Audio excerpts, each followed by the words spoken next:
gone shopping. I'll pick the kids up from school at lunchtime, and then I'll come home to get things ready for Jason's birthday party. Don't work too hard. I love you.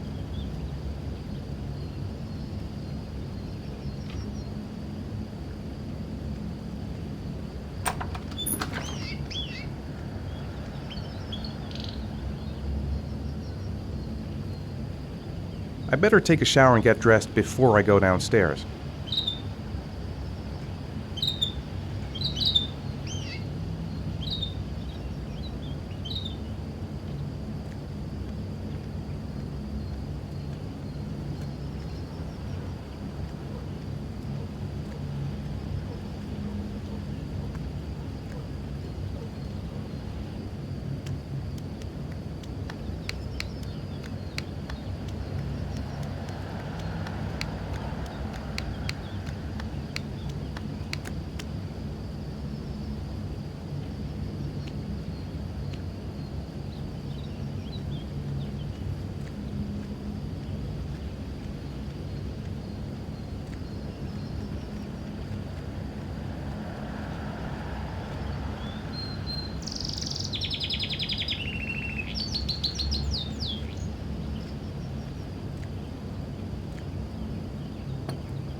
Nothing like a refreshing shower. I almost feel awake.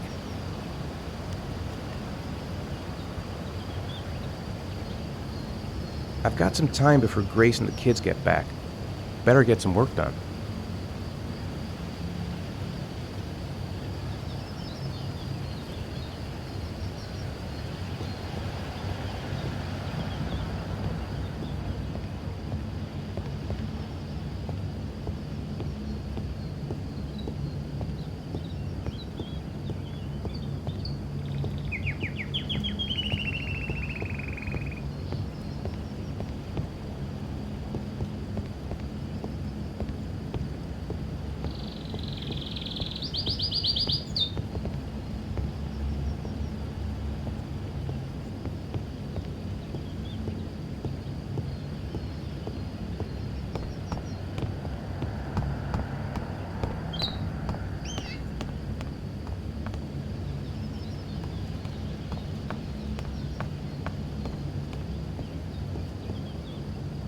Nice day outside.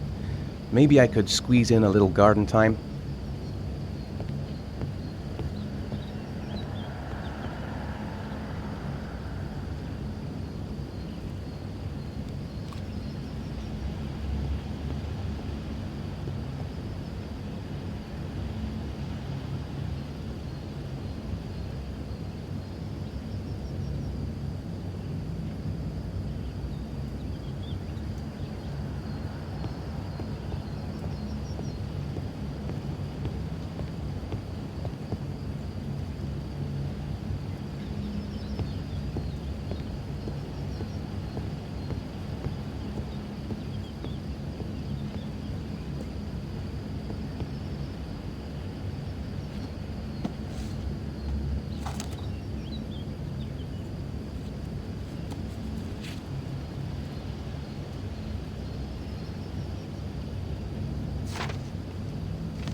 Hey, take it easy, you're gonna knock me over. So this is your big day, huh? Am I grown up now? 10 years old, that's not exactly grown up, but you're getting there. Now, can I drive your car? And I think you're gonna have to wait a little while for that. Ethan, can you please help me? I'm coming.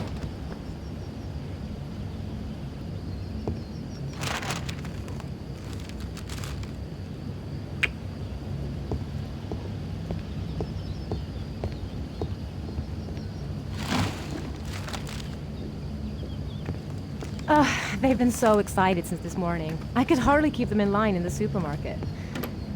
How's your day been? Managed to get any work done? Not really. I tried, but I didn't really nail it. I hope I get inspired because we're supposed to be presenting the plans to the client next month. I've got a billion things to do. It'll never be ready before Jason's pals arrive. Can you please help me? There should be plates in the living room cupboard. No problem, leave it to me. In the living room cupboard. Hey, Ethan. I thought I asked you to take care of the plates. I forgot, they're in the living room cupboard, right? Yeah, they haven't moved since last time I asked.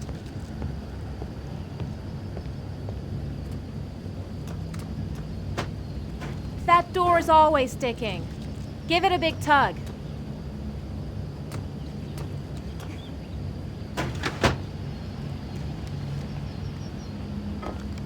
That's the set my mother gave us.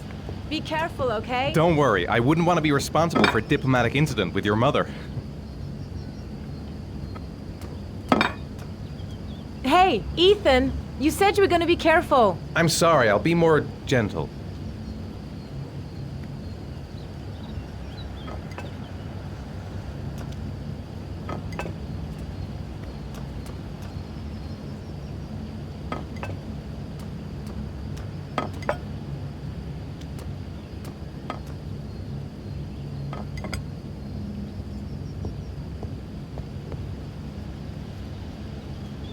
I think I'll go outside and play with the kids.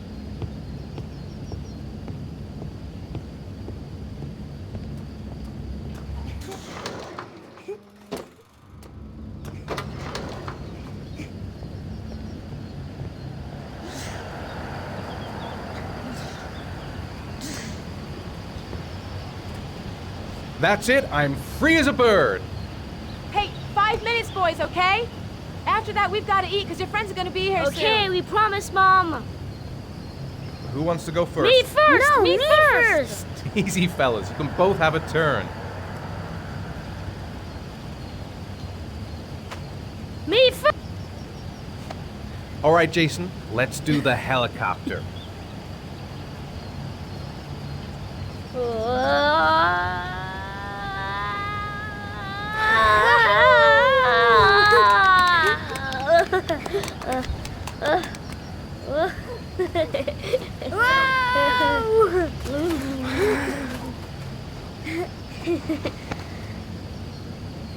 It's my turn now. It's my turn.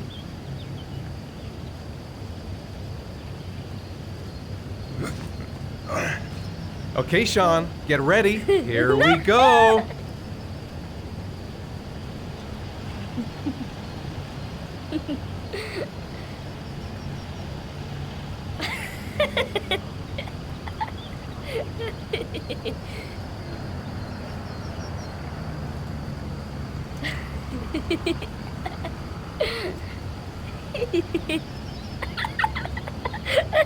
Come on, Dad, show us how strong Yeah, show you us your are. big muscles. Be careful, hang on.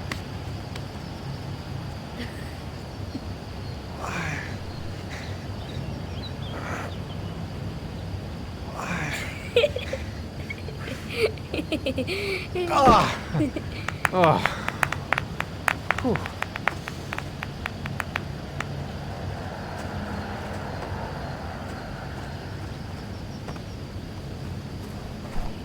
This time you're done for.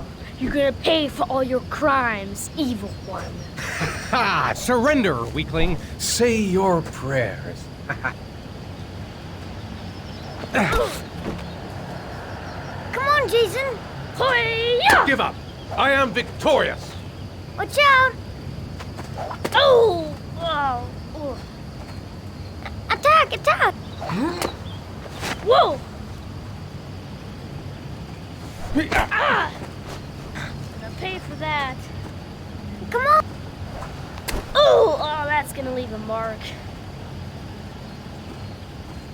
Yeah, Jason! Ha! Continue! Watch out! Yeah! Ha! Ha! Go, Jason! Yeah! Hoi-ya! Oh, My life has come no! to an end. Food's ready, kids. You coming in?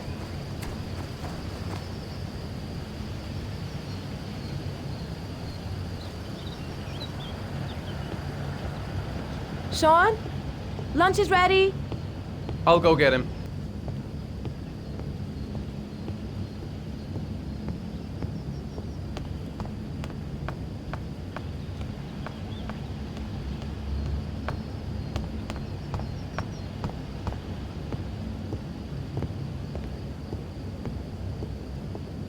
Sean? What's up? It's Merlin. He's dead. He's dead and it's all my fault.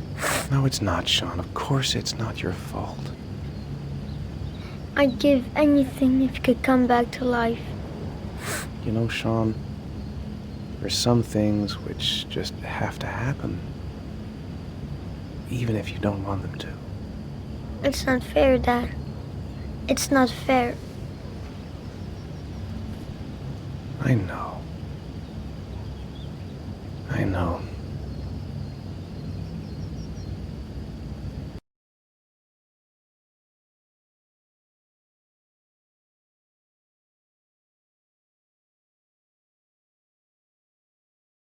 Oh. Ah. Ugh.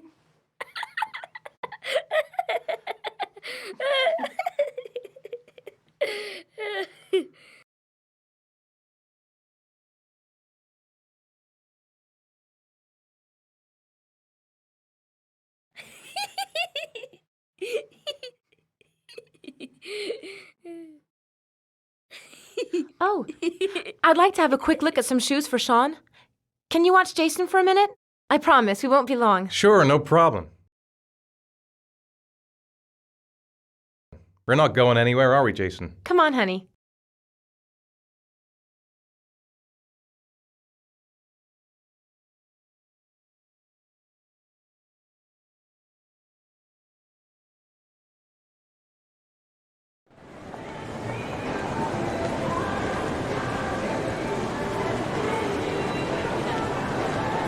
Jason! Jason! Jason! Jason!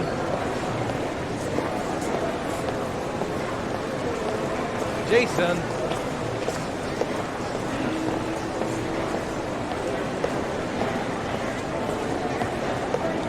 Jason!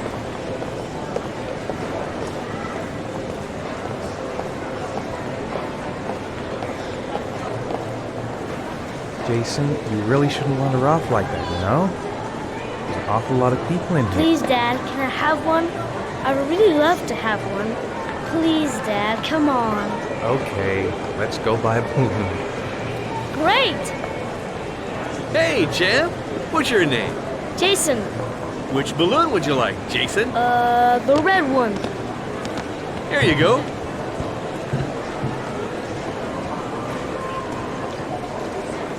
That'll be $2, sir. Jason, wait for me. Wait for your dad, son. It's really crowded in here.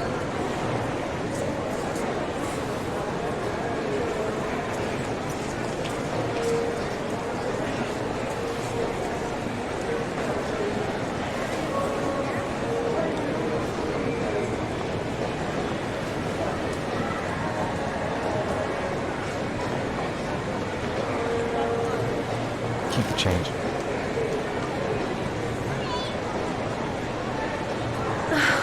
It is impossible to try on a pair of shoes with this crowd. Where's Jason? He was here a second ago. I bought him a balloon. I turned around and he just disappeared. Disappeared? What do you mean disappeared? Stay here. I'll go get him. I'll be right back.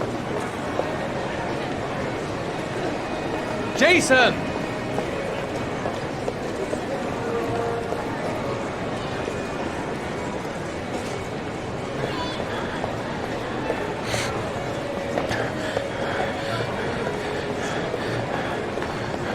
Jason!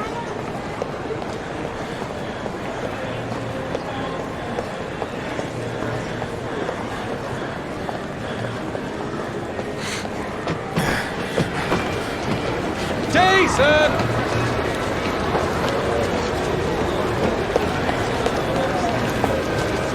Jason!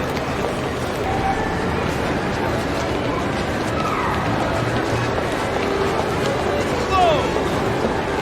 Jason! Hey man, watch where you're going!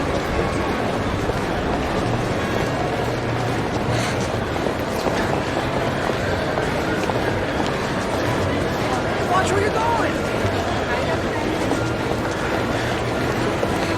Hey man, watch it! Jason! Hey, be careful, right? Hey, what's the matter with you? Hey, what's the Jason! matter with you?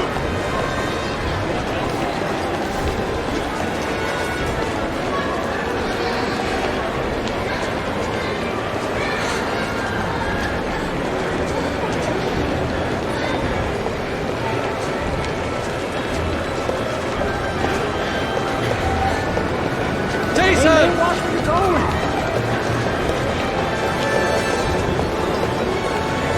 Hey, be careful, right? Jason!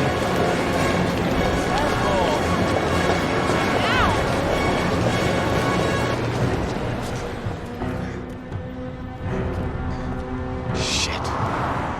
Shit! Jason! Dad!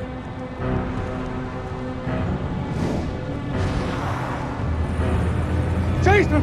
No! God! Jason! Jason! Oh my god, no! No! No, Jason, oh my god, no!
Hi, Sean. Hi, Dad.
It's still early. We'll see about the homework later.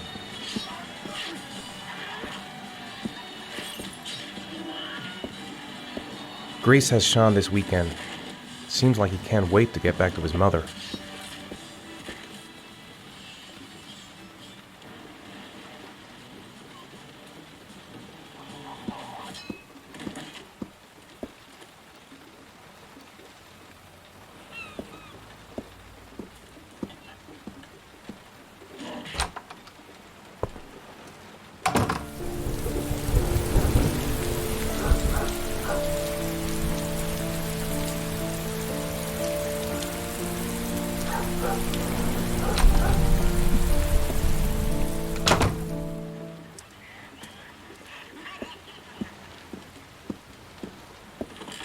Time for a snack.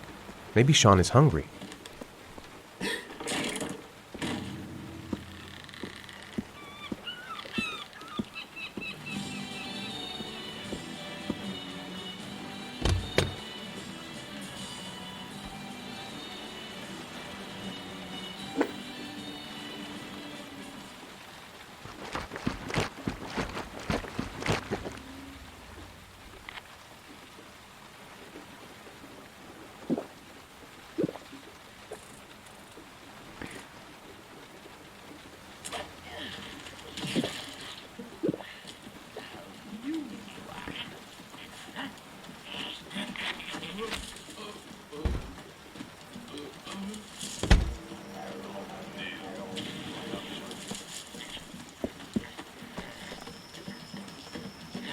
Sean hasn't done his homework yet.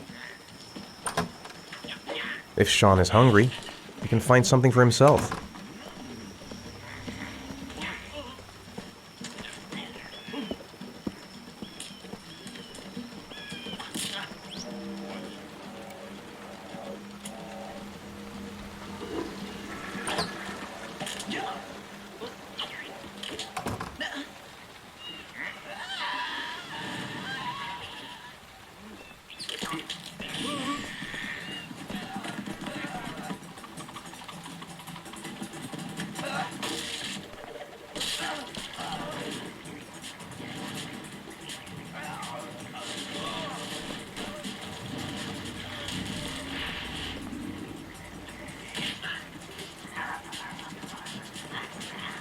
What do you say we play together for a while? I'd rather watch TV.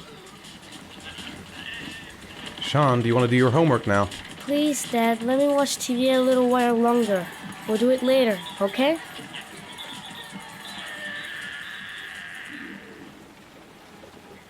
Alright, I'll come back a little later.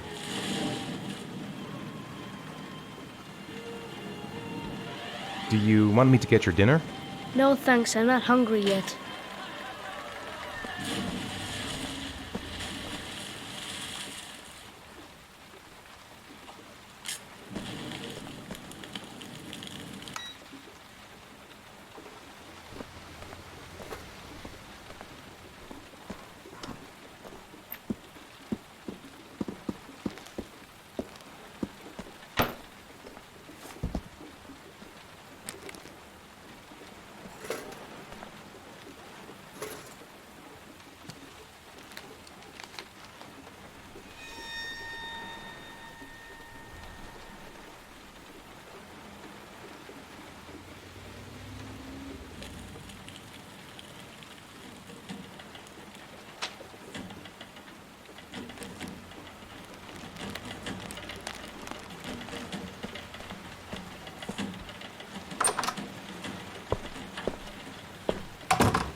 So, do you want to talk a little?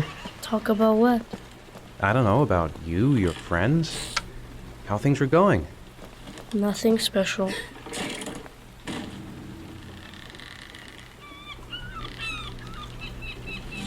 How are things at school? Is your teacher nice? Everything's fine, Dad. You've got a cold coming on. I'm gonna see if I can find some medicine for you.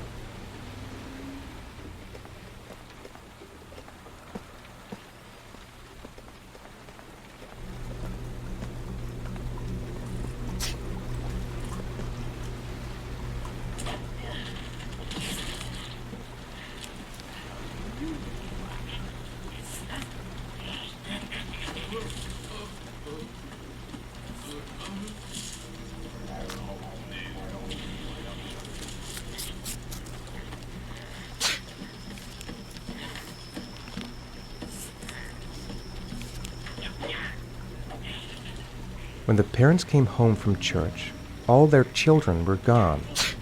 They searched and called for them, they cried and begged, but it was all to no avail.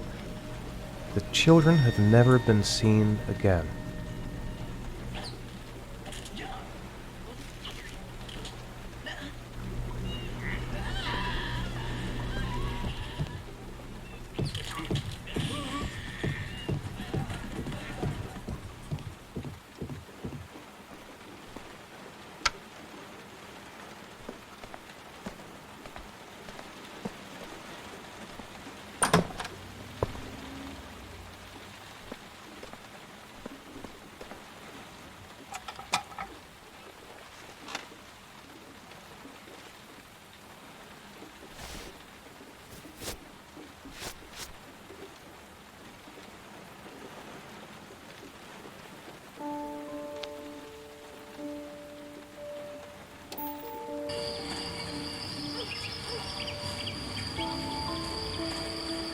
Hey, stop messing around or I'll never be able to film you. What do you want me to do?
It's dinner time. I'd better make something for Sean.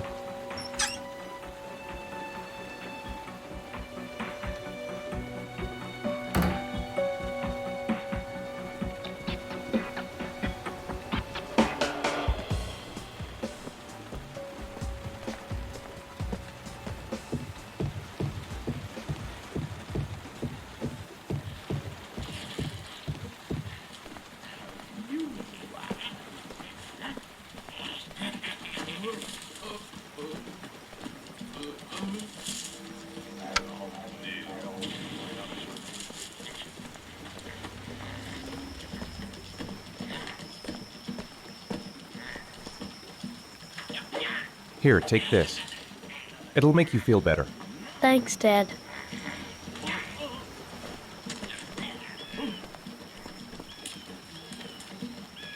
Do you want me to get your dinner? Oh, yeah, I'm really hungry. Okay, I'll go see what I can find. I'll call you when it's ready.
You can come now, Sean. Your meal is ready. I'm coming!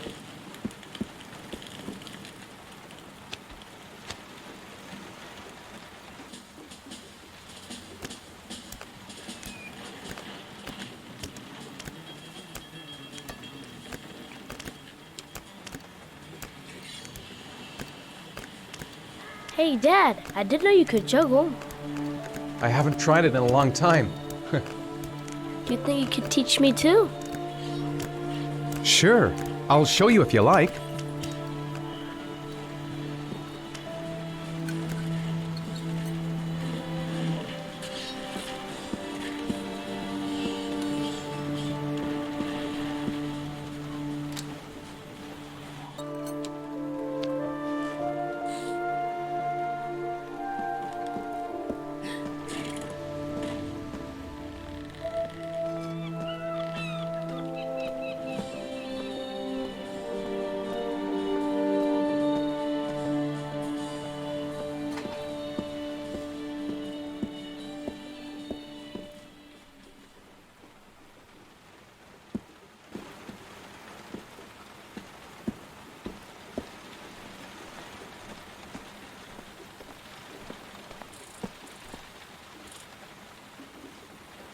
Come on, Sean. It's time for bed. I'm not tired yet. Can I stay up a little longer? Now, that's not very reasonable, is it? You have school tomorrow. You have to get some sleep. All right, I'm going. Are you coming with me? Go brush your teeth and put on your pajamas. I'll come up.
Good night, Sean.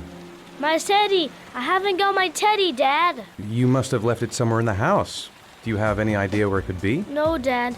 Please, I can't sleep without him.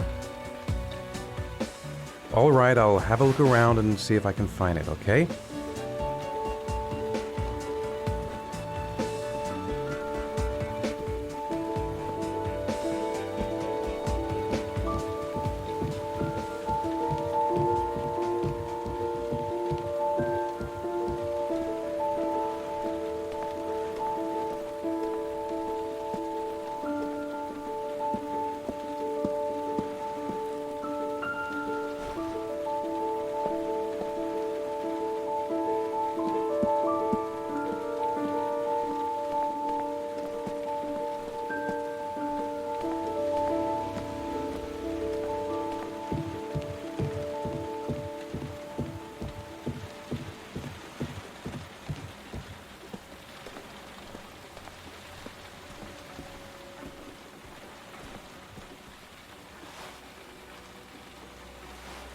Thanks, Dad. Good night, Sean. Night. Dad, Yeah? why do you look so sad? I think I just need some time to get back to the way things were. You know, Dad, what happened to Jayden wasn't your fault. Good night, Sean.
Lauren Winter. Ring any bells? Nope, can't say it does.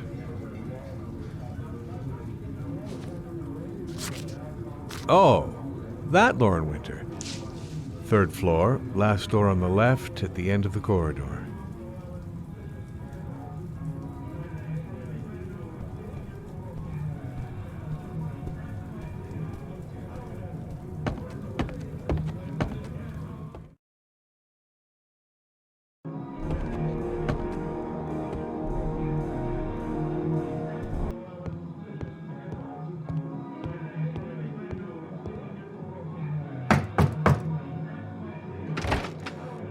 Lauren Winter? Sorry, I only see clients by appointment. Wait.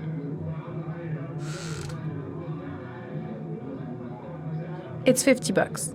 I don't kiss and I don't do any weird shit. Fine by me.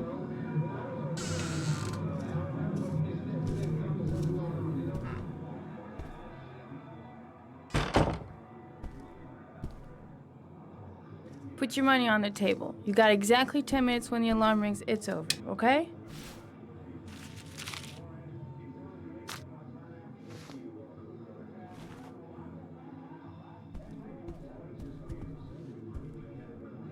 You should take your clothes off. We ain't got all day. Actually, I'm not a customer. Shit, a cop. I should have known. What you want, a freebie? Is that it? My name is Scott Shelby. I'm a private detective. The families of the victims of the Origami Killer asked me to investigate the murders. I came here just to ask you some questions about Johnny. I already told the police all I know and I have nothing to add. Leave me alone. The killer is walking around free as we speak. He'll kill again if he's not arrested. My Johnny's dead, so what difference does it make? There'll be other victims if we don't stop the killer. You have got to help me, Lauren. You may know something that can aid the investigation.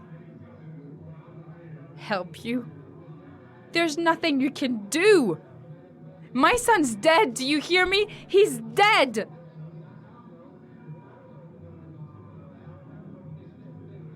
I bought 10 minutes of your time, didn't I? All I ask is that you use that time to answer some questions. You want to pay me to tell you about my son? Is that it? You can buy my body, Mr. Shelby, but my son is not for sale. Get out of here. Get the fuck out!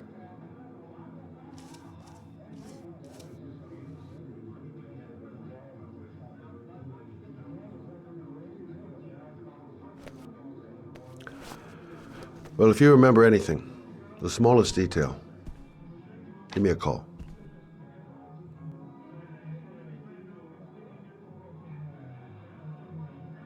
I didn't learn squat. Well, it's worth a try. No point in pushing it. She's not going to tell me anymore.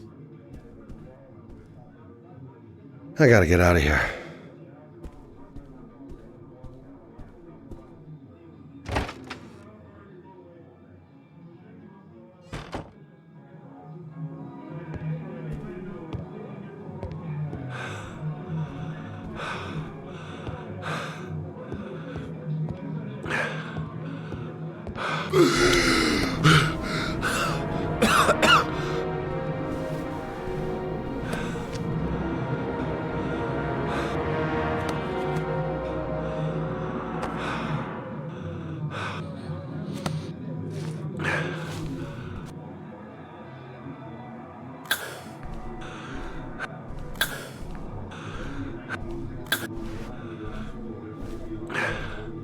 Lauren! Lauren, open up, baby. It's me. Troy, what are you doing here? I already told you I don't want to see you anymore. Sorry, Dal, but I really wanted to see ya.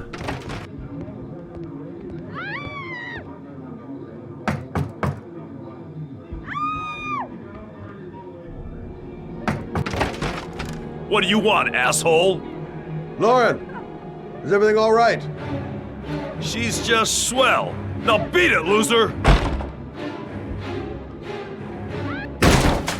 You again?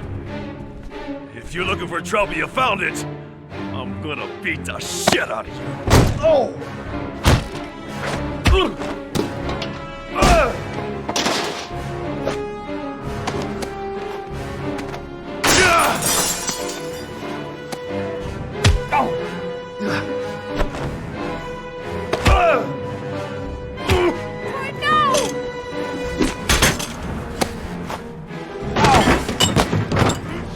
Troy, stop or I call the cops! Troy, I will call the cops!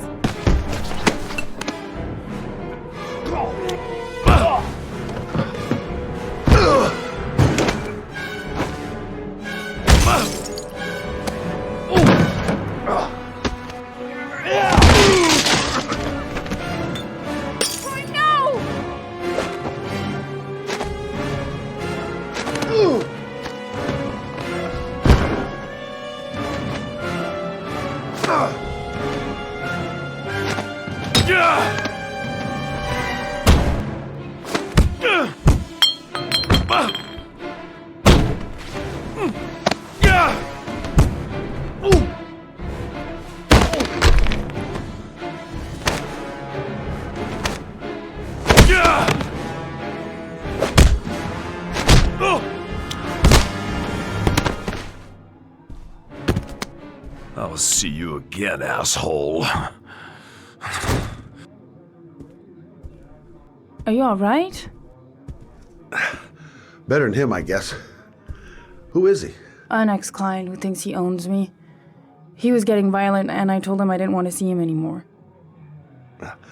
Well, you should be careful. He'll probably be back. Sorry about the mess. Mr. Shelby, Yeah. thanks. Oh.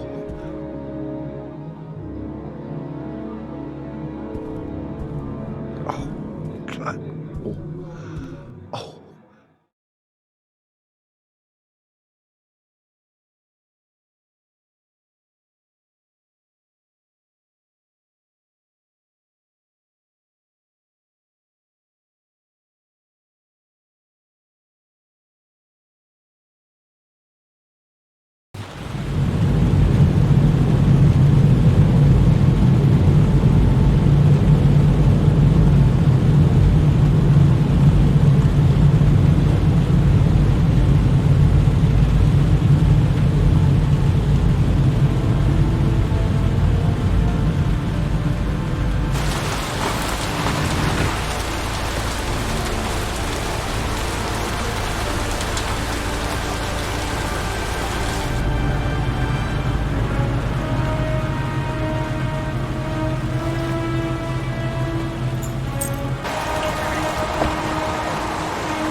The zone is sectioned off, sir. Please step back.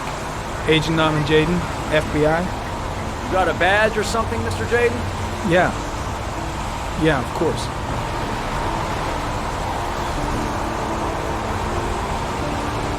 Check. You can pass.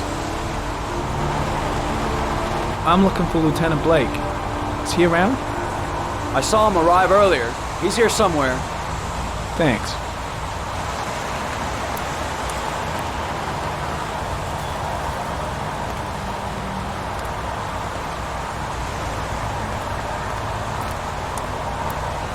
Goddamn rain.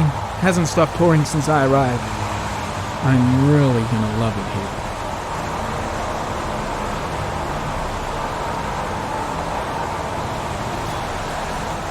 Video memo recording, Agent 47023, Norman Jayden, Tuesday, October 4th, 2011. Time is 8:14 a.m.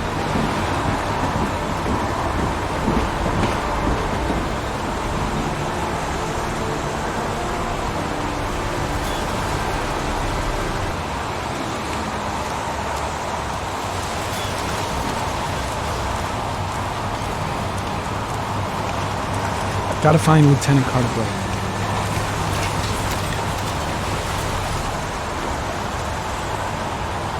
Hey! You there! What are you doing?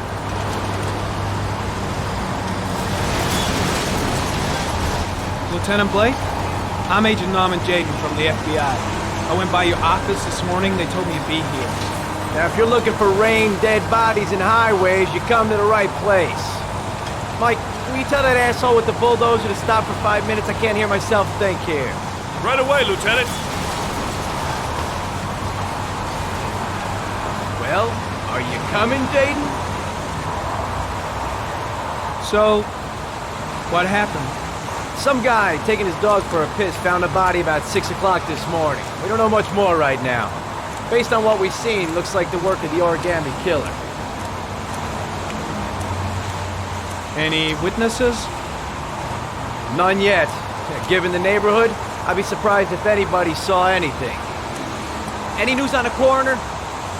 He's on his way, Lieutenant. We've been waiting for an hour, for fuck's sake.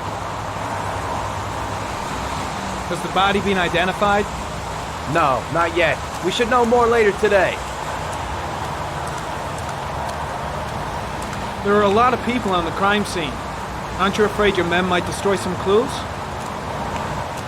You don't find proof sitting behind a desk. We're not in the habit of trampling things into the ground, even if we're not in the FBI. No, of course not. That's not what I meant. Tony, I don't want to see a single shit-stirring journalist within a mile of here. You got it? Yes, Lieutenant. Do you have any leads? My men are going over the scene with a fine-tooth comb. If the killer left anything behind, we'll find it. Kate seems to be attracting the attention of the media. Yeah, a greedy pack of vultures. These guys have killed their mothers for a scoop. Some investigation. It's becoming a three-ring circus.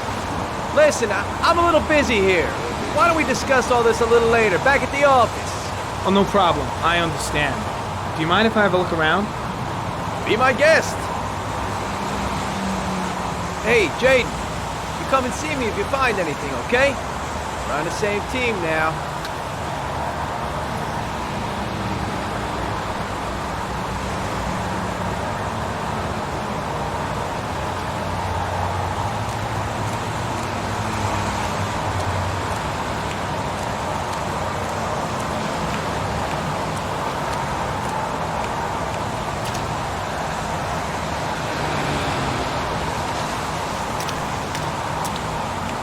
And soaking wet. Strange character, that Blake. Didn't seem too pleased to see me. There's a railroad track near where the body was left. Same as all the other victims.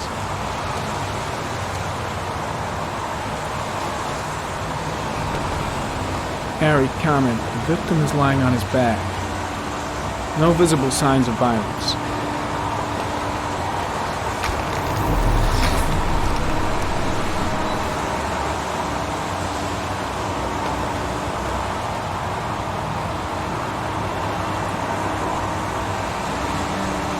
Superficial wound on the right thigh. Blood analysis suggests it could be post-mortem. Probably a scratch that occurred when the body was being moved. The blood report indicates an advanced and long-lasting state of exhaustion. His face is covered with mud, like the other victims.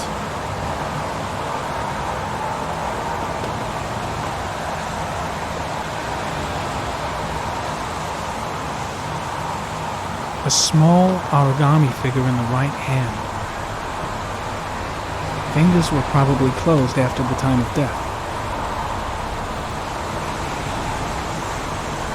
The victim is Jeremy Bowles, declared missing 5 days ago. See reference file.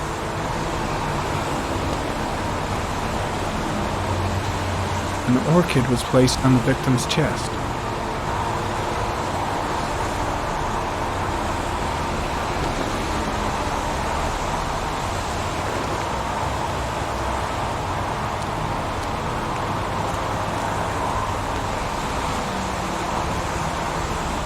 Harry, comment, sample of no interest. Comes from one of the policemen present on the wasteland.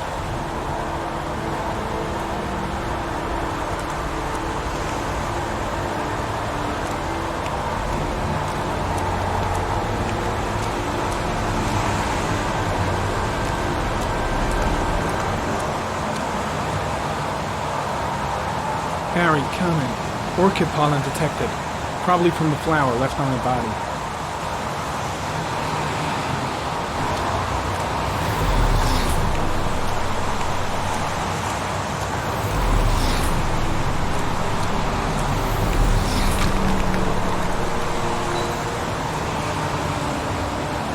Harry, comment. Sample of no interest. Comes from one of the policemen present on the wasteland.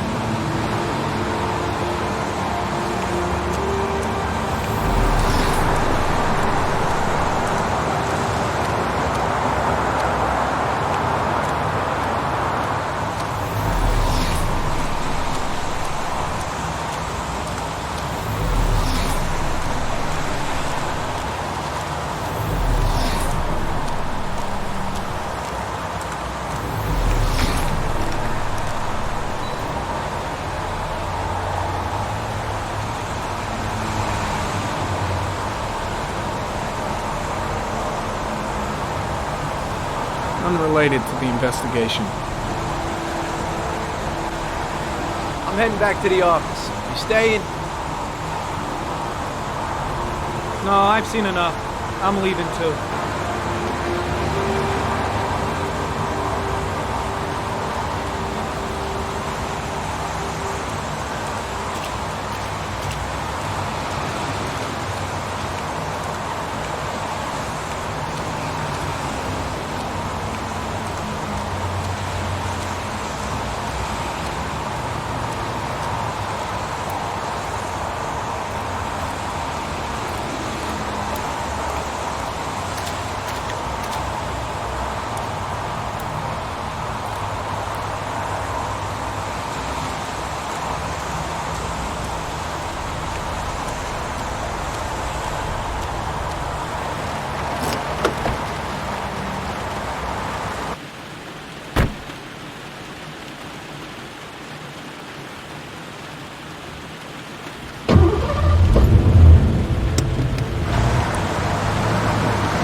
A butterfly, a wolf's head.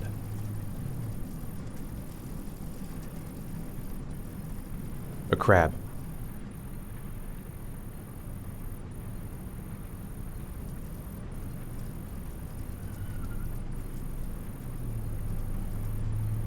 Don't think, Ethan. Give me the first idea that pops into your head. A shadow. A threatening shadow.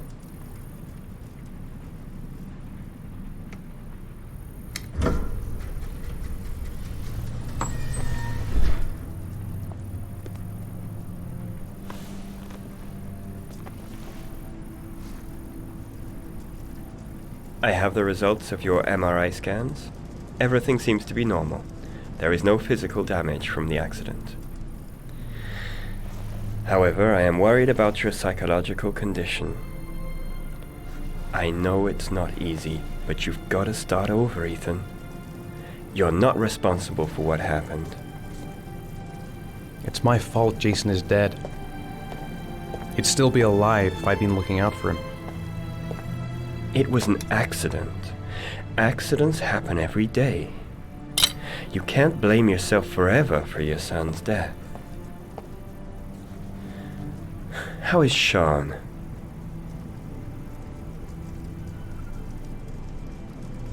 I know he's really unhappy. He just can't understand why I seem unable to love him. And what about you, Ethan? What do you feel? I no longer want to live. I have no reason to continue. Not even for your son, Sean. I couldn't save Jason. Sean doesn't need a father like me. Is there something else you wanted to tell me, Ethan?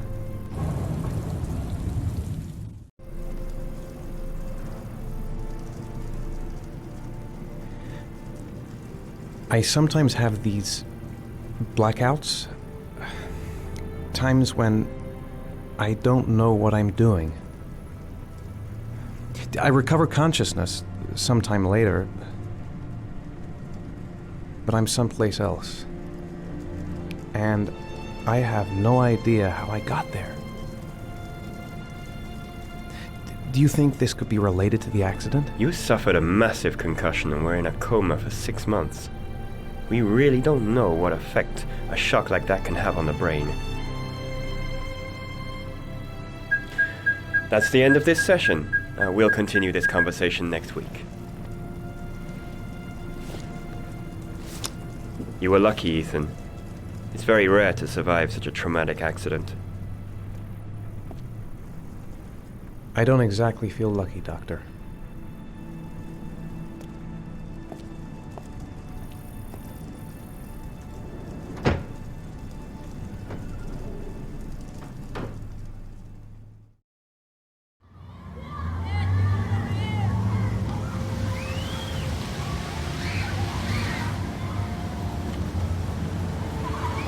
How did things go at school today?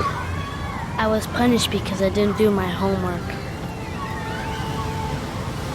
I'm sorry about that, Sean. Next time, we'll really pull it together, okay?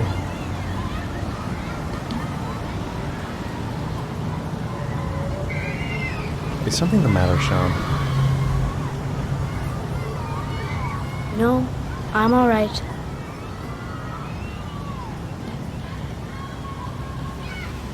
Aren't you gonna go play with the other kids?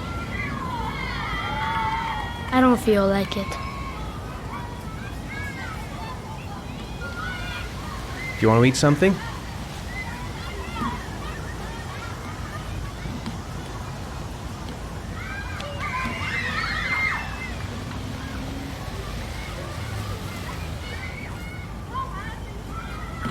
I haven't been on a seesaw in a long time. What do you think? Yeah!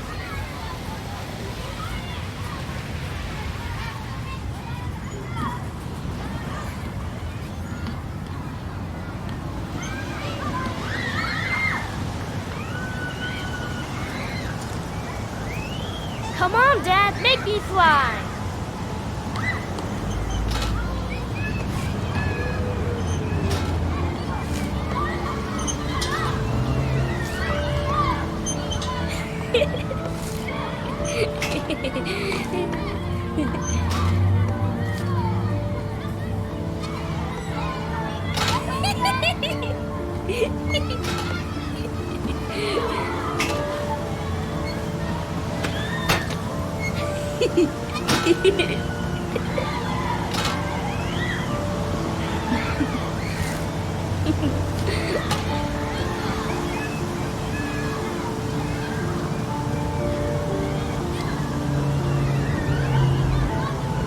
What about that merry-go-round? I bet I can push you so fast you won't be able to stay on it.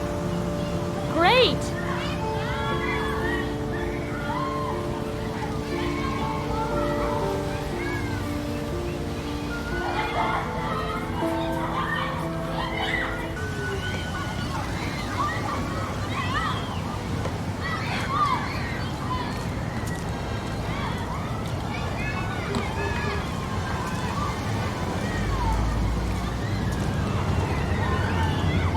I don't want to play that game anymore.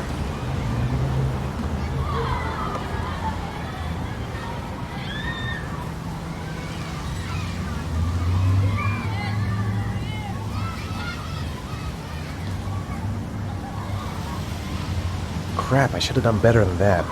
Maybe something else.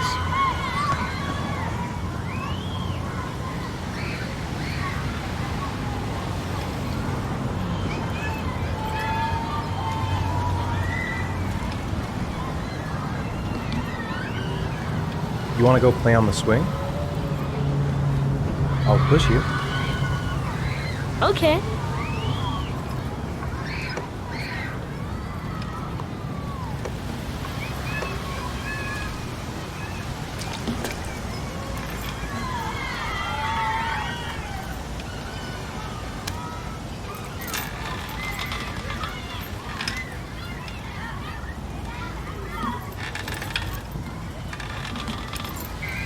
Come on, Dad! Higher!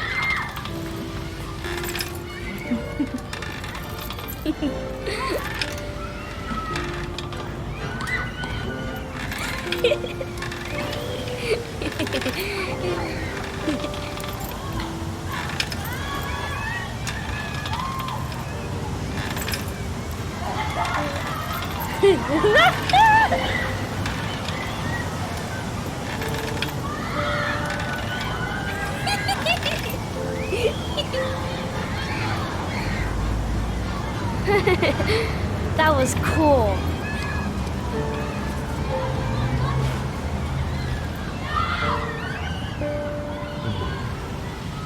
Looks like rain's coming.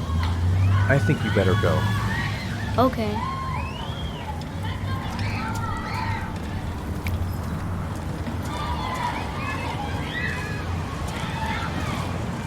You know, sometimes I remember before. I mean, when Jason was still here. Sometimes I wish everything could just be the way it was before. Me too, Sean. Me too.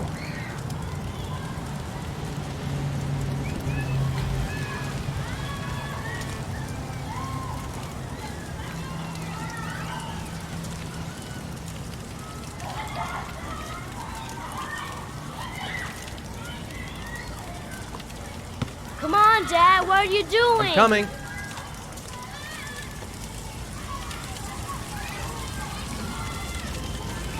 Hey, Dad, can I have a ride on the carousel? Can I? Sure. Go pick a horse and get on. I'll get a ticket.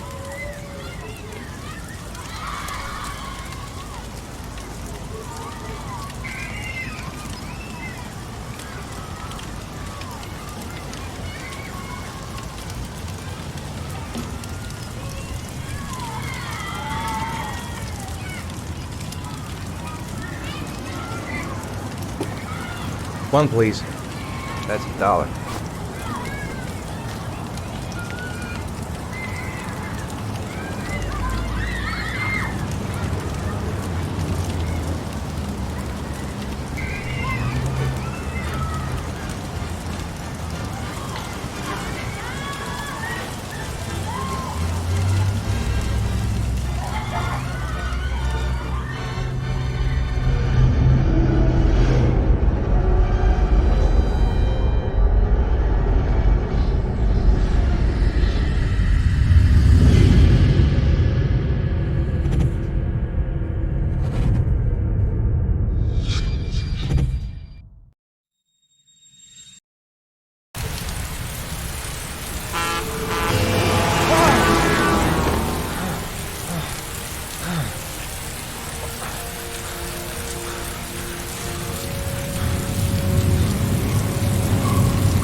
Sean, where are you? Sean! Sean! Sean! Sean!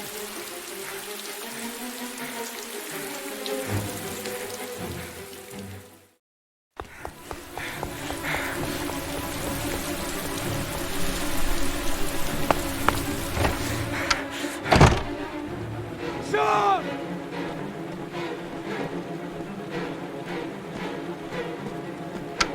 Sean! Sean!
Do you think it's gonna take long? No, he should be finished soon.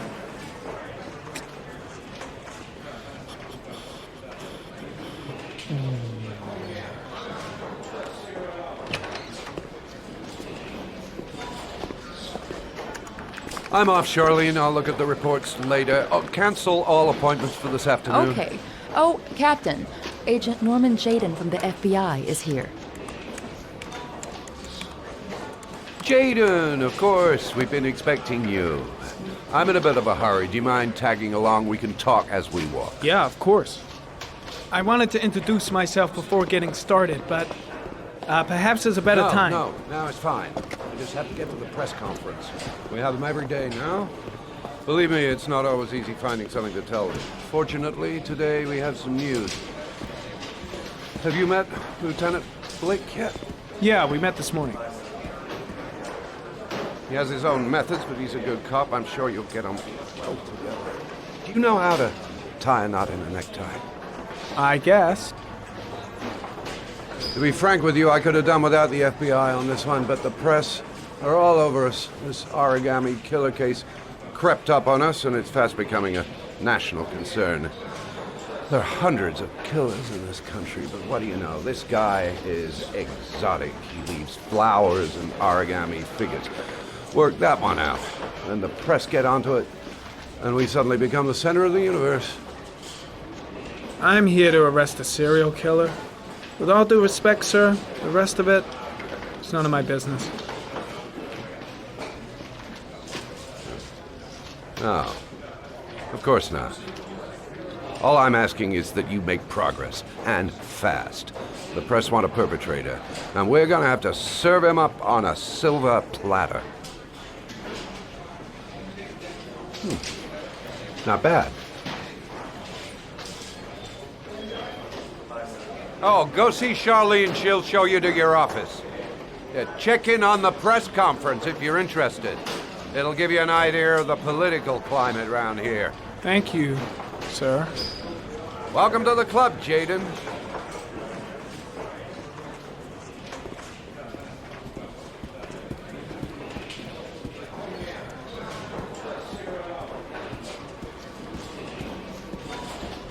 I'm ready to start. Maybe we should kick off by talking about the case? I have some work to finish here. Let's talk about that later if you don't mind. Okay. No problem. Just let me know when you're available.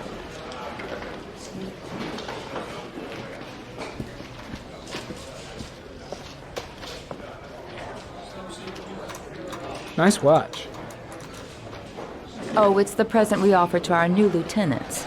We've bought the same model each year for the past 20 years for each promotion. It optimizes everybody's time, and it's the kind of thing that always goes down well. You can contribute to our fund if you like. We're still a few dollars short.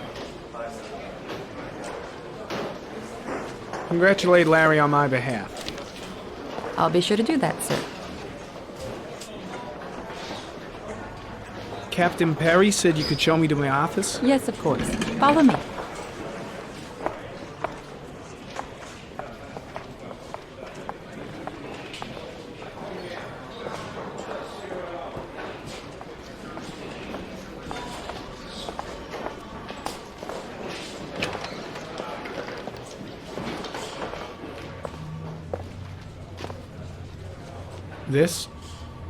This is my office? That's where I was told to take you. If you need anything, you know where to find me.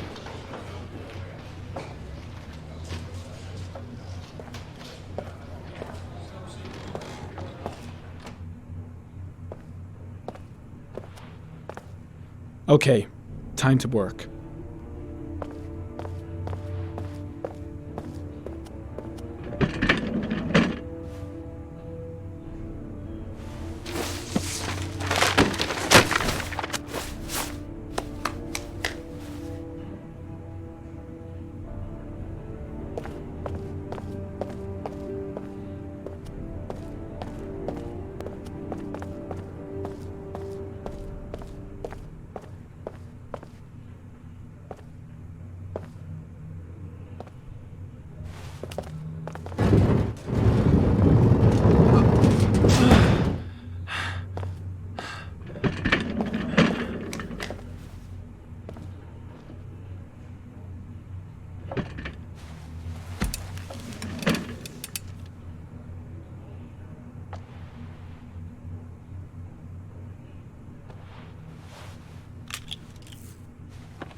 Step 1.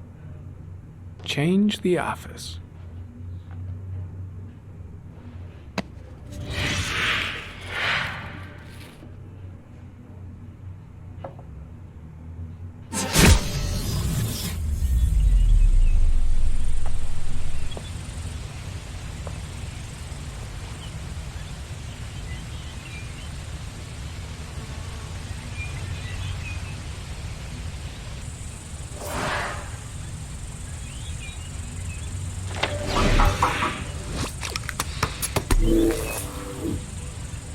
Well, looks like there's something new.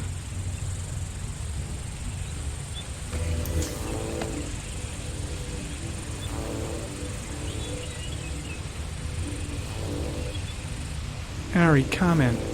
Tire tracks on the side of the road behind the railroad line. It may be the killer's car.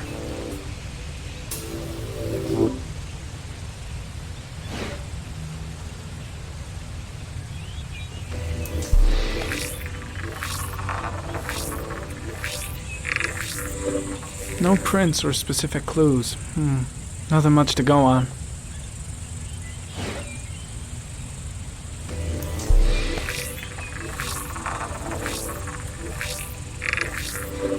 A common species. That doesn't help much.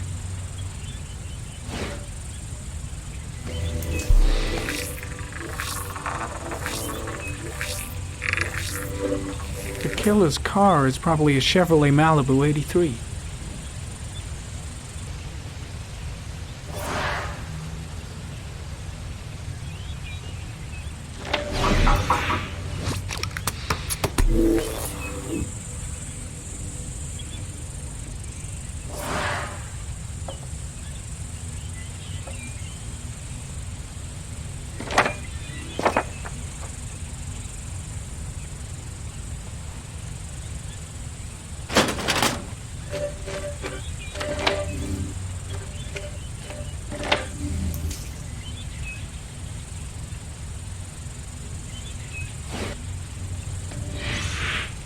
Always the same ritual. An origami in the hand, an orchid on the chest. The victims have always been dead for less than 6 hours when they were found, which means they remained alive for several days before being drowned. Over 3,500 people questioned. Over 100 suspects interrogated. Not a single lead to go on.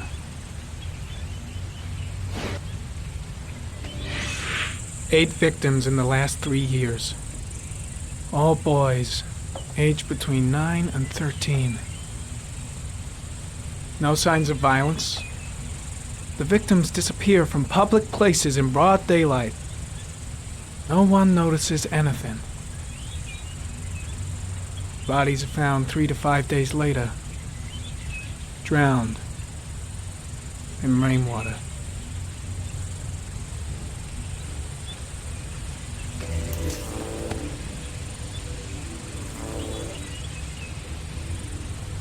There is always a railroad line adjacent to where the bodies are found. And all the victims disappeared in the fall.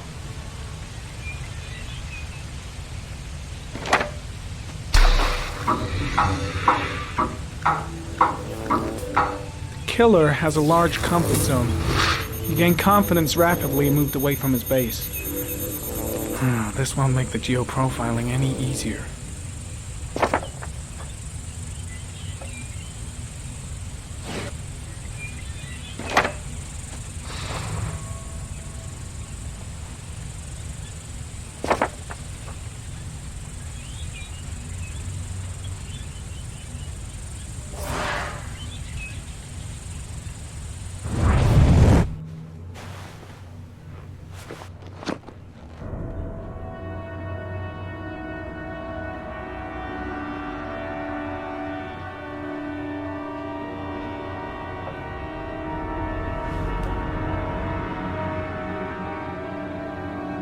Here we go again. I better go wash my face.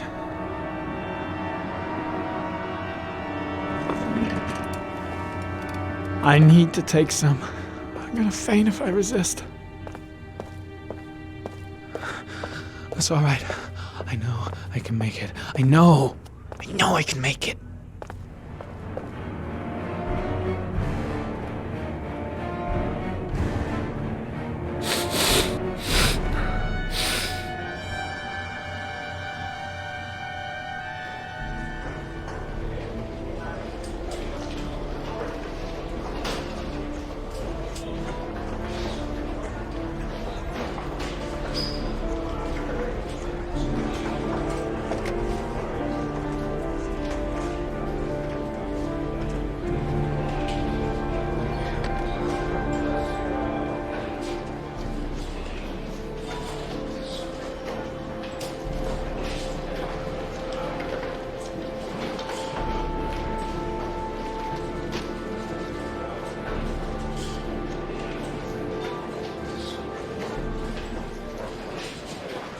This is Lieutenant Blake, Mr. Mars.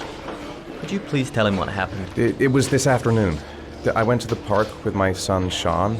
We played together for a while, and then he wanted to go on the carousel, so I put him on one of the wooden horses, and when I turned back, Sean had disappeared. Exactly what time did you arrive at the park? Try to remember exactly, Mr. Mars. Every detail can be important. It must have been about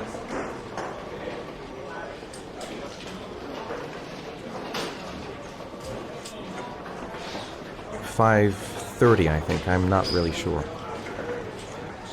What was your son wearing when he disappeared? He was wearing a coat.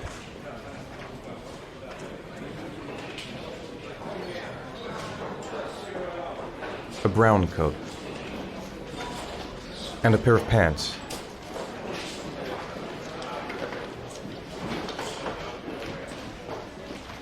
Beige pants. How could Sean have disappeared without you even noticing? Weren't you right by the carousel?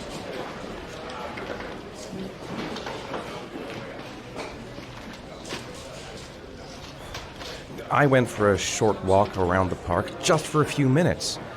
When I got back, the carousel had stopped, and Sean wasn't there. You say you took your son to the park after school, but you didn't report him missing until 8:15. Why did it take you so long to contact the police? I searched the whole neighborhood for him. I thought he couldn't have gone far.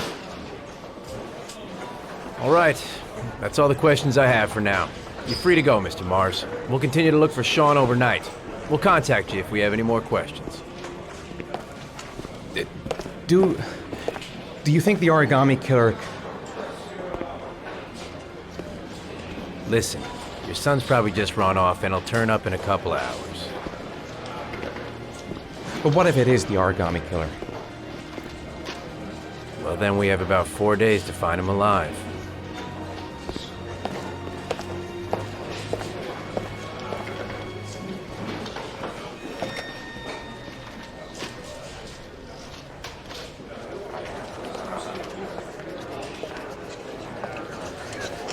Did they find something? No, nothing yet, but they're gonna keep looking through the night. Do they think it's the Origami Killer? It's still too early to say, but it is a possibility.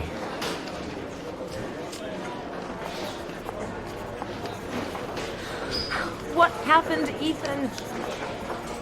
How could you lose Sean like that? You should never have taken your eyes off him.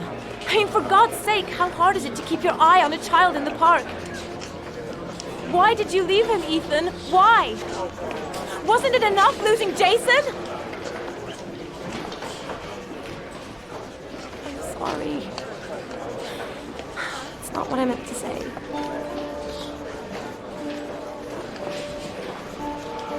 I miss him so much.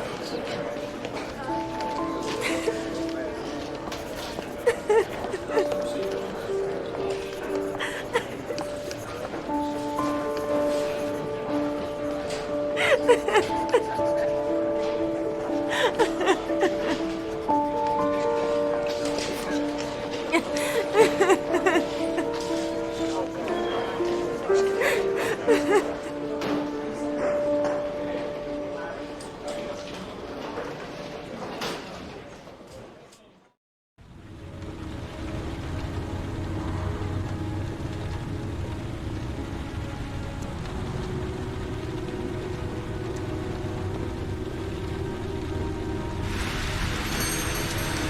evening.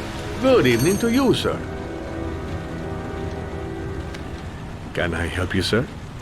Well, I hope so. My name's Scott Shelby. I'm a private detective. I'm investigating the case of the Origami Killer. I'd like to ask you a few questions. My son is dead, Mr. Shelby. I have nothing more to say.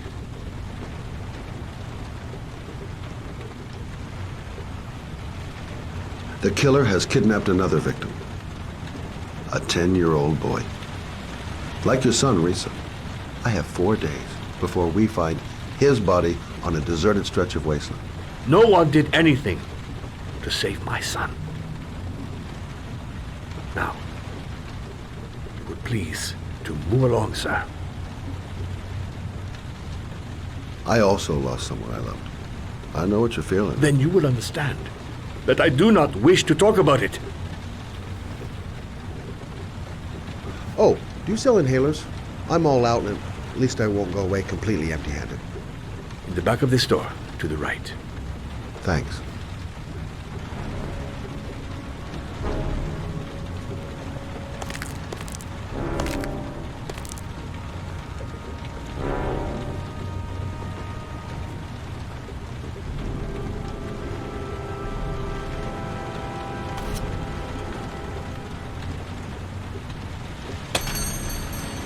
Good evening, sir. Are you looking for something in particular? Give me what you got in the register. Don't fucking try anything. Open the register, you dumb fuck. Put the money on the counter. Shit, are you deaf or what? Are you gonna open that fucking register or not? No, sir. You do not have the right to steal that money from me. I have worked very hard to earn it. You cannot have it. What did you say? You're out of your fucking mind, man. You don't get it, do you? I'm gonna put a fucking bullet right between your eyes if you don't do what I say now! You shall not be robbing my register, sir. That money is mine. I ask you now to leave before it is too late. Christ, goddamn idiot! Open the register! Don't make me fucking kill you! Just don't turn No, sir. around. That I cannot do. Punk. Didn't give me any choice. 1,000 thank you, sir. I don't know what would have happened if you had not been here. Well, at least I didn't come by for nothing. Have a nice day. When my boy, Reza, disappeared, I received a letter with a locker ticket inside. Inside the locker, I found this box. I do not understand what it means, but I think it must be a sort of message from the man who took my son from me. Can I?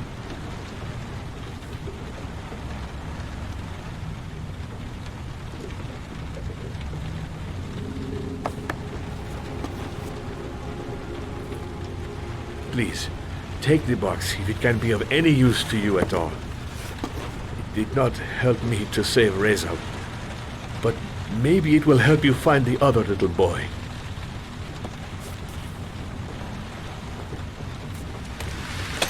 Mr. Shelby, I was beginning to think that there was no good to be found in this place. I can see now that I was wrong.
I shouldn't take those damn pills again.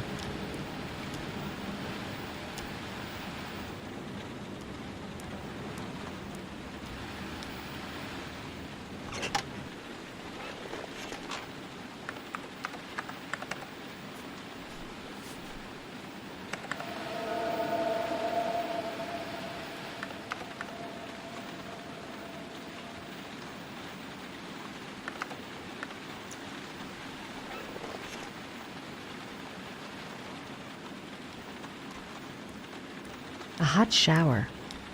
That'll create the magic of sleep.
I swear that shadow just moved. It's freaking me out. Girl, get a grip. The door's locked tight, and you're home alone.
There's someone here. There's someone in the apartment. The phone on the desk. I could call for help. The front door. It's the only way out. If I can reach it, I still have a chance.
When the parents came home from church, all their children were gone. They searched and called for them, they cried and begged, but it was all to no avail. The children have never been seen again.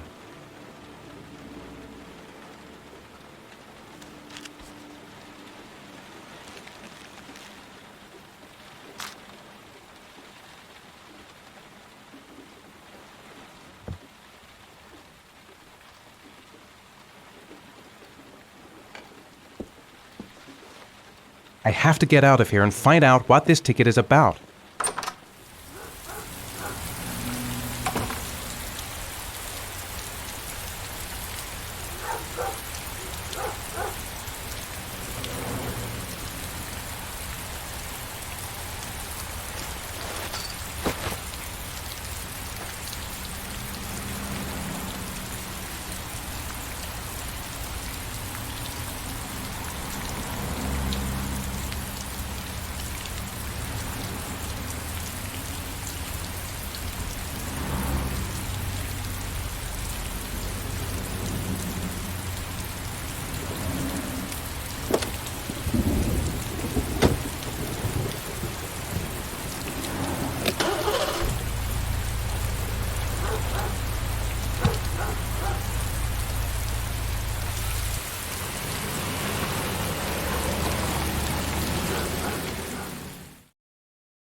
Gonna have to make it through the crowd.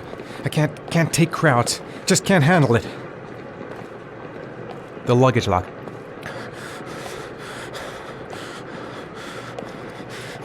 No time to waste. I need to find out what's in that locker.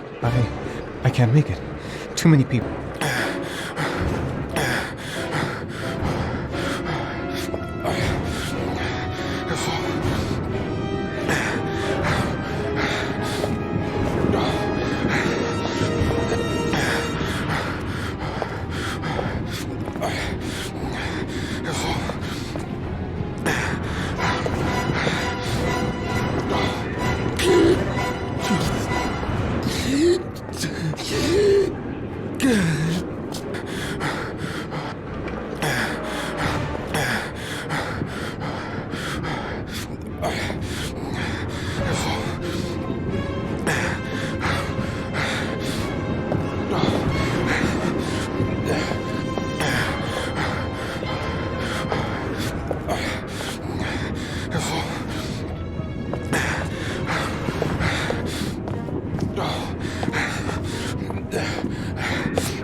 Jason! Dad!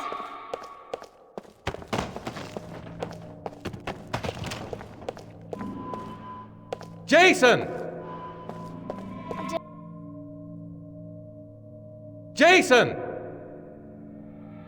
Dad!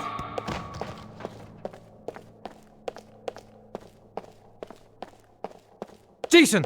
Jason, come back!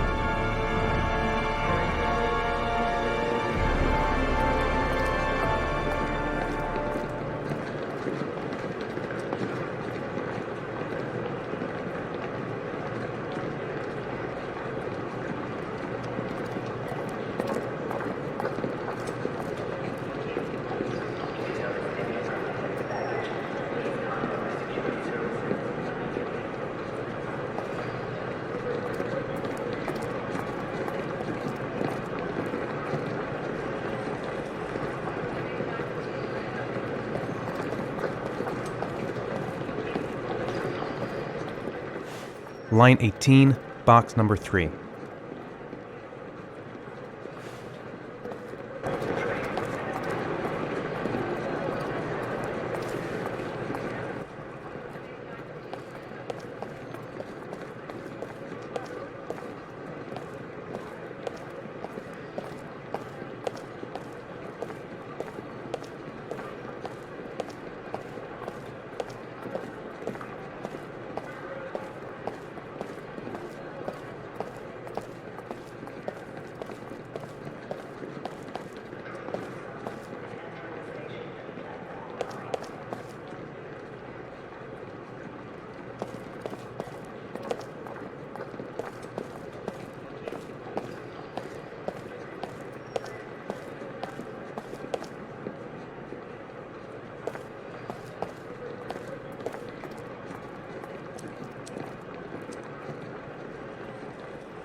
The box from the locker.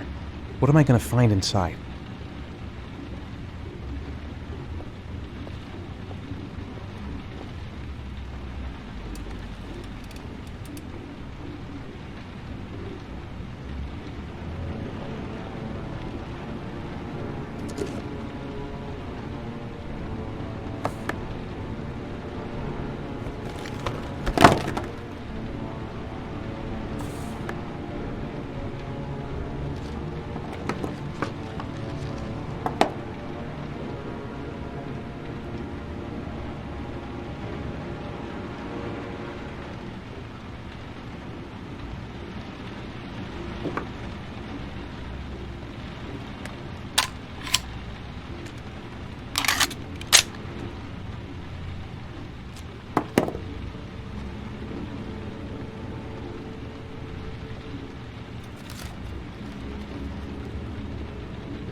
Help! Dad! Sean. Where are you? I'm so cold. Dad! Dad!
The killer is white, aged between 30 and 45. He doesn't act on impulse, but plans his crimes in a very meticulous fashion.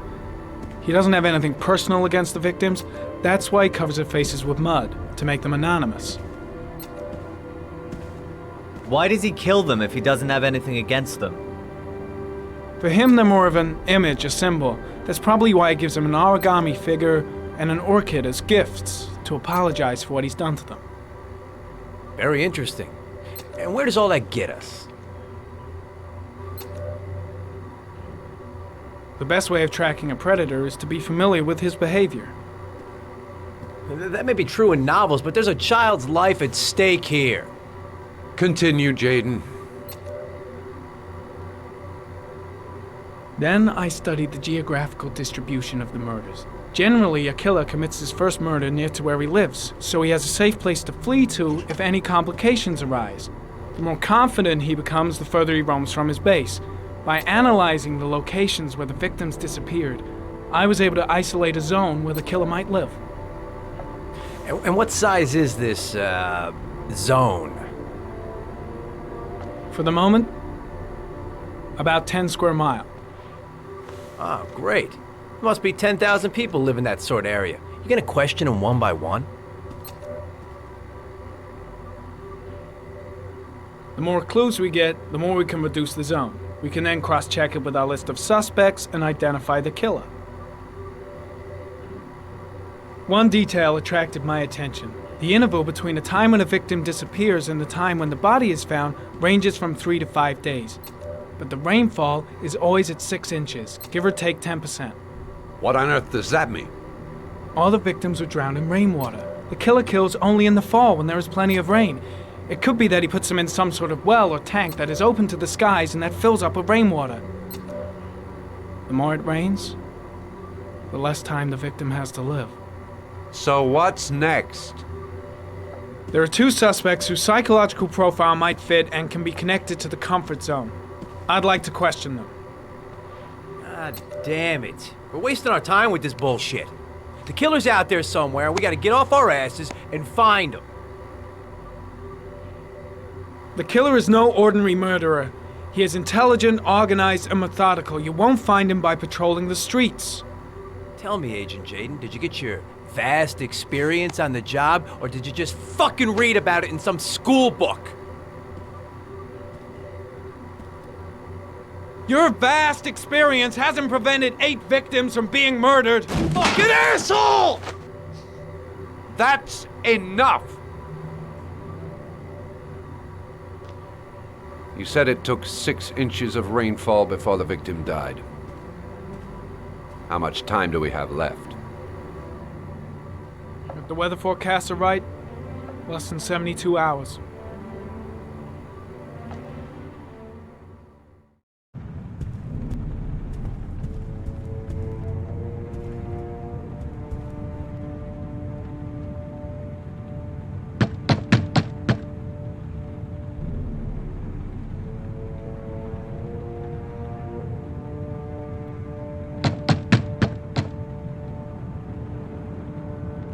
No answer.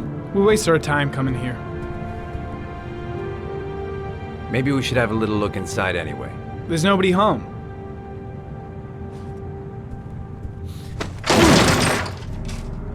There is now. I'm not sure that's entirely legal. Call the cops.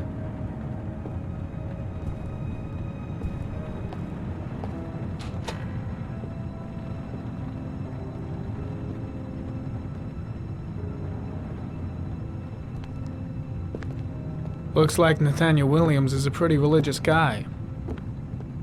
He's a God-fearing idiot, waiting for the end of the world. We questioned him a few months back because he was causing a disturbance in the park. He was ranting and raving. Said he heard voices.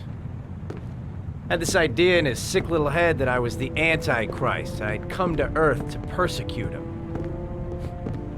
Real twisted.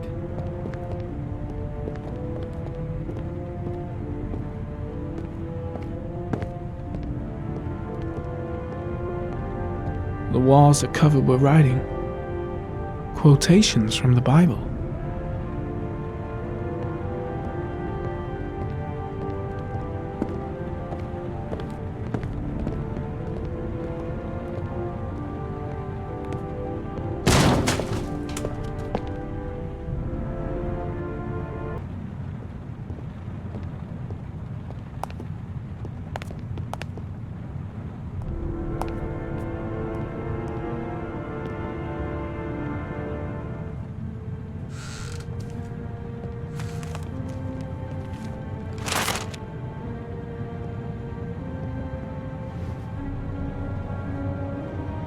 Good timing, Nathaniel.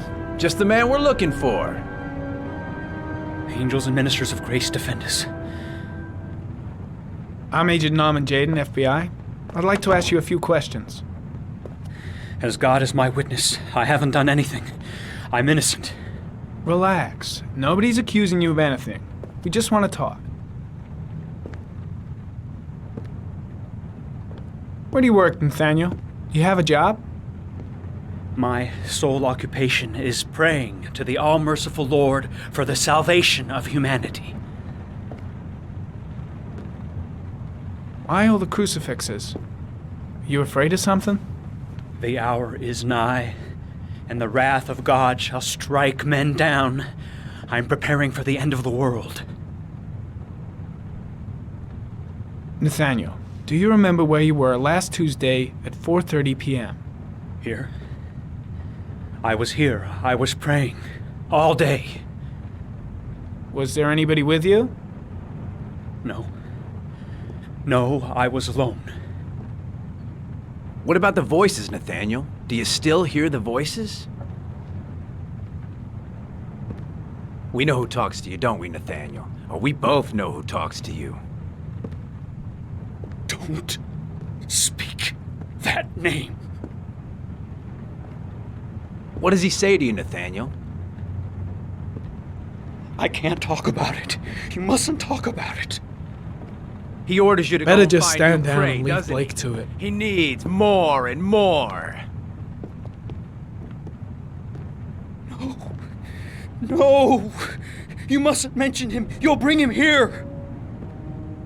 He told you to go and find that kid in the park. The voices tormented you. I gotta all stop night Blake. He's long. going too far. You wanted them to stop, didn't you, Nathaniel? Stop! Stop! That's enough! Shit! Blake is totally out of his mind. I can't just stand around and do nothing. Isn't that right? What's Blake looking for? Why is he pushing him over the edge? Stop! Stop! You killed them, didn't you, Nathaniel? Are you gonna confess, you bastard? You are the Antichrist. Put down the gun, I shall Nathaniel. dispatch you to your father in hell. He is the son of Satan. He was sent to Earth to destroy us. For Christ's sake, shoot!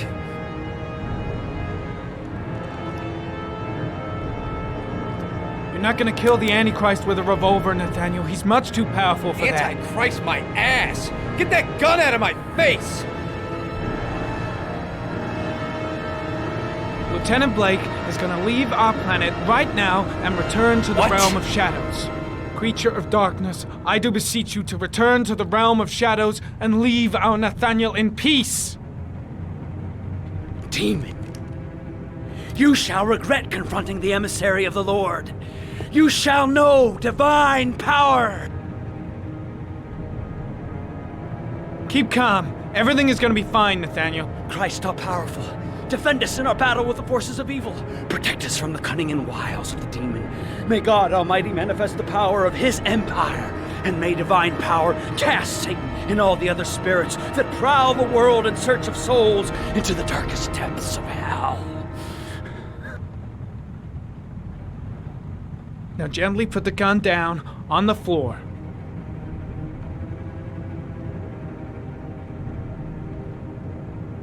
Back away, slowly.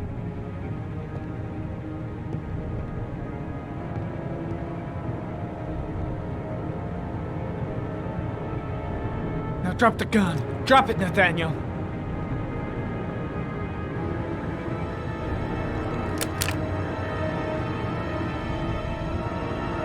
Put your hands on your head. Turn around.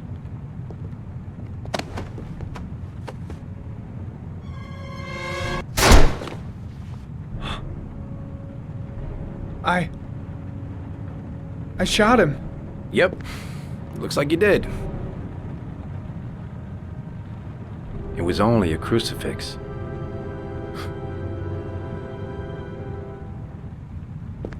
Can't say I'll miss him. Come on, let's go.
Mrs. Bowles?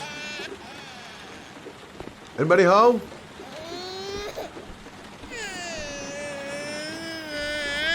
Hello, little cutie. Oh, you looking for your mama?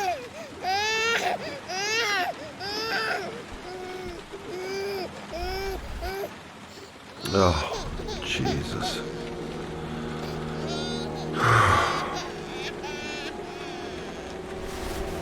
Wait a minute. Hang on, babe. This letter. Holy fuck. I hope she hasn't... Come on, I have to search the house. Maybe it's not too late. Mrs. Bowles! Mrs. Bowles, are you there?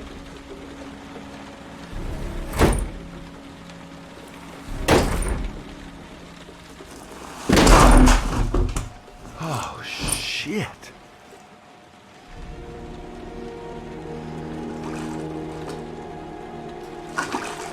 Mrs. Bowles! Mrs. Bowles, can you hear me? Wake up! Wake up!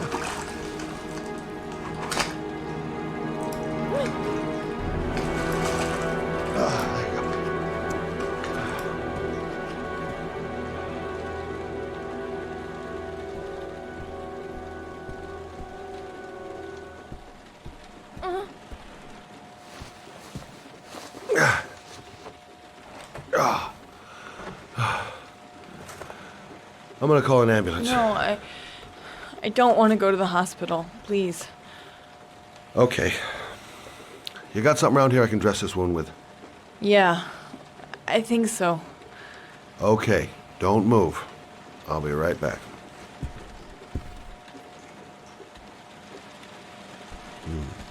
Need some bandages and disinfectant. Gotta be here somewhere. Let's see. I need this, and this, and this.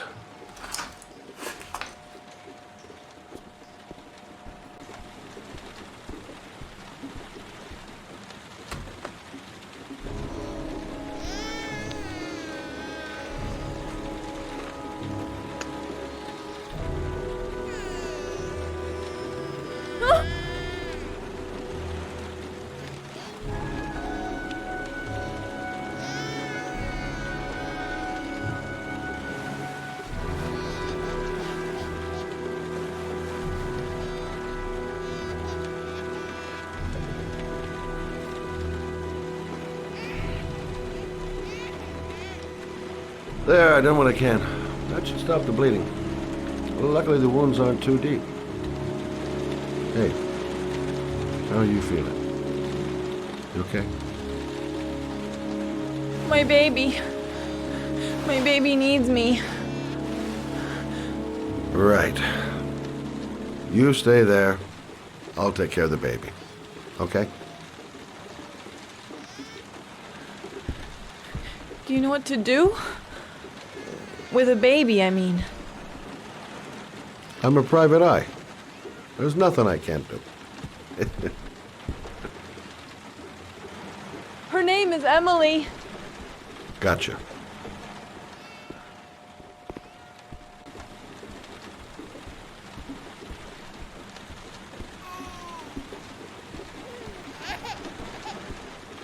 Hi there, Emily. So, what seems to be the problem, huh?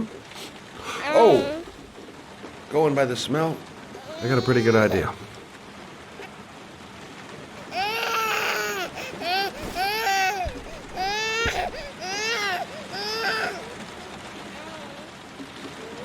Okay.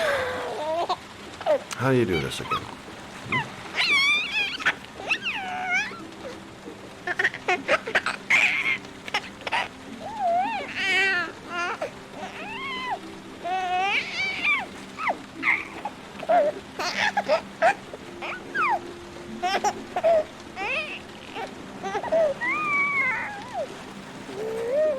There you go, fresh new baby. That should feel better. Right, Emily?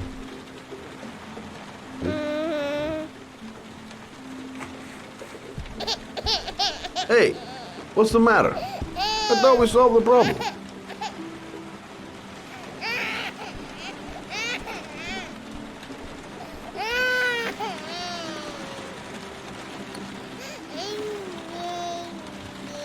I guess I better warm this thing up.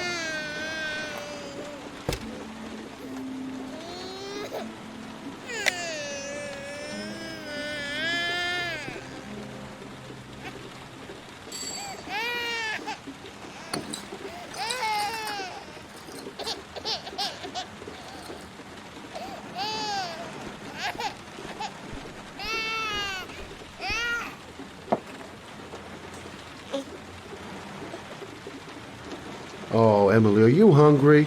Huh? You hold on. I'll just tilt this bottle a little bit so you don't choke.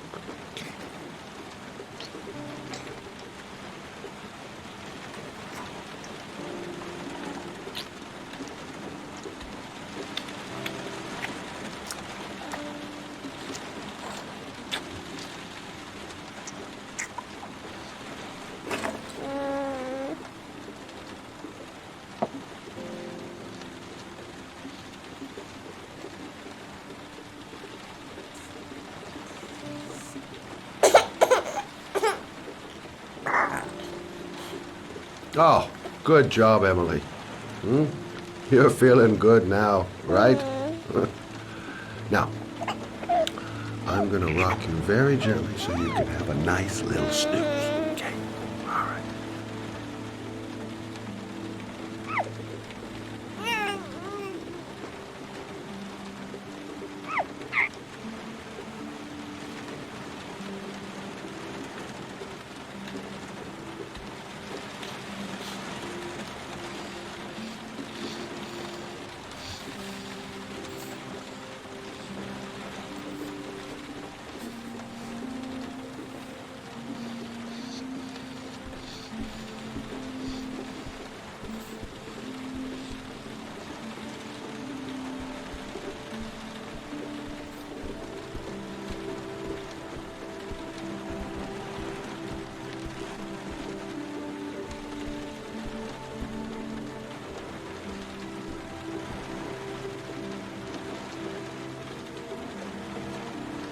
Thanks for looking after my baby.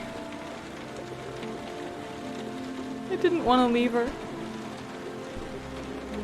I just couldn't cope anymore. Just not having Jeremy around. He was such a good boy. I can't understand why anyone would want to hurt him. Do you take care of this baby on your own? Doesn't Jeremy's father live with you anymore? He disappeared. The day after Jeremy. I don't know what happened to him. Maybe he couldn't take it. Ever since I've had to look after Emily all on my own, and I couldn't do it anymore. I understand.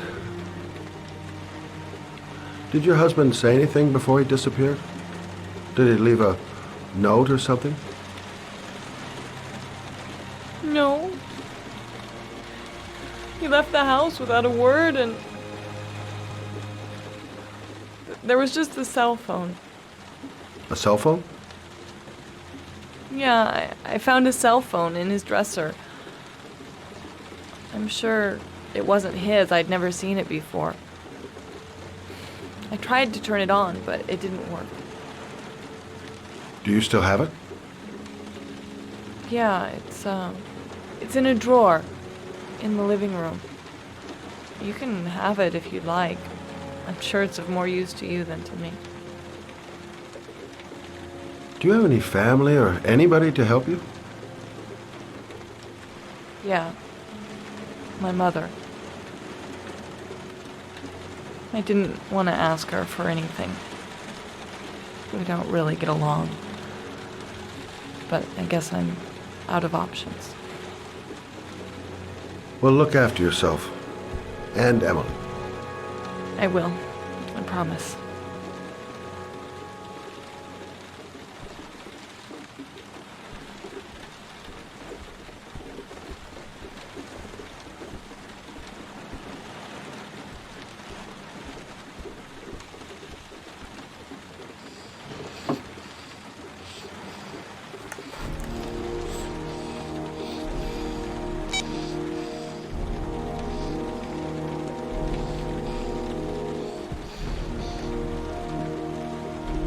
Good luck, Emily.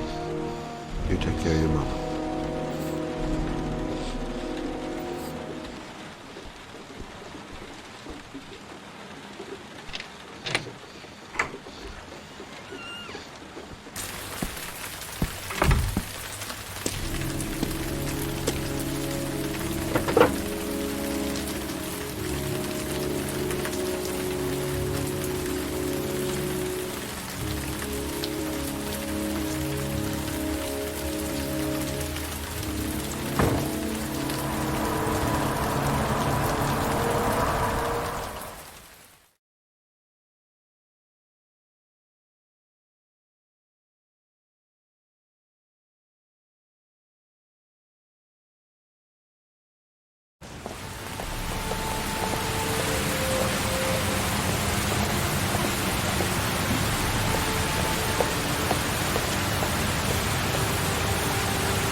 Can't stop thinking about that well. Sean seemed exhausted. But at least he's alive. I'll do anything to get him out of there. I should go talk to the garage guy over there. Excuse me? Hey! Oh! Huh. Sorry. Didn't see you. What can I do you for? I'd like to get my car.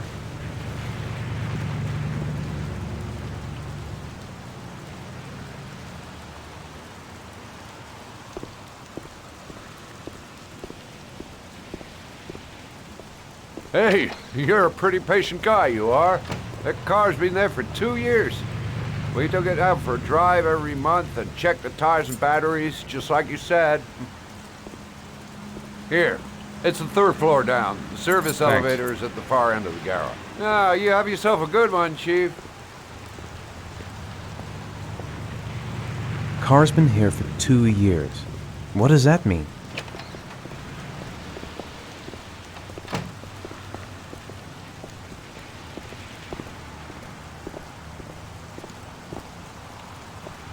Elevator at the back of the garage, 3rd floor. Got it.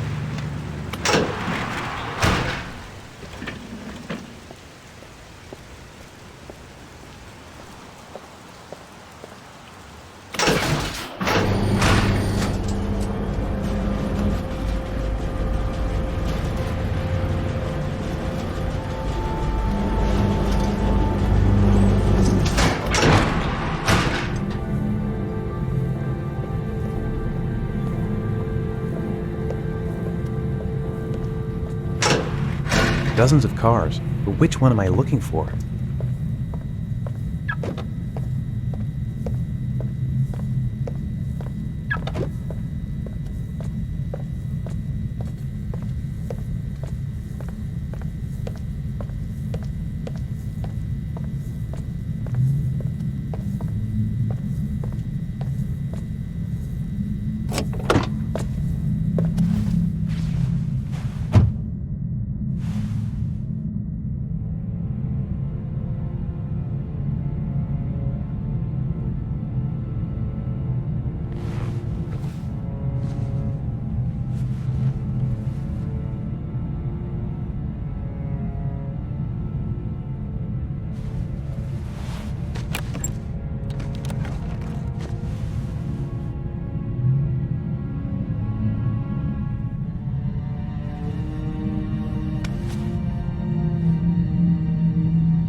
Your destination is 4 miles from here. Leave the parking lot and take the first right.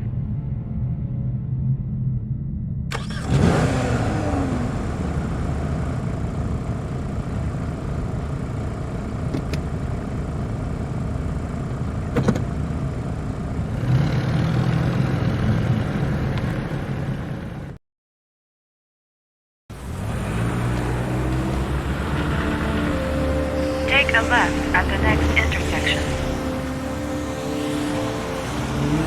Keep to the right and take the first exit.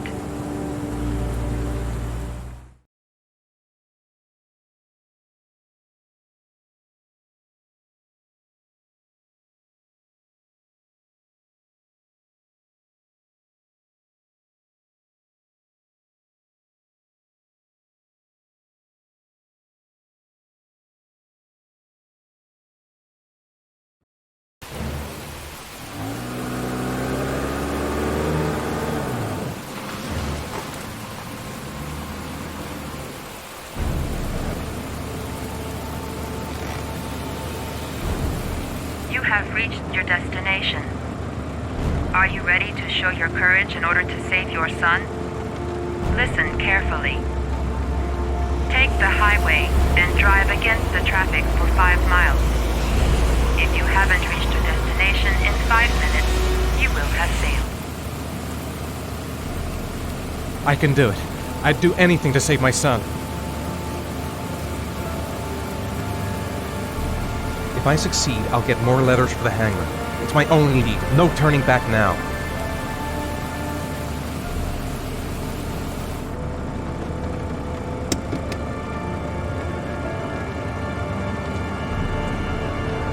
A lot of good it'll do Sean if I kill myself on this highway.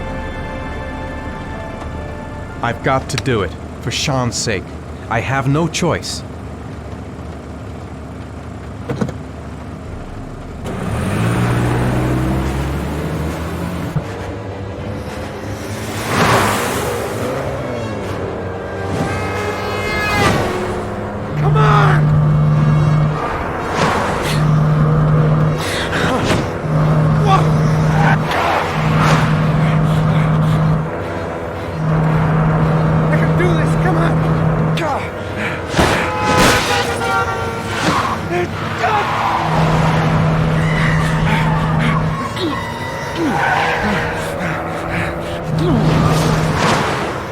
You still have 4 miles to go before you reach your destination. Move! Get out of the way! Oh, come on!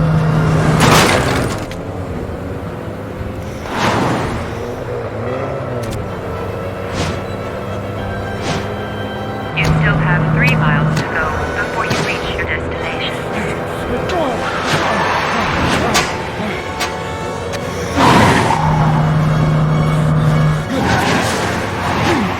You still have 2 miles to go before you reach your destination.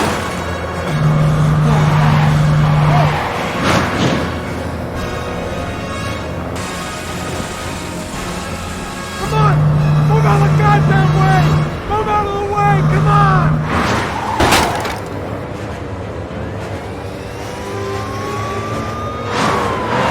You still have 1 mile to go before you reach your destination.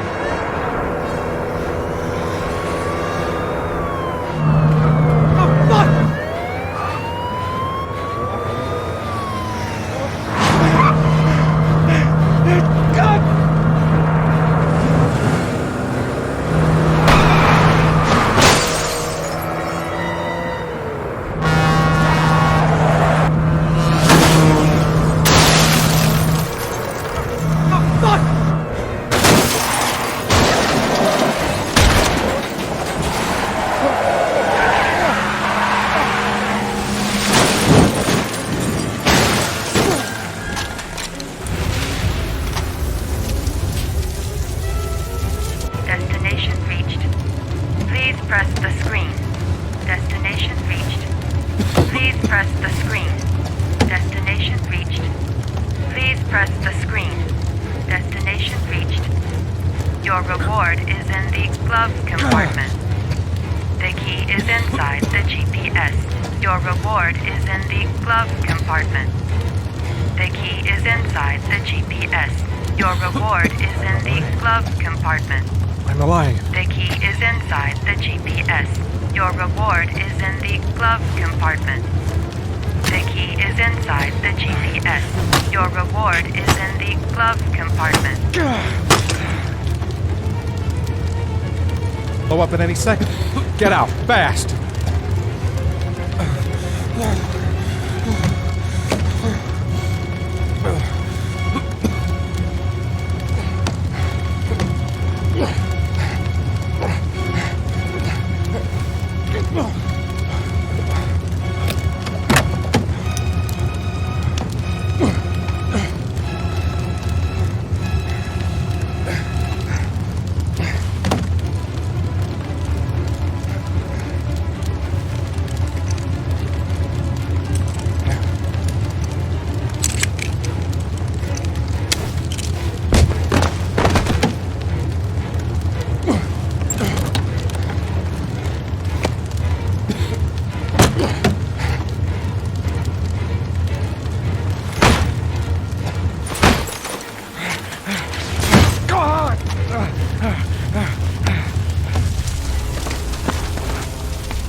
The atmosphere here is one of concern, as there is still no news of 10-year-old Sean Mars, who disappeared yesterday. A recent report indicates that the police are now treating this as another kidnapping by the Origami Killer. If this information is confirmed, he may Hello still be there, alive, sweetheart. as the previous victims What can I do for you? 3 to 5 days I'd like a room. For you? Anything. Feeling the register.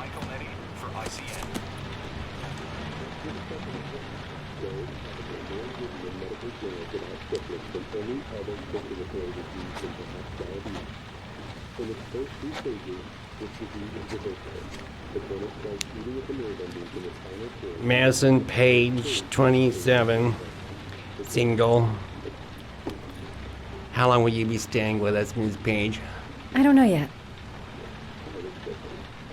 Room 201. Last floor, stairs on the right, in the courtyard. Thanks.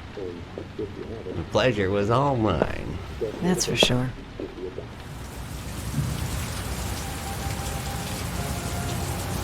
Room 201. Stairs on the right, last floor.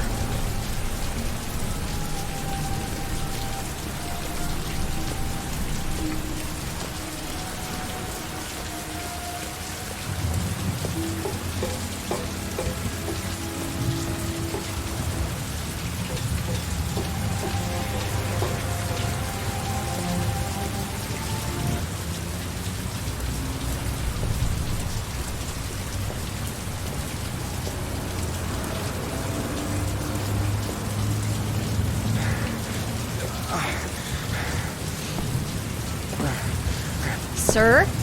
Are you all right? I'll call an ambulance. No ambulance. You're badly hurt. You need a doctor. Please, just help me to my room. It's number 207.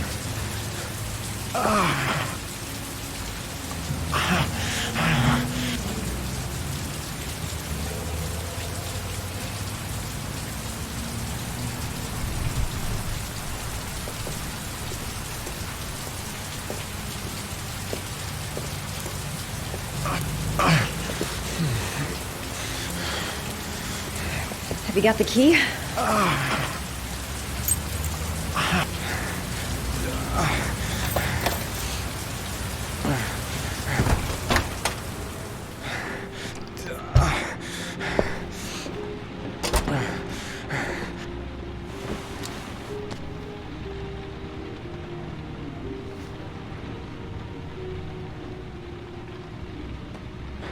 You're really in bad shape. You should see a doctor. Must have one, maybe two broken ribs. It's not fatal. But it's sore as hell. Your head is bleeding. It looks deep.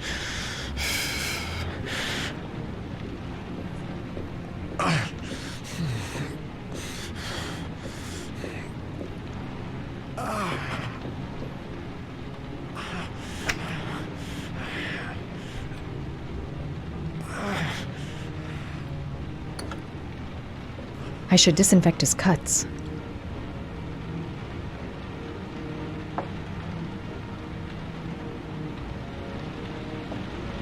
Necophren 100 antibiotics, administered to combat infection.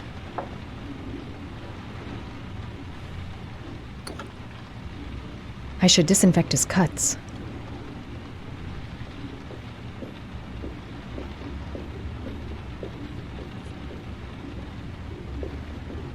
I'm gonna disinfect your wound.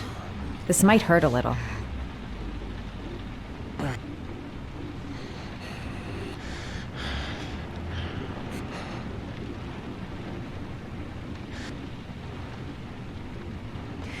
There. At least it won't get infected. Thanks.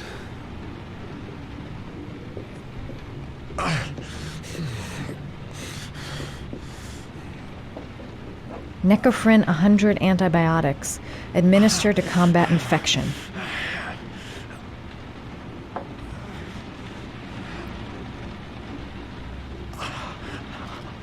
Paracetamol painkiller, administer in cases of intense pain.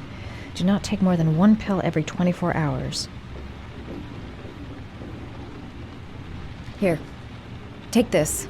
It should do you some good. It's a painkiller. It'll help reduce the pain. It says on the box to take one every 24 hours. I don't think it's a good idea to exceed the dose. I can't afford to wait. I wouldn't move around for a few days if I were you. I'm gonna take a shower. All right, let me help you.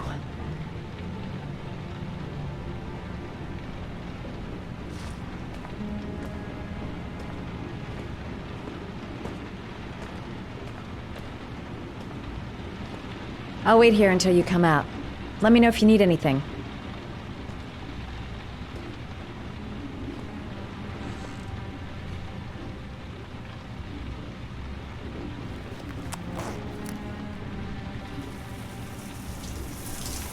Talk to me.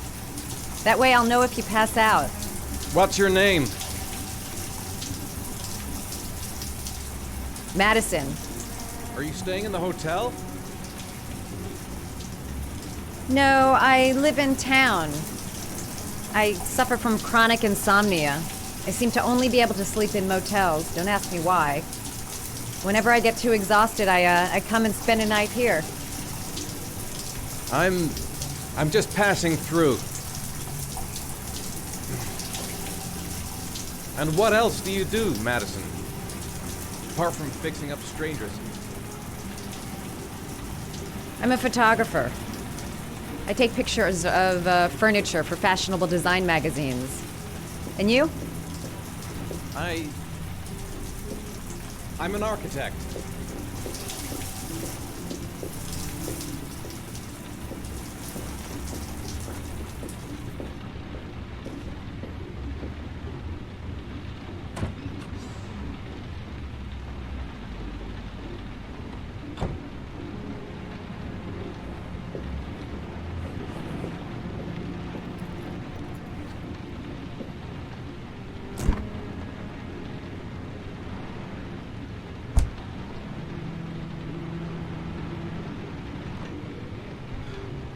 Thanks for staying. I feel a lot better now. Okay. I better get going then.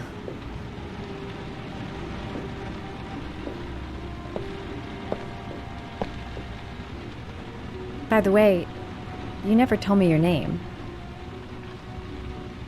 Ethan. Be careful, Ethan.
Was that the first time?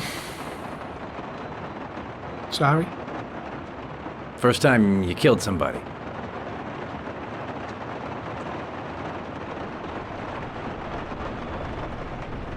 It always does something to you the first time. Then you get used to it.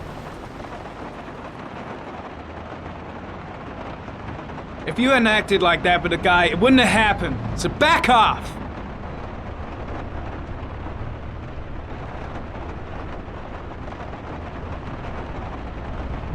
That's him.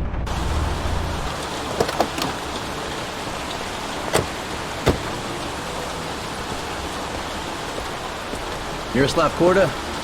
Yeah? Lieutenant Carter Blake, I'd like to ask you some questions.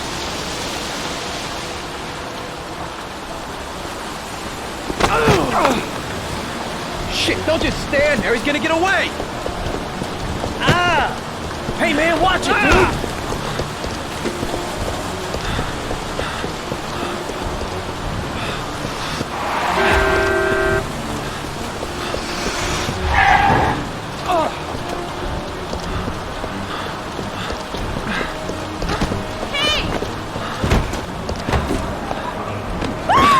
Watch it, man! Whoa!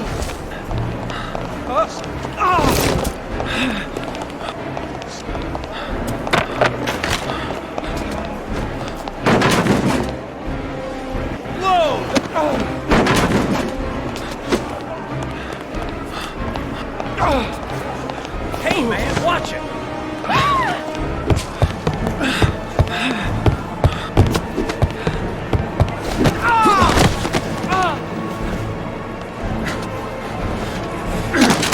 Hey man, what's your problem?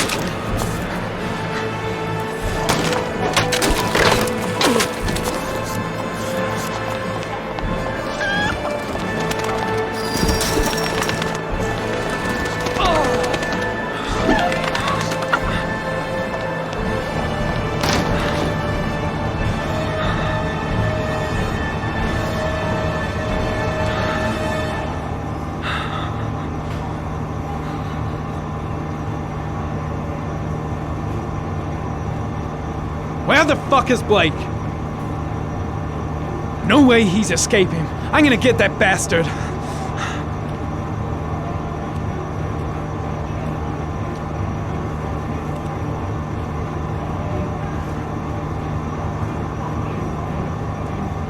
Come on.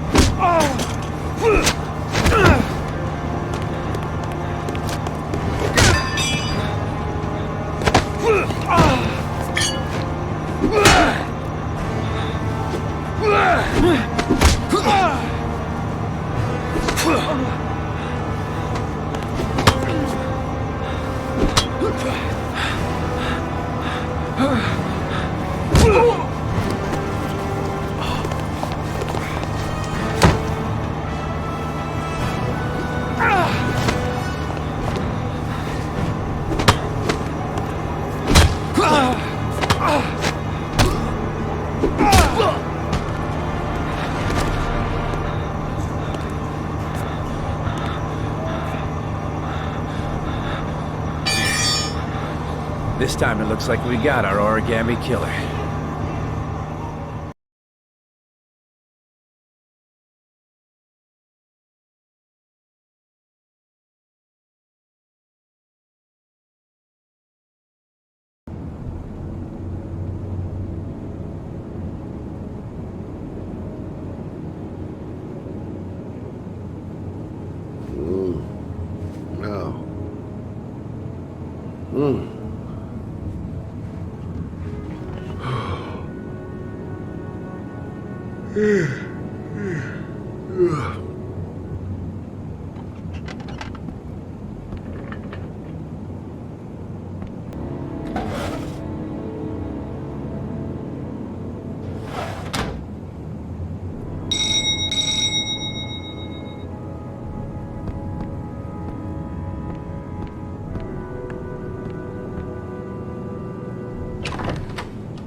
You said I could contact you if I remembered anything. Can I come in? Sure.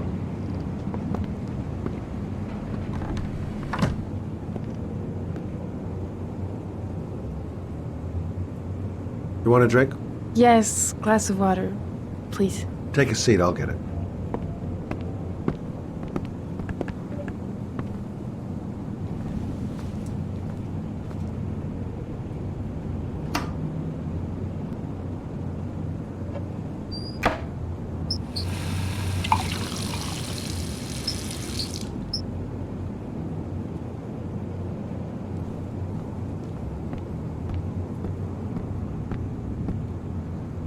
Thanks.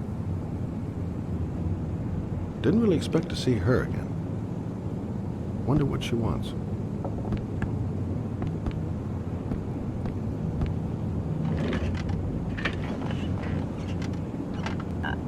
I just remembered something. Maybe it's not important, but a letter arrived in the mail the morning Johnny disappeared. A letter? What kind of a letter? It was addressed to Johnny's father. I don't know what was inside it, but he read it and then he left. That's the last time I saw him. And you think there's a connection between that letter and Johnny's death, is that it? You remember anything else about the letter? Well, I don't know why, but I kept the envelope.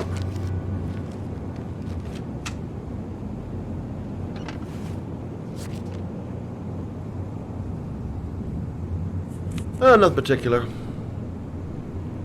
Except the address. The address? It was typed with an old typewriter. Could be a lead, you never know. Well, thanks for your help, Lauren. I'll let you know if it leads to anything. Wait, I can't just sit around and do nothing while you're out there looking for the man who killed my son. Ever since you came around, I've been thinking, and I want to come with you. Help you in your investigation?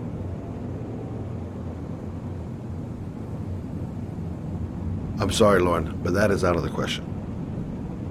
If you won't let me help you, I'm keeping the envelope. It's all or nothing.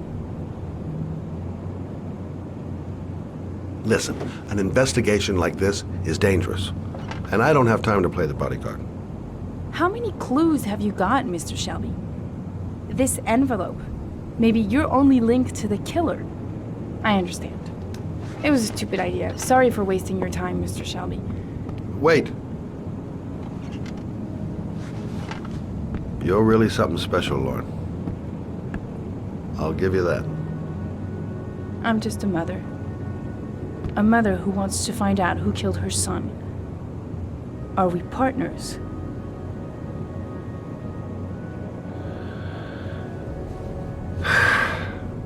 We're partners.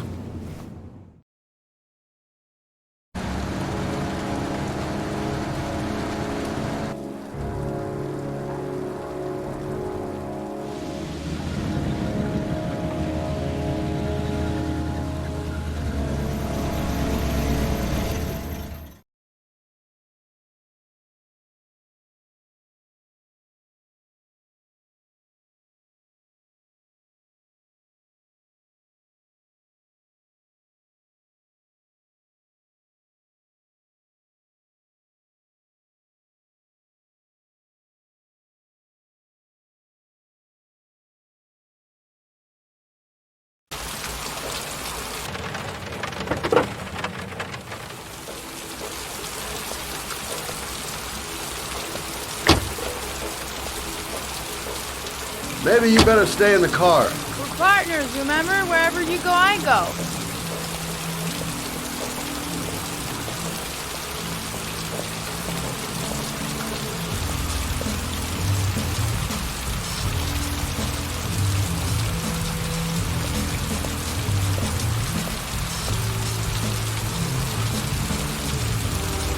What are we doing here? We come to see Gordy Kramer. Kramer? The bigwig tycoon from Kramer Construction? No, his son. You think maybe he's the Origami Killer? For now, I just have a few questions that need answers.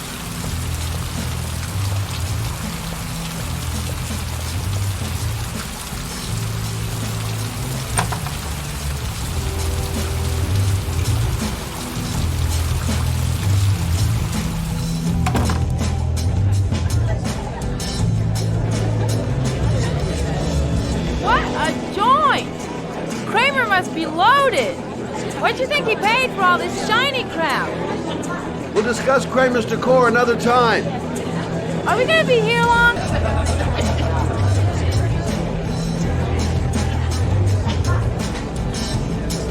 Hi, I'm looking for Gordy. You know where he is? I saw him a while back, but you'll be lucky to see him. He rarely hangs out down here with his guests. Oh, really? Why bother throwing a party then? Why don't you go ask him?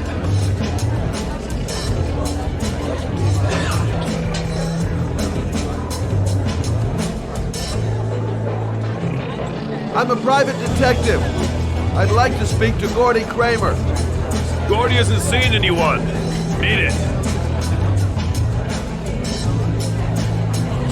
Look, Cinderfella. The clock's just turned 12 and I don't want to have to turn you into a pumpkin. You're real smart, fella. Bet you won't be so funny with my foot up your ass. If I want to see Gordy Kramer, I'm gonna have to go about it some other way. Excuse me! I'm looking for Gordy. I saw him going upstairs a while ago. I'd be surprised if he comes down again this evening.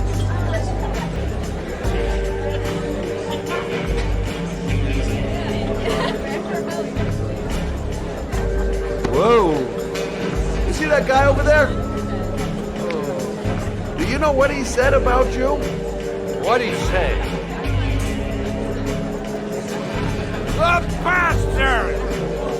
Ah, sort him out! You motherfucker!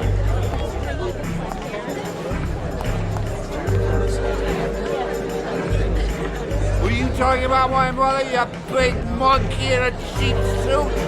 You think, you think you're a big man. I'm a bigger man. You just know. Hey. Ooh, monkey. I'm talking to you, big ape. What are you saying about my mother? You get filed with me, my little friend. And do you know who I am?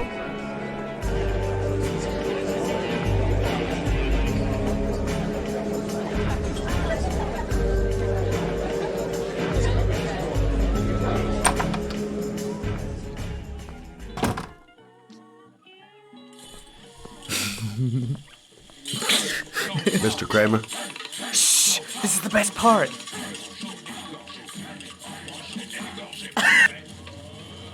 My name is Scott Shelby. I'm a private detective. I'm investigating the case of the Origami Killer. I'd like to ask you a few questions.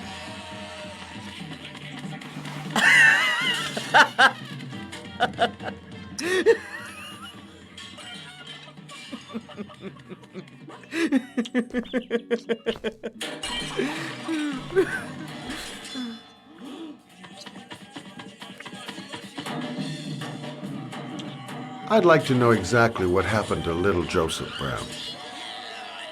Beat it! You hear me? Get the hell out of here!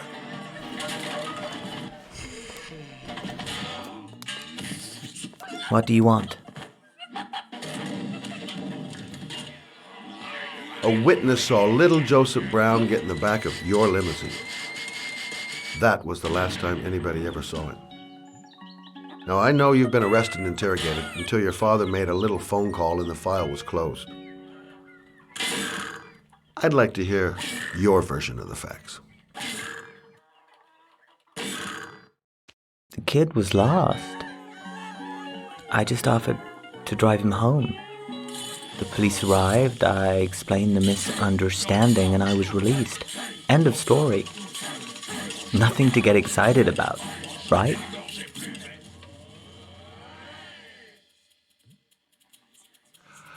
I don't know why, but your story just doesn't check out.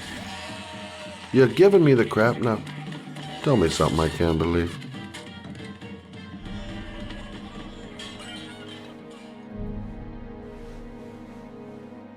Very well. I'm the Origami Killer. I get my victims into my car. I drown them in rainwater. Then I dump them on a wasteland with an origami figure in one hand and an orchid on their chest. I do that because I'm bored, Mr. Shelby. And it's a creative and entertaining way of having fun. Is that good enough for you? Or do you want more? This interview is over. Get rid of this clown!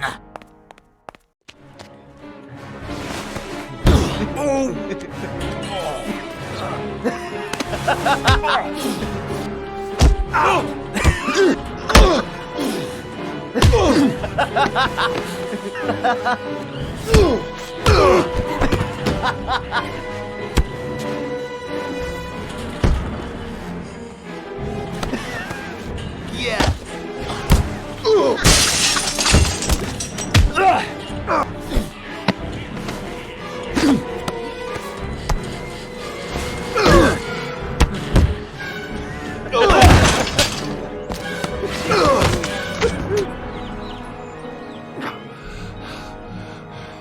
It's a dangerous game you're playing, Kramer. Do you know who my father is? He only has to lift one finger and you won't wake up tomorrow morning. You're the one that should be afraid, Mr. Shelby, not me.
There's got to be a way into the building.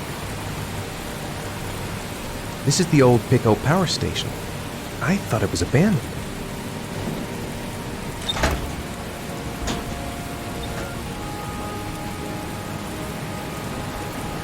You might be able to find an entrance if I go around the building.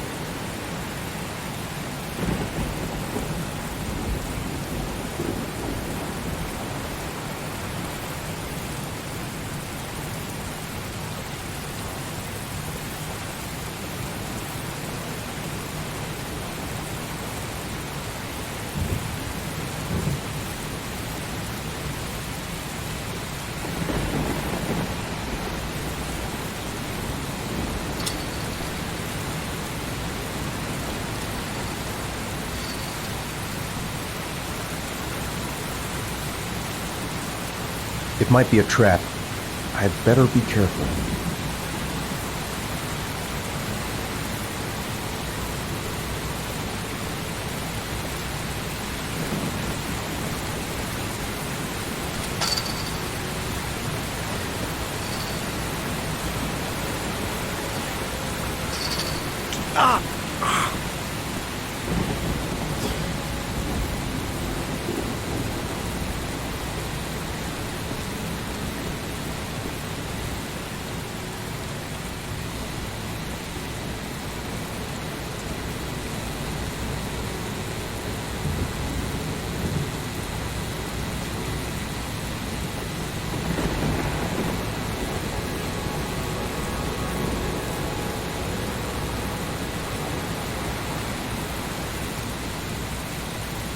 Now where am I supposed to go?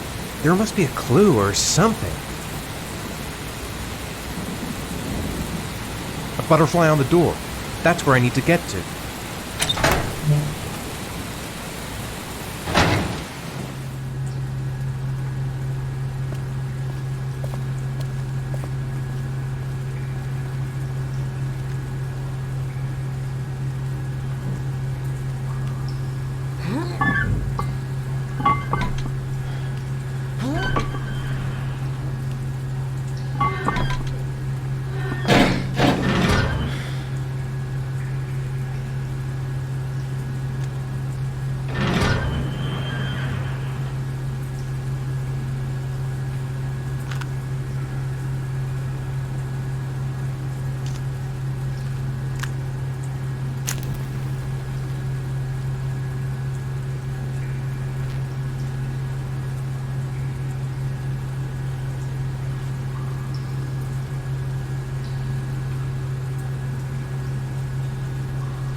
Glass. Broken glass. Sharp as a razor. Impossible to go back. I'm gonna have to crawl through it, slowly, so I don't tear up my arms.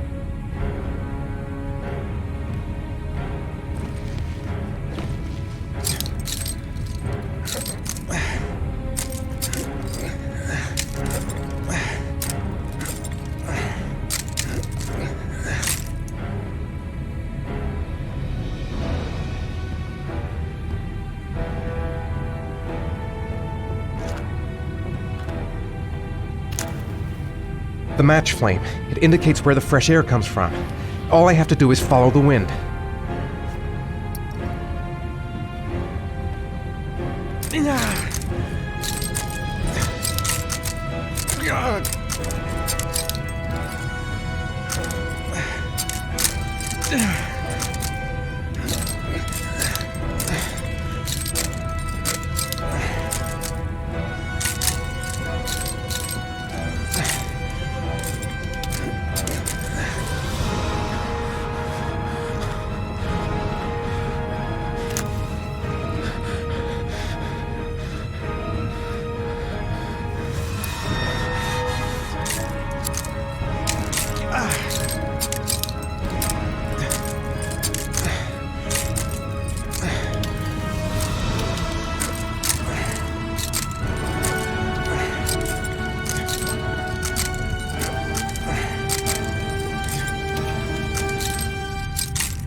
Right.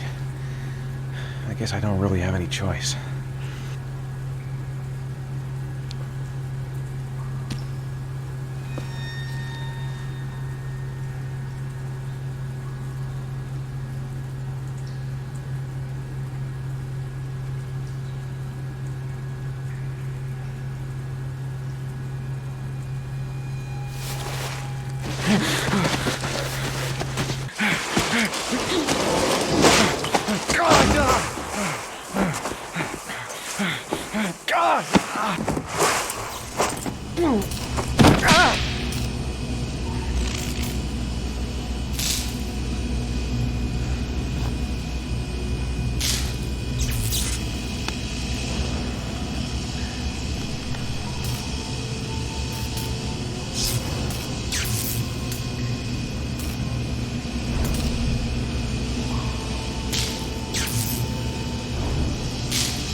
Oh my god.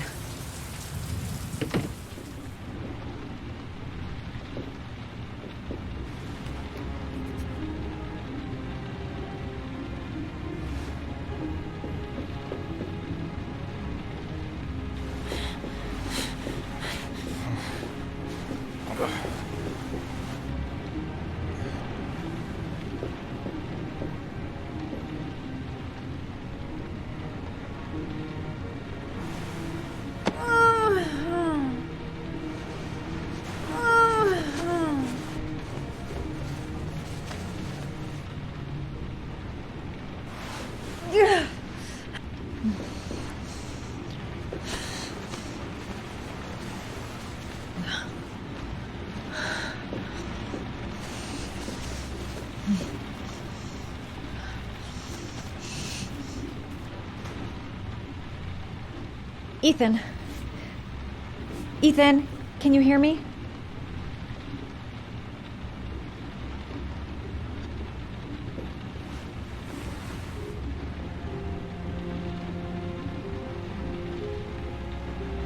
Are those burn marks on your chest?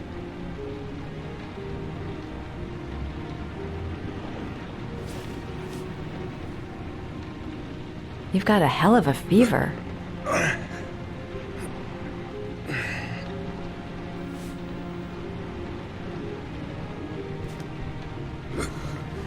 Arms look really bad.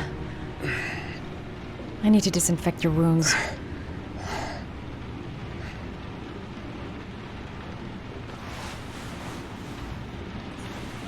I'm gonna have to get your clothes off to disinfect those wounds.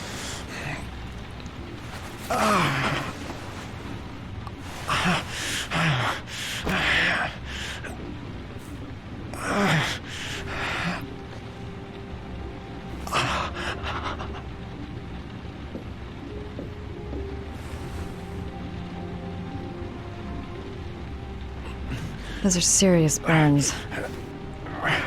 I don't know if I can do anything for you.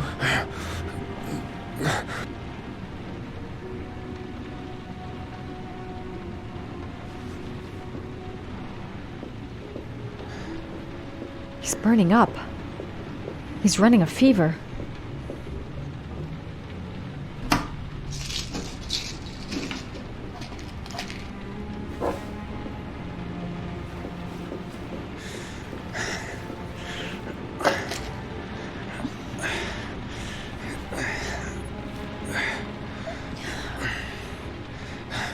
I'm no doctor, but I'll do what I can.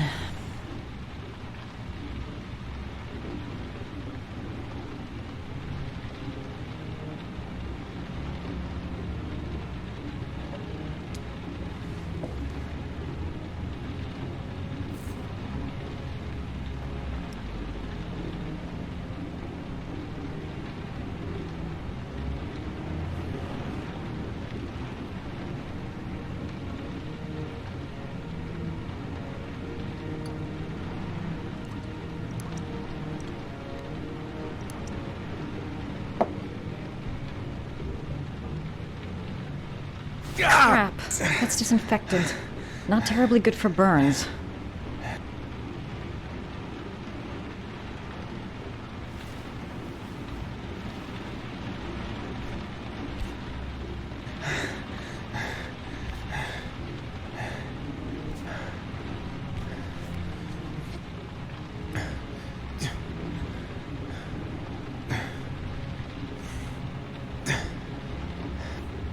Your wounds are disinfected.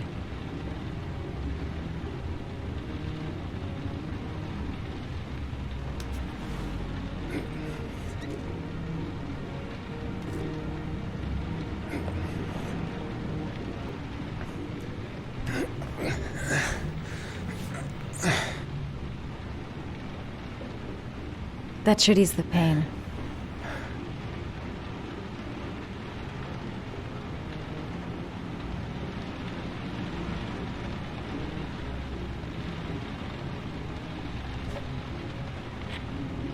Wait. Sleeping pills in his state? Not a good idea.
That's all I can do. How do you feel? Ethan? He's unconscious. Now I'll just have to wait. And hope he wakes up.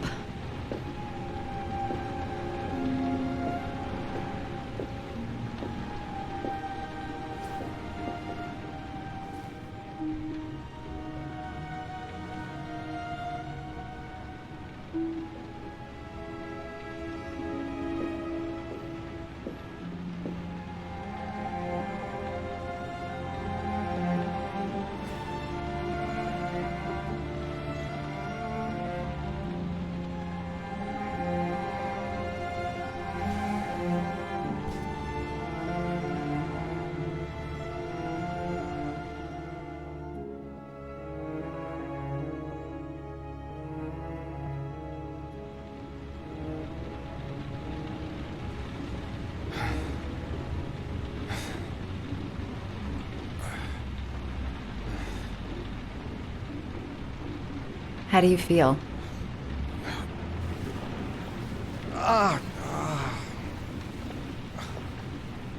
I've been better. Was I out for long? About 3 hours.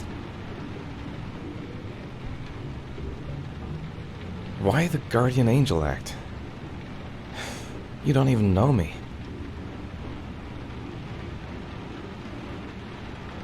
You didn't really leave me any choice. I couldn't just leave you like that.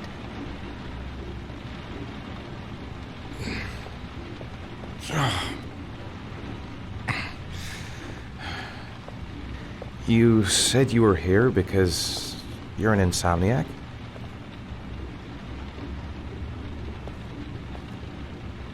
I've been going through a bit of a tough patch the last few months. It's the kind of stuff you prefer to forget. I do what I can to live with it, but it's not easy.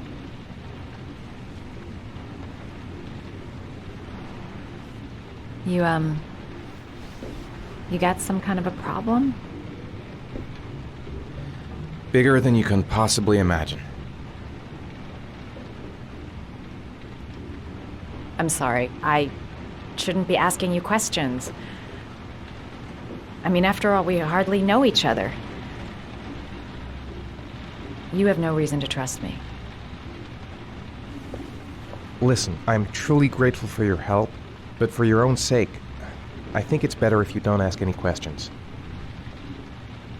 Maybe I could help you. No one can help me. You've already done a lot, Madison. Right. I'm gonna go. Take care.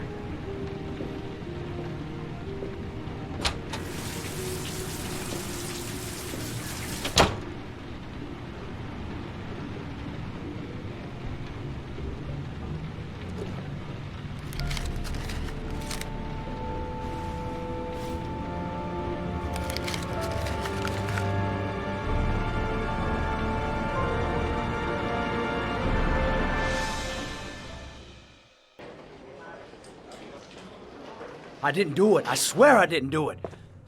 I've got nothing to do with that business. I never killed nobody. Oh, no? Then why did you run away when they came to question you? I already told you I forgot to report to my parole officer. I didn't want to go back to prison. When I saw the cops, I just bolted. I wasn't thinking straight. We checked out his statement. He has an alibi for at least 3 of the murders. Fuck, that bastard was a perfect fit. Shit!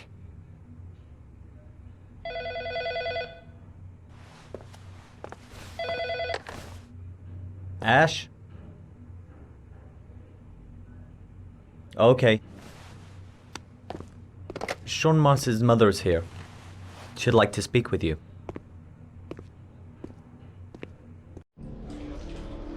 It was a few months back. The middle of the night. It was pouring down. Ethan came home completely drenched at about 3. I asked him where he'd been. He spoke about drowning, the rain. he didn't make any sense. There was something in his eyes. As if it wasn't really him. There may be no connection, but the next day there was that announcement about another victim of the Origami Killer. Find my son. I'm begging you.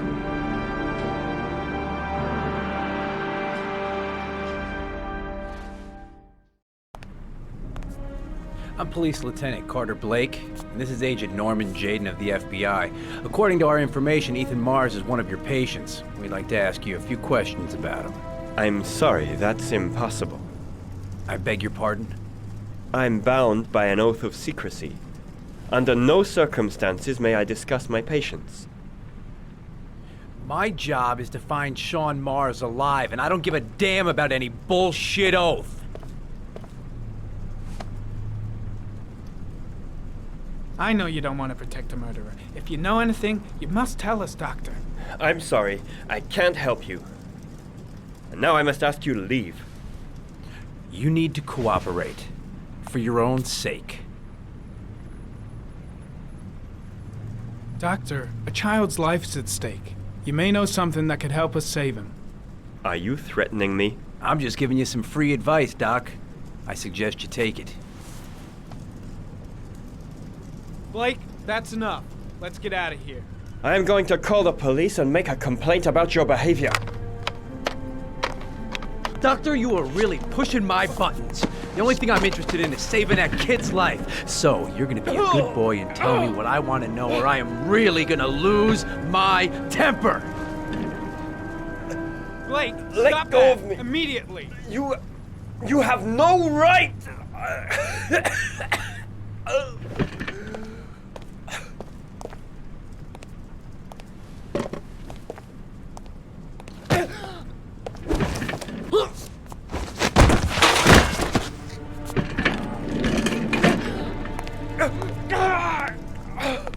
Come on, Doc. There's an easy way and a hard way. It's your fucking choice. You have no right to hit him. I'm saving a kid's life for Christ's sake. If you don't like it, leave.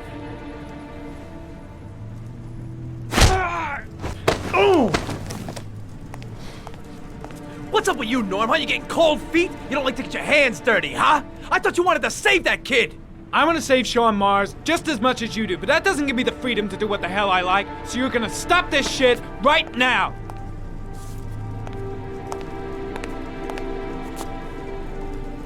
I'll get you for this, Jayden. Don't worry. I will not forget. Ethan Mars has had psychological problems since his first son died. Feels responsible for his death. A sort of morbid neurosis. He is haunted by visions of drowning bodies.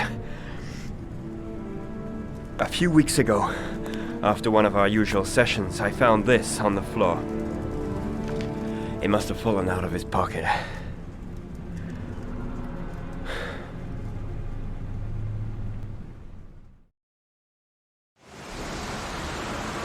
Ash, I want you to assign every available man to finding Ethan Mars. I want a man outside his place day and night.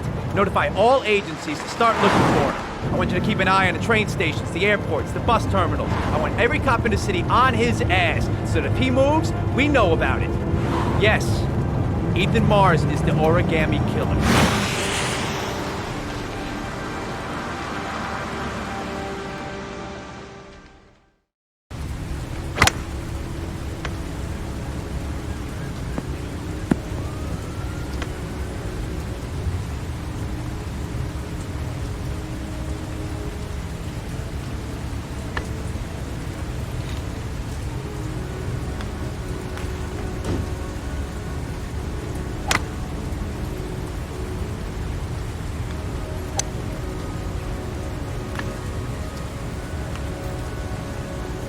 Nice shot.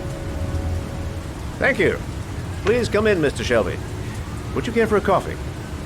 Oh, no thanks. Do you play? I tried once, but I think the owner of the course is still looking for me. It's an interesting sport. It requires strength, but also a cool head and absolute precision. Would you care to hit a few balls with me? There's no danger of damaging the greens here. Okay. Take off your jacket and grab a club.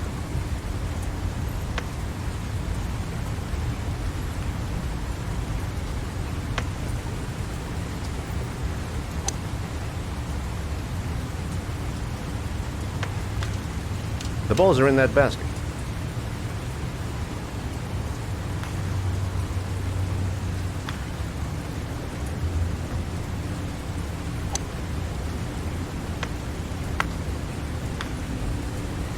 The most important thing is to grip the club correctly. When you feel ready, you swing.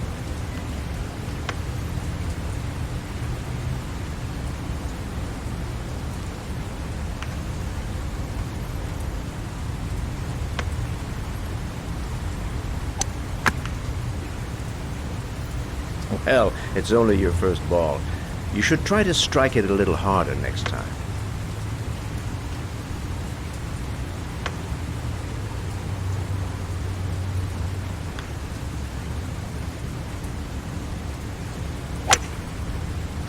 I'm assuming you didn't invite me here just to play golf, Mr. Kramer.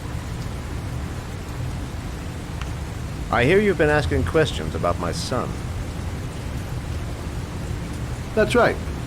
I want to know if Gordy is linked to the Origami Killer case in any way.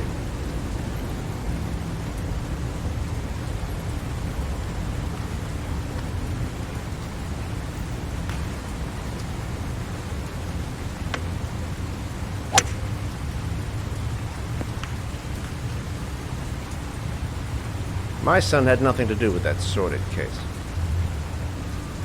Well, then he has nothing to fear from my investigation.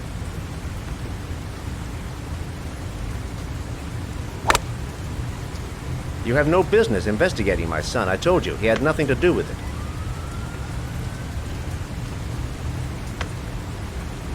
With all due respect, Mr. Kramer, it's up to me to decide who I want to investigate.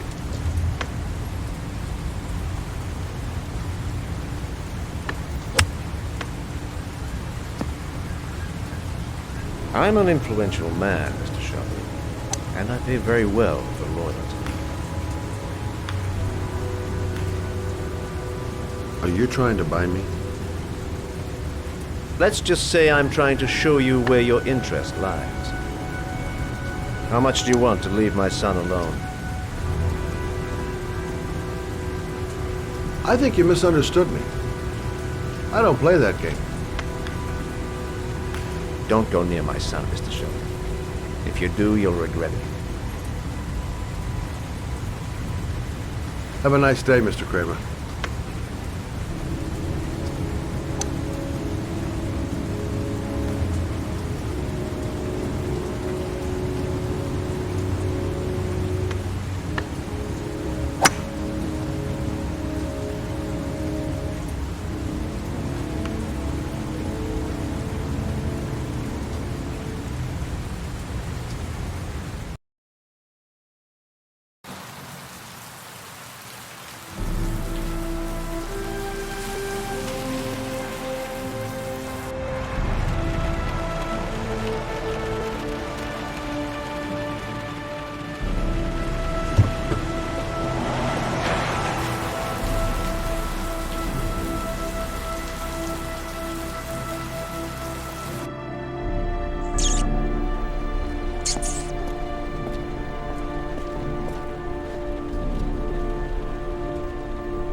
Porcelain lizards? They look new, out of place with the rest of this old beat-up stuff.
Are you prepared to suffer to save your son? You have 5 minutes to cut off the last section of one of your fingers in front of the camera. If you succeed, you will get your reward.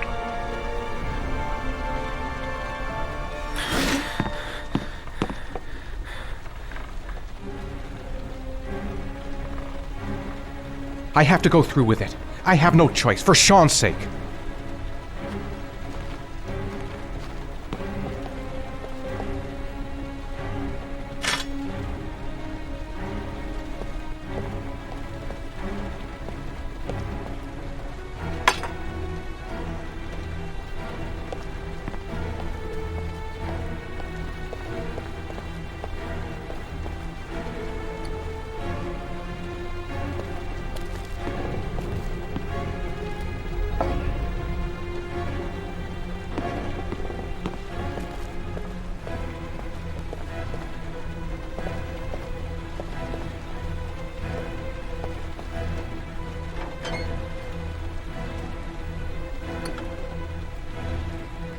You have 4 minutes and 30 seconds left.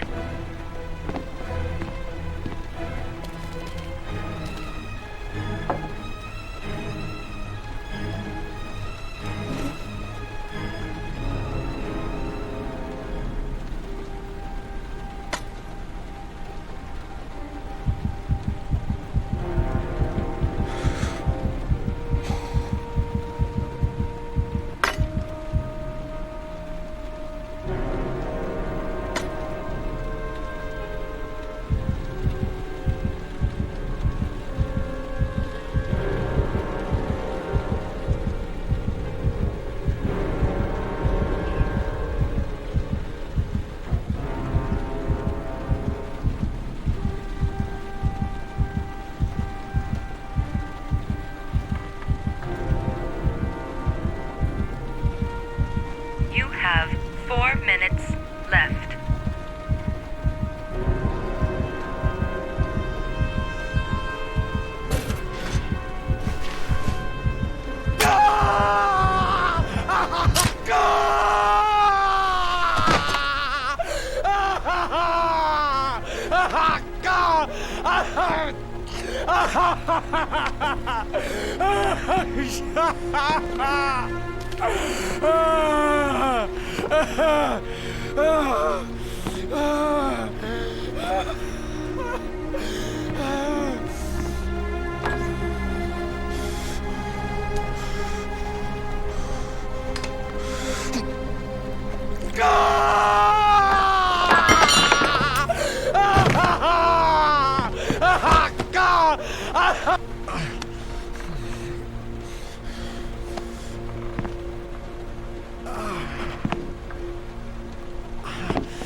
Under the desk.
That's affirmative, Lieutenant. We're in position.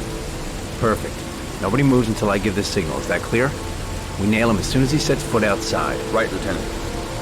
Lucky that patrol spotted his car. What's he doing in there? Beats me. You're the profiler, right? I thought you were supposed to be right inside the killer's head. Well, that's just it.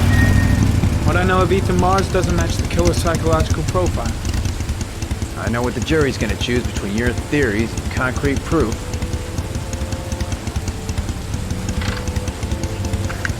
What the fuck is that girl doing there? Mars comes out now, she's gonna be in trouble. What do we do, Lieutenant? Want to get her out? No, stand down.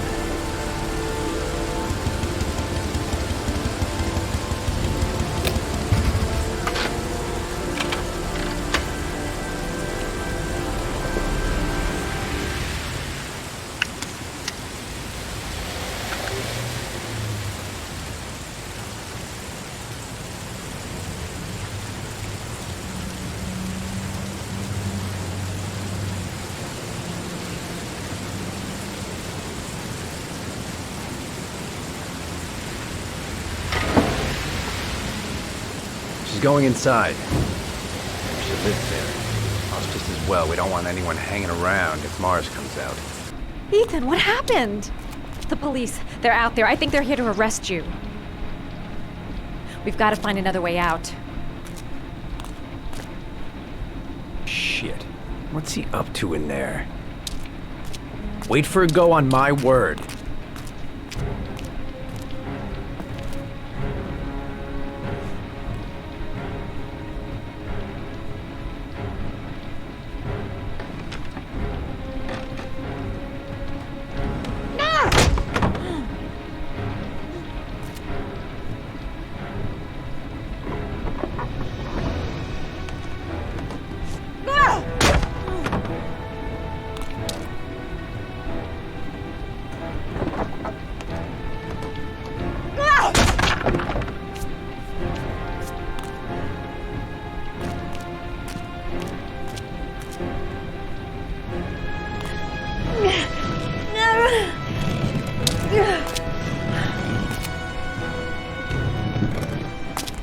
Ready on my go.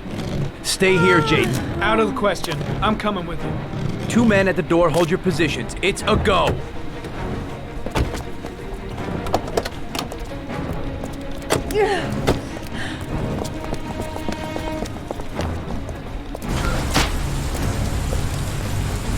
Come on, let's go this way.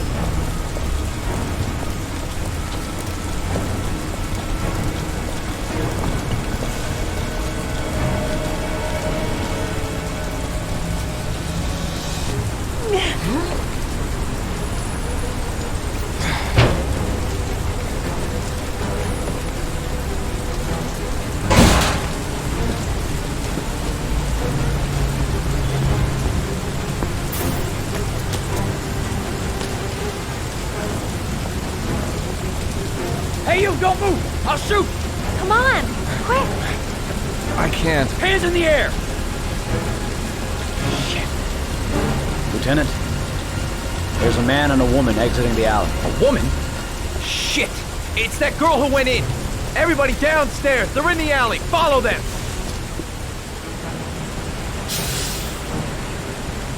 The subway.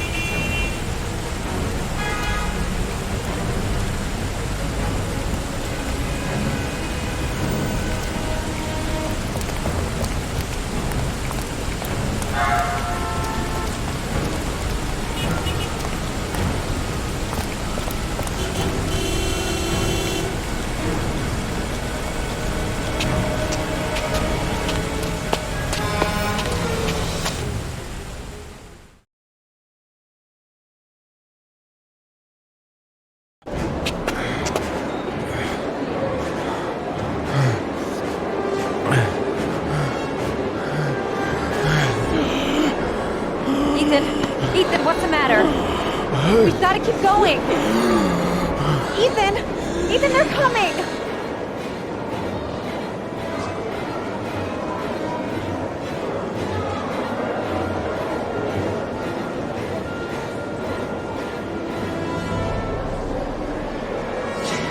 The platforms. It's the only way out. Let's go.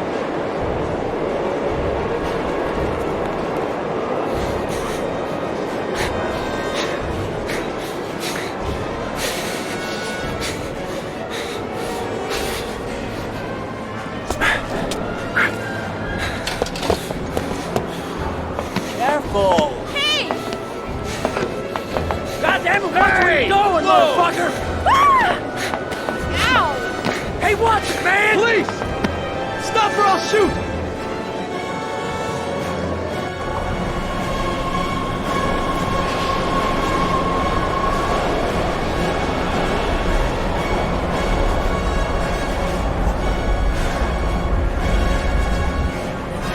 Quick! Quick! Ethan, quick! It's gonna hit us!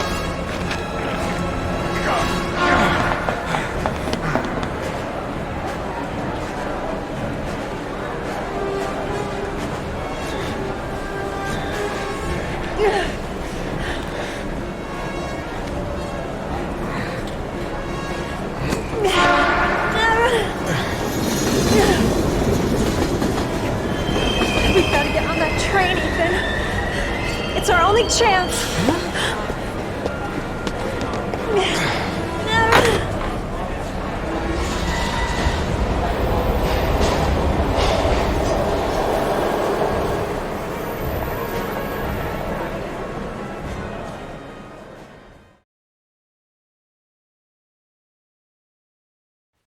Less than an hour ago, we heard from the police who have identified the man thought to be the Origami Killer. Ethan Mars, father of the kidnapped victim Sean Mars, is on the run and should be considered armed and dangerous. A police manhunt is now underway, and they hope that they will soon be able to announce the apprehension of this dangerous lunatic.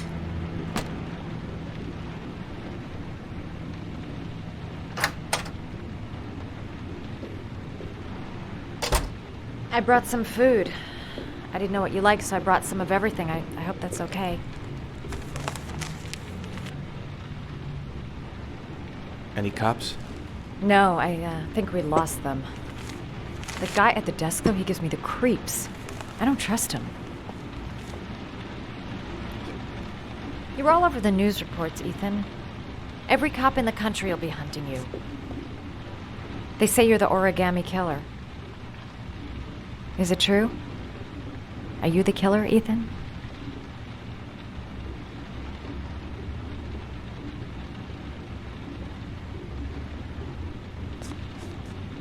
Please, Madison, don't ask any more questions. The less you know. That's for me to decide.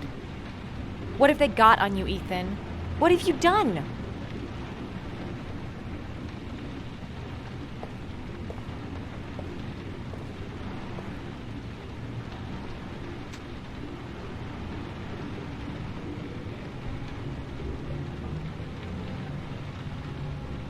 I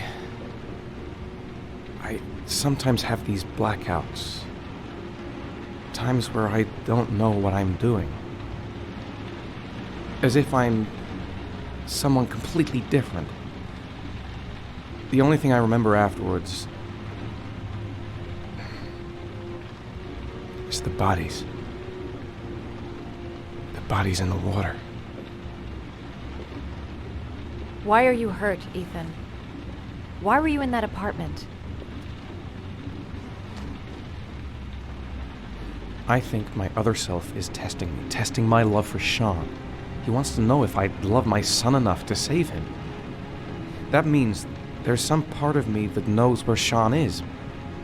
But the only way to find him is to go through these trials. Why can't you tell that to the police? And tell them what?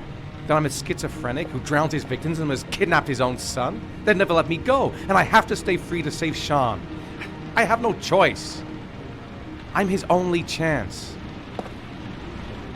When Sean is out of danger, I'll turn myself in, but not until then.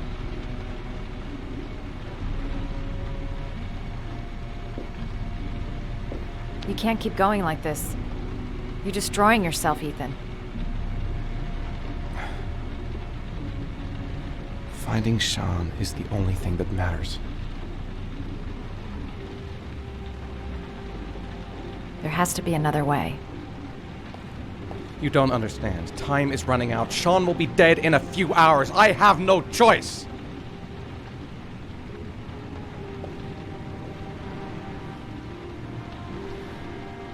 Please, Madison, leave. Forget everything that's happened. There is nothing more you can do for me. If you want to help me, leave. Leave me to do this on my own.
Your vodka, sir. Thanks. You look preoccupied, if you don't mind my saying so. Problems with the investigation? Blake is convinced that Mars is the killer. Not you. I thought there was some evidence to that effect. That's true. But it just doesn't make sense. His psychological profile doesn't fit. Neither does the geolocalization. I can't see this father drowning 8 victims before kidnapping his own kid. Mars is not the Origami Killer. I'd stake my life on it. Then who is? I haven't the faintest fucking idea. Maybe you should review the evidence in your possession. That's just what I was thinking of doing.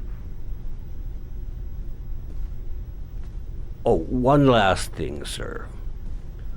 You should be careful not to overindulge in you-know-what. It can be dangerous. Very dangerous. I'm trying to keep a handle on it, but that's difficult. It gets more and more difficult.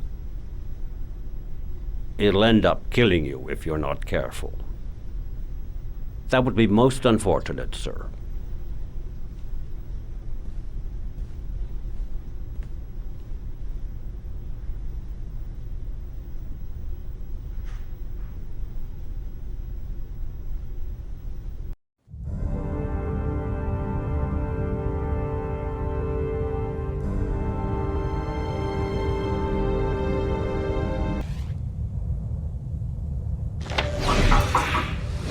Well. Looks like there's something new. The video recording from near the park on the afternoon Sean Mars disappeared. I doubt there's anything on it, but you never know.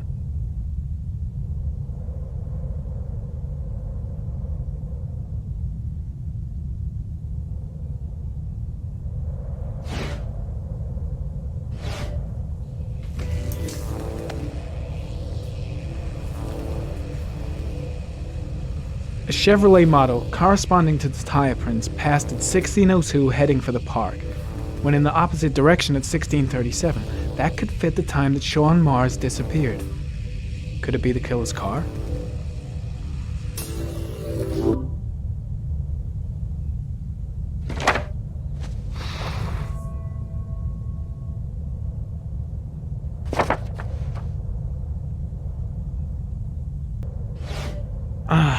Pity we can't see the driver's face.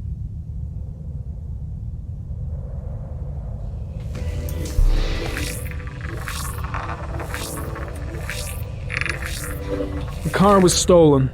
Let's see. A certain Jackson Neville was suspected of stealing it, but the charges were dropped. Not enough evidence.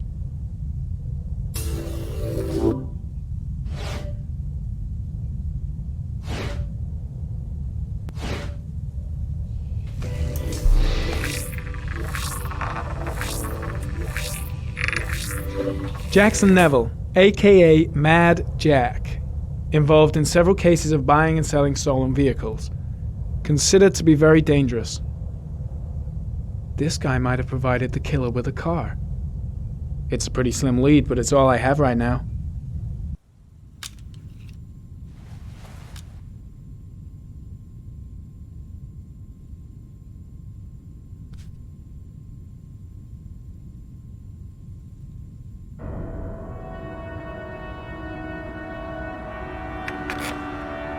Oh, one last thing, sir. You should be careful not to overindulge in you know what. It can be dangerous. Very dangerous. Shit, it's coming. Trypticane. The tube is on the bedside table. All I need is to take some, and the pain will go away. I should resist. This is gonna kill me. I know I can resist. I just need to stay in control and do something until it goes away.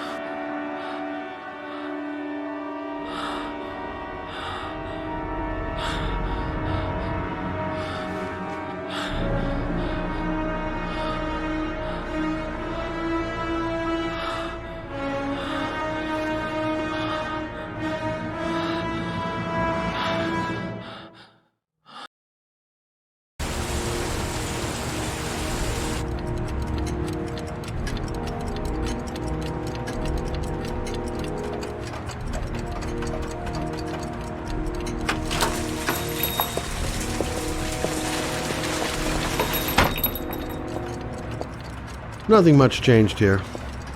Just the dust and the clocks ticking on and on.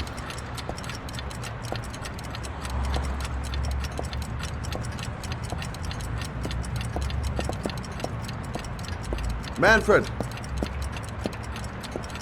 Manfred! Anybody home? Club really about? Why is he so worried? Hi there, Manfred. Who is it? Scott. Scott Shelby. Do you remember me? Scott? This is Scott! Oh, yes, of course. Well, good to see you. How long has it been? Oh, about 10 years, I guess. At my age, time means nothing anymore. I repair clocks, but I try to forget about time. How about you? Are you still with the police? Oh, no, I quit. I'm a private investigator now. This is Lauren. She's a friend. Hello. Oh, hello, young lady. Well, this calls for a celebration. I've just the thing. Wait there. I'm sure I saw a bottle of scotch around here somewhere.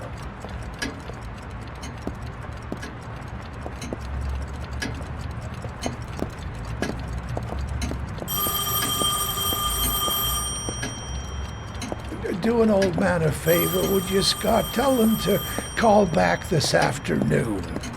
Sure, no problem. Hello? Yeah, this is Manfred's. He's not available right now. Could you call back later this afternoon? Thanks.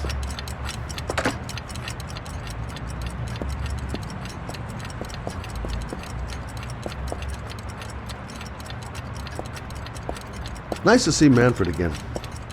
Just like old times.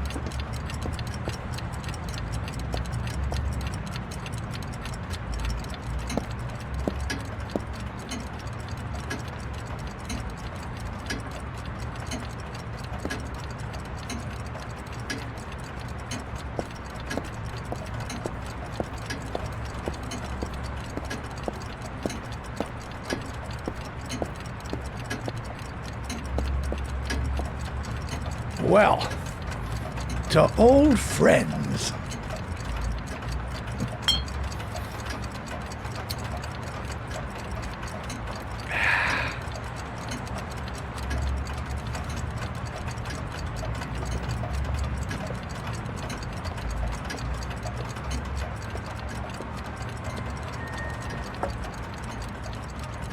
Do you like it? Yes, it's beautiful. It's a Stradelli, crafted in Venice in the 18th century. It's one of my favorite pieces.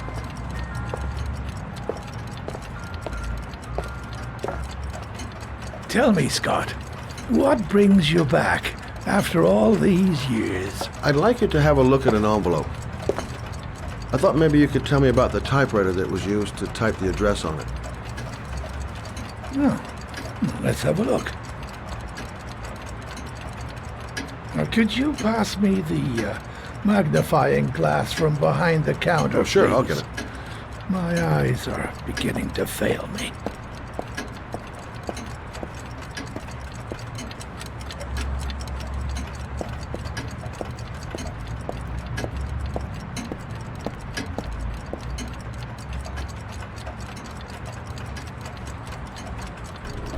Thanks. Well, let's see what this envelope has to say for itself. A Royal 5. Yes, the shape of the T's and the F's is typical of that model. Produced between 1907 and 1924. Yes. No doubt about it. It's a Royal 5.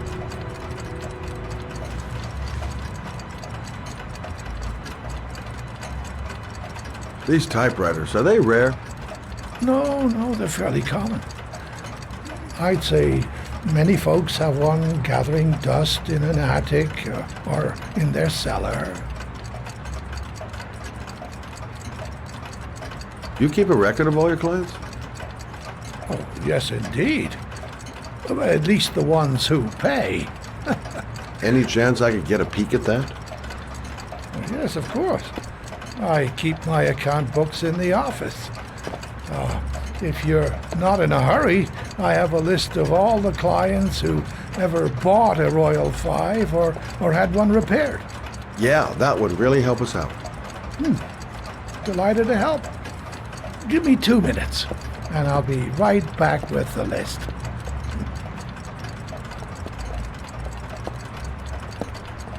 You think the killer's been here? If he has a 1920s typewriter, he may have needed Manfred's services to get it fixed. We'll know when we get the list.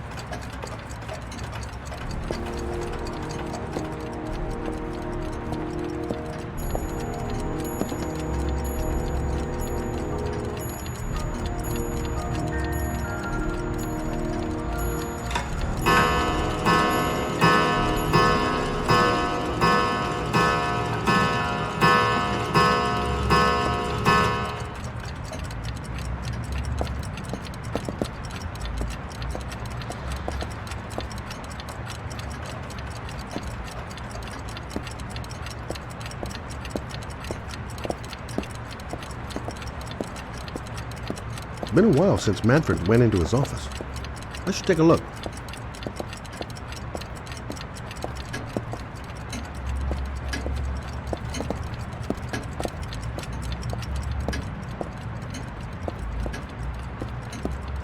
Hello? Manfred! Hello? Your call is lodged, sir. A police car will be there in a few minutes. I need to know who you are, sir. Sir? Hello?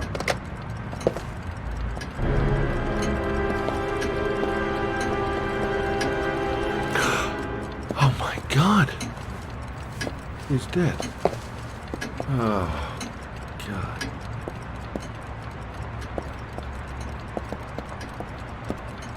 Poor old man. He didn't deserve to go like that.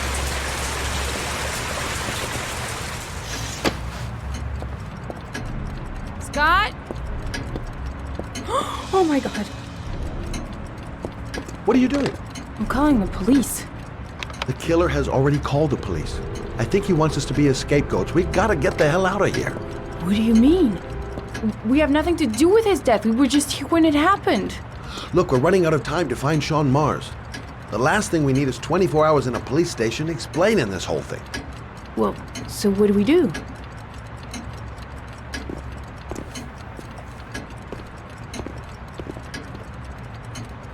Watch the front door. I'll get rid of our fingerprints from everything we touched since we came in. You better work fast. The police are going to be here any minute.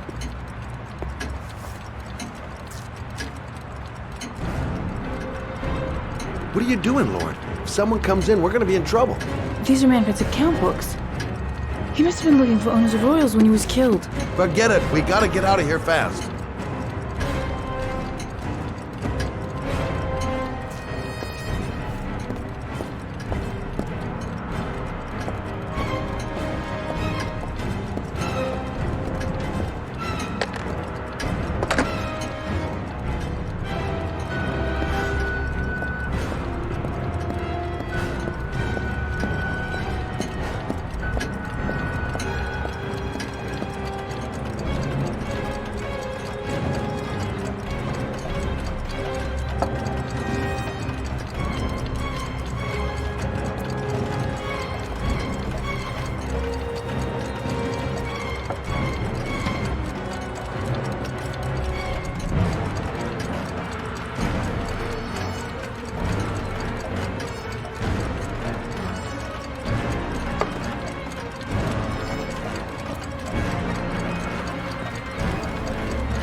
Much longer?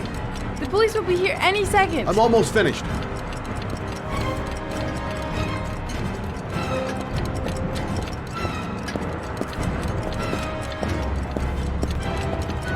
running out of time. Gotta move faster.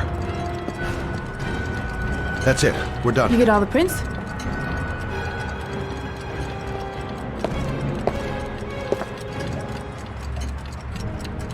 I got what I got. It should be enough to prevent them from finding us.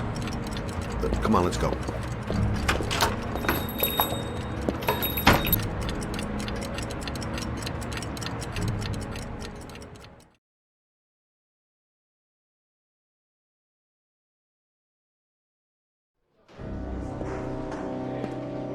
So, you claim the victim was killed while you were in his shop, correct? Yes, he went to get something in his office. A few minutes later, I went in to see if he was okay. That's when I found him.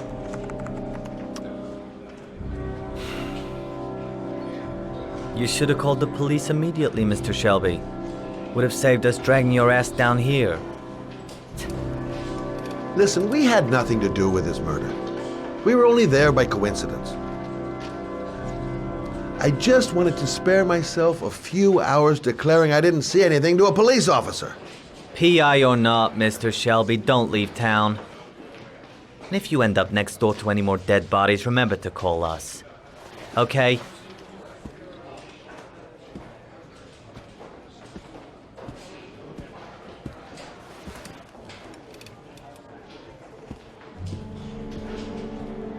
Well, well, Scott Shelby. You in trouble again? Wrong time, wrong place. You know what it's like. Don't sweat it. I'll take care of it. For old time's sake. Thanks, Carter. I owe you one.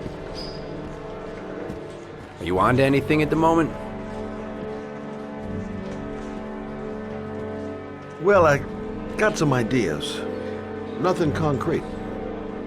Well, if it goes beyond the idea stage, you'd tell me about it, wouldn't you, Scott? Sure.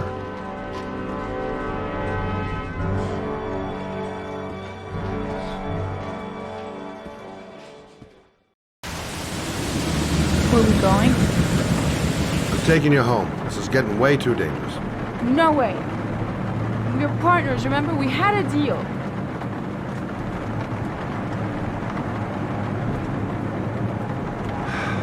This isn't a game, Lauren.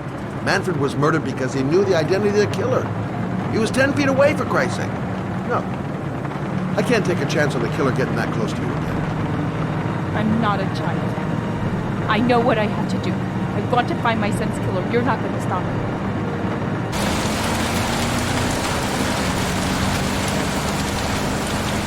Well, then you can find him without me. I refuse to be responsible for anything that goes wrong. Stop the car. What? Stop the fucking car!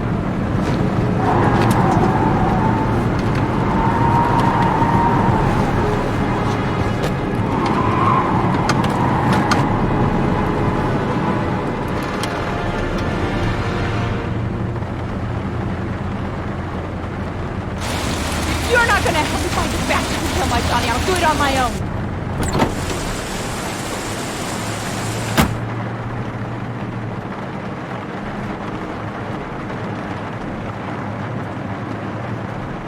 Crap, I have no choice.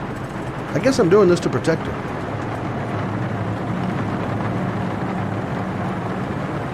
This girl's stubborn as a mule. She doesn't let up, with or without me. Such an idiot. I better catch up with her.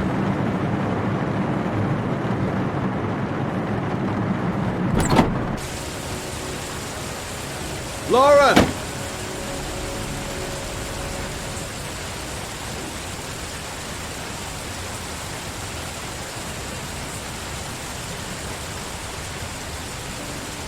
I miss him. I miss him so much. Do anything to hold him once again in my arms.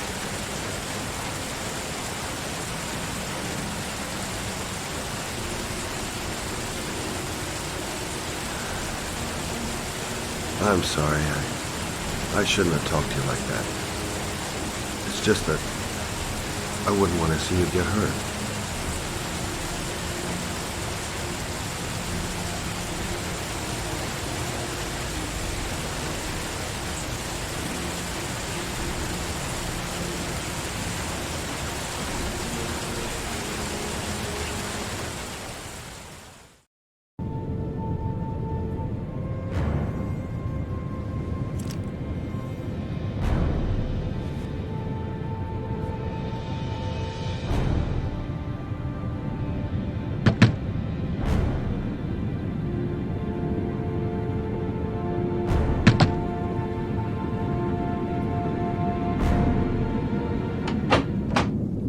Yeah? What do you want? Oh, fuck it. I said 1,000 times that I don't want any junkies at my door. If you want to score, man, you gotta fucking... Hey! Take it easy, man, huh? Keep cool. What do you want? Dope? Money?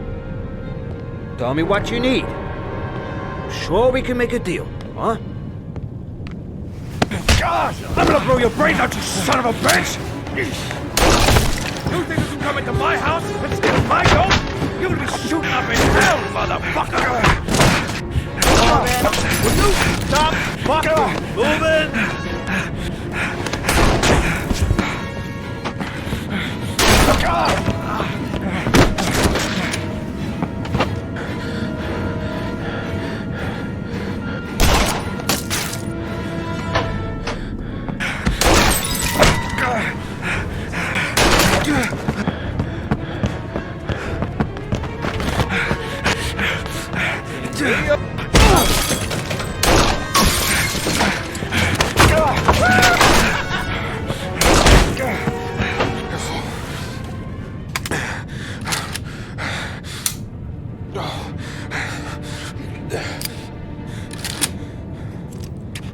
Hold it, man.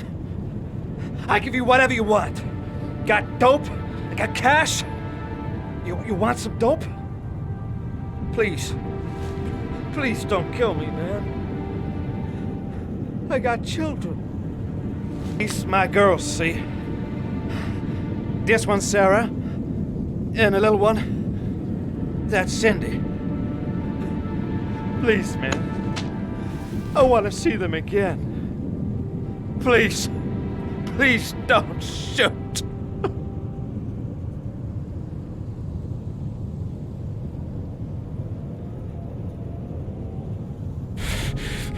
I'm a father, too.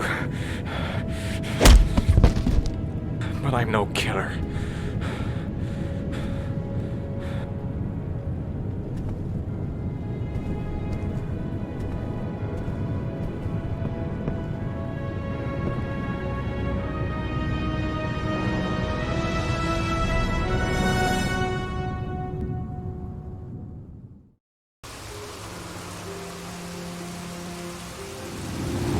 Mad? It's Sam. I got your information.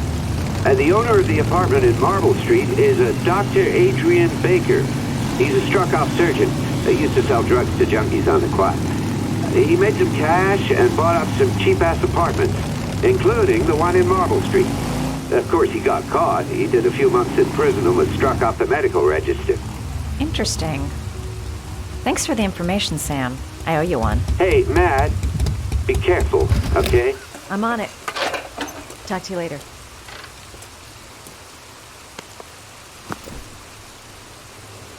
The owner of the apartment where Ethan cut off his finger lives here. It's not much of a lead, but it's all I've got.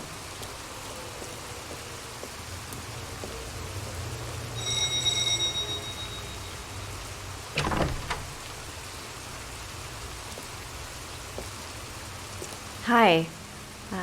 I was told that you could get Bitropin without a prescription.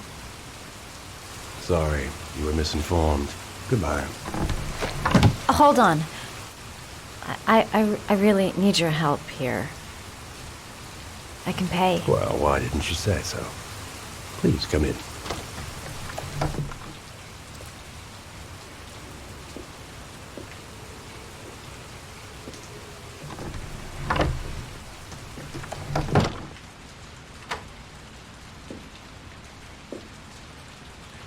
So, you're looking for Bitropin, my dear? Are you having trouble sleeping? How much do you need? I don't know, about 3-4 boxes. Well, no, that shouldn't be a problem. Would you like a drink? I was just about to have one. Sure, why not?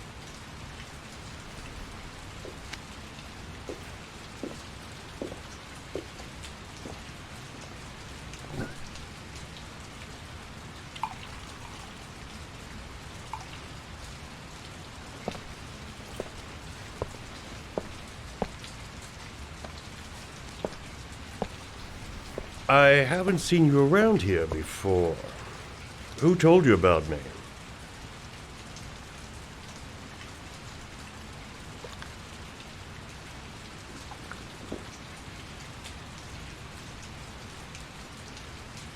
It's a tight neighborhood.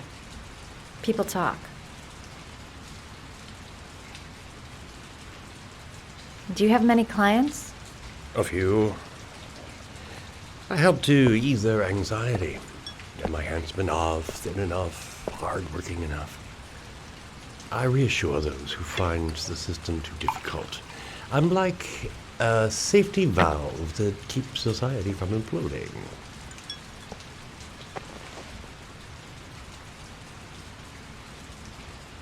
I heard you had some apartments for rent. I'm looking. Sorry, darling. Those are all booked up. Shame. I was looking for something around Marble Street.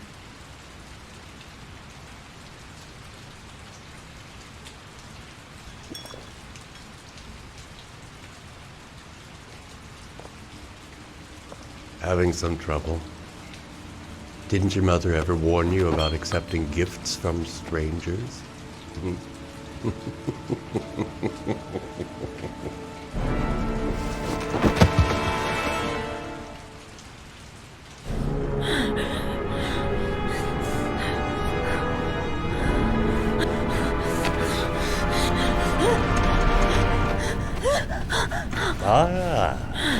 Say hello to Matthew. He claimed he had come to the census. Another one of those goddamn government spies. So, you're interested in my Marble Street apartment. I rent it to my friend Paco, if you must know. I have no idea what he does there. Maybe that's where he fornicates with his dancers from the Blue Lagoon. To be honest, I don't give a damn. Just as long as he pays his rent, he can do whatever he likes. But enough with the chit-chat. I miss surgery, you see, so I take every opportunity to practice. I don't have any instruments here, so I use whatever comes to hand. I hope you won't hold that against me. Hold tight. This might sting him.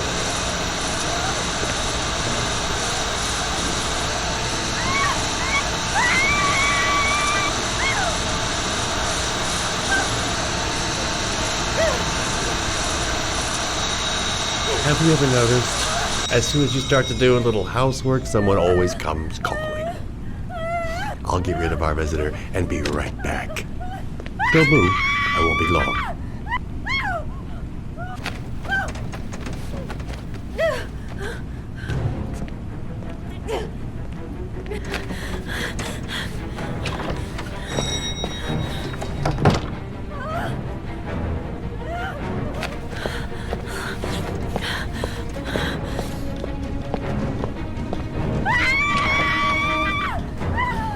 Hello, sir.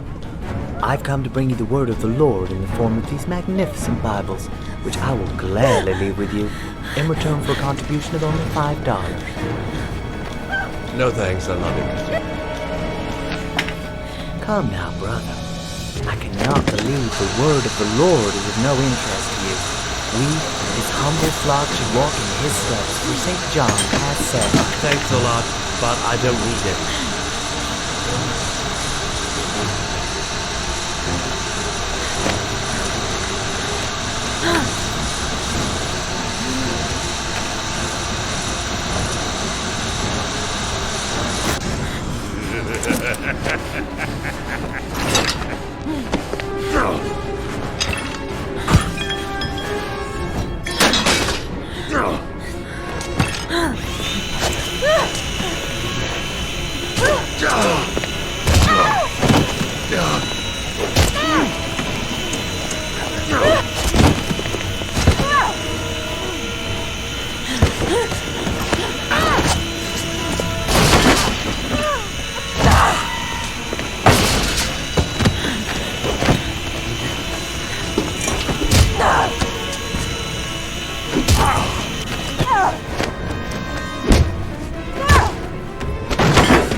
Hey, Cracker!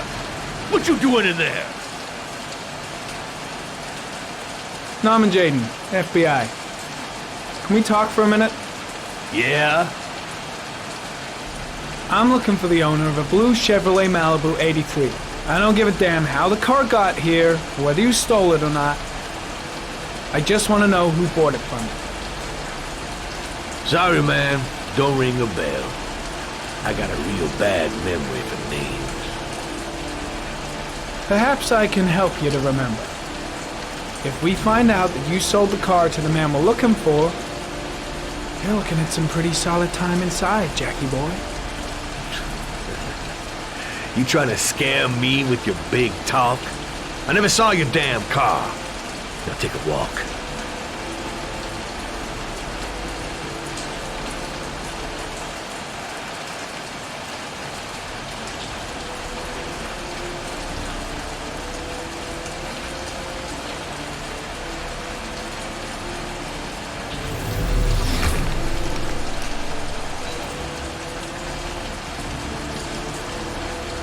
Blood? Now why is there blood here?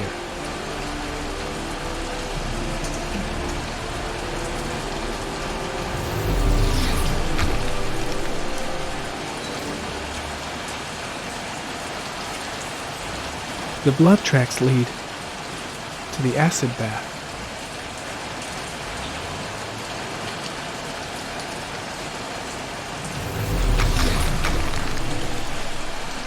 Fingerprints, probably Mad Jack's.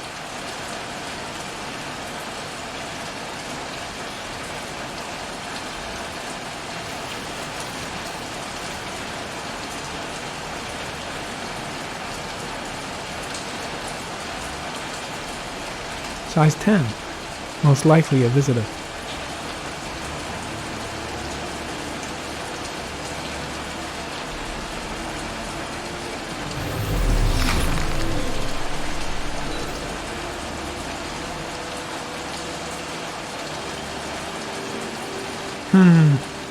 Not the car I'm looking for.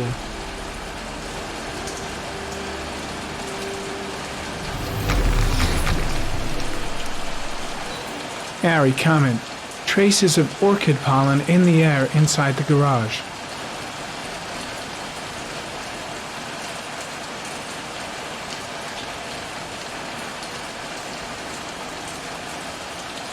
Same brand of tire as the car I'm looking for. Is the killer's car being here?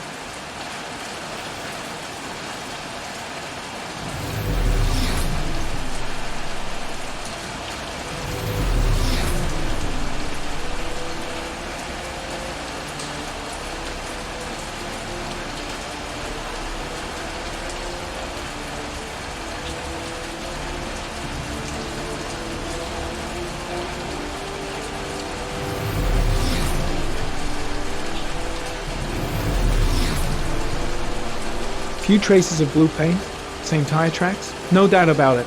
Killer's car was here.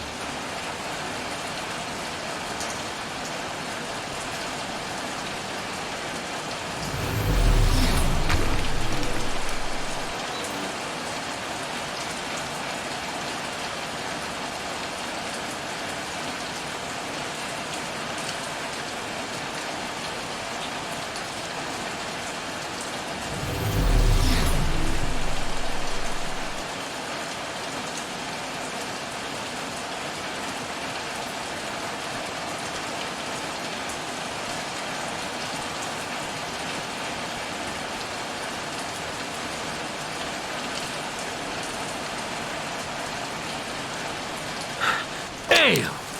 You got me, officer. I'll come clean. Now that car, she buff up real good. I painted her dangerous blue, in honor of the dangerous motherfucker that was driving her. Hands on your head, pig. I ain't got time to be playing around with you. Let's just get you out of sight and finish you off.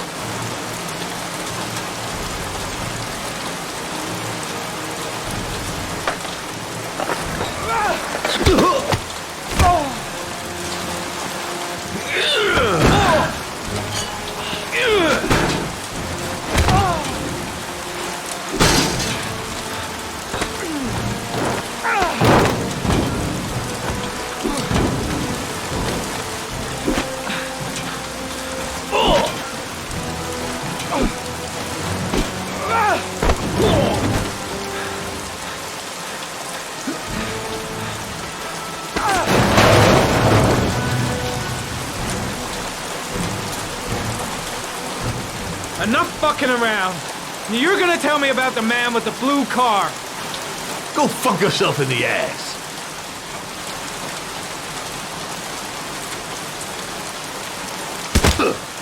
Broke my fucking nose, pig! Next, I'm gonna blow a hole in your face. Spill! All of it! You won't scare me with the CSI. You ain't got it in you. I've no time to lose, Jack. I want to know who that car belongs to. Well, what you want don't mean shit to me. I ain't no snitch. You better just lock me up now, boy. Do you like fireworks, Jack? Because I bet them gas tanks are gonna blow up real nice. Shit, man, don't mess with the gasoline. Well, just say it was an accident. Or rather, I'll say it was an accident, because you won't really be able to talk, will you, Jack? You crazy motherfucker, you out of your mind, man. No, I don't know nothing about the guy. He wanted me to get rid of his dirty car, get him a new one with false plates. He paid cash, and I ain't the questioning kind. Said I was supposed to drop the word to a guy named Paco down at the Blue Lagoon when the car was done. Now that's all I know. We'll continue this discussion down at the station. You're under arrest. You have the right to remain silent. Anything... Shit, not now. Anything you say can and will be... Hey, you look like you got a problem, man.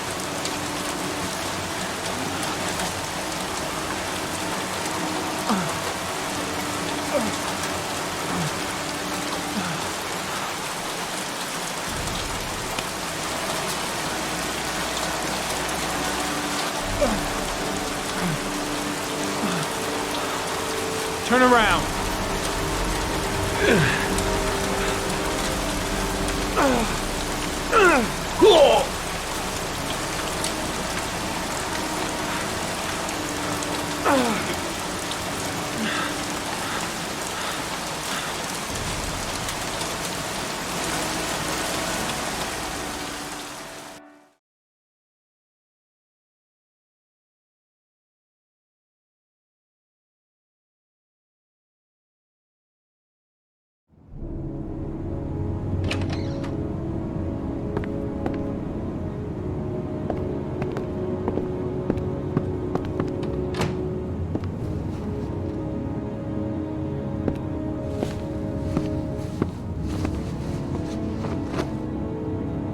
So, you think the Origami Killer killed Manfred? That makes sense. Didn't want him spilling his guts to us. And you suspect Gordy Kramer, right? Oh, him or one of his men. Gordy has the time and the means, not to mention the fucked up attitude to go along with it. He's only a suspect, but he's a pretty guilty looking one. Are these your files on the case? Yeah, I've been working on him for a couple of years. I built up a mountain of paperwork. Magazines about origami? You think the killer could have subscribed to one of those? If he was even remotely interested in origami in the last 30 years, his name may be in there somewhere. Trouble is, there's over 500 names. That gets us squat. I'm starving. Do you have anything to eat? Well, I'm no chef, but I should be able to make some scrambled eggs if you like. Great. I'm soaking wet. I need to warm up a little. Is it okay if I take a shower? Be my guest. Go in my bedroom. It's the next door. Oh, I'll cook up the eggs while you're under the shower.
I took the liberty of borrowing your bathrobe.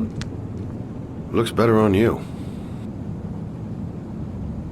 I don't really like raw eggs. Maybe I should have told you. I'm sorry. I told you, I'm not a great chef. It's okay. What's that? The notebook I took from Manfred's place. According to this, about 30 clients bought spare parts for Royal machines in the last 10 years. The killer may be one of them. Oh, you know, checking out the alibi of 30 clients one by one, that's a lot of legwork. Except that if we cross-check them with the list. The list of subscribers to Origami magazines. You still got that, right? Yeah, of course. Lauren, wait.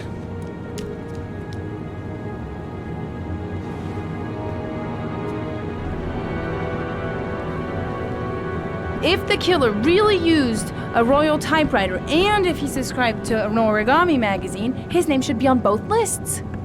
Well, Lauren, I mean, that's just an assumption, but yeah, I suppose. His name is here somewhere. Help me. We're gonna find him.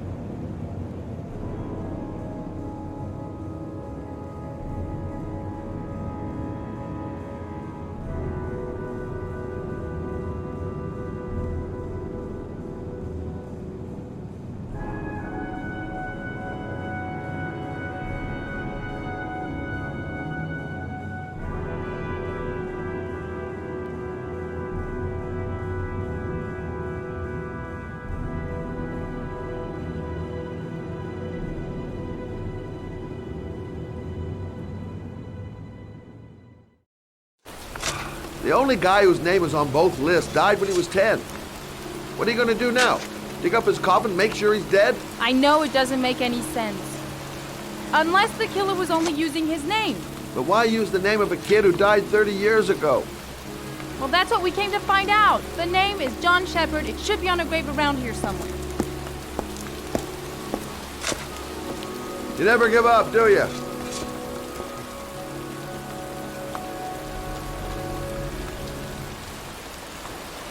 It's cold. It's raining. I'm standing outside getting soaked. Oh, how I love my job. She's convinced she's onto something. And here's me, thinking we're wasting our friggin' time in this friggin' summit. Excuse me. I'm looking for the grave of a boy named John Shepard. Straight ahead, a little further on. Thanks.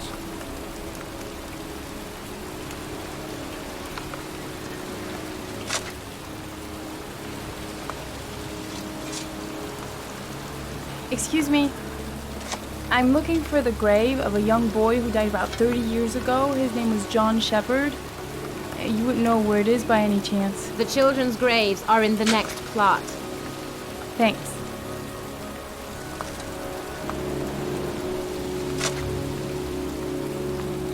I found it!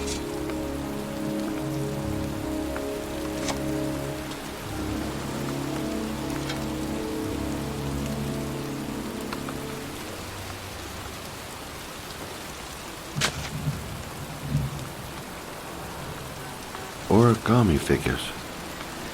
That's one hell of a coincidence.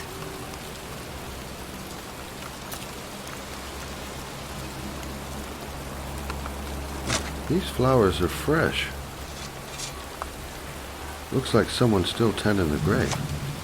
Oh, youngin'. That one I knew well. You knew John Shepard?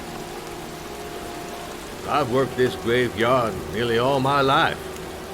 I remember what happened. It was in 77. October, I think.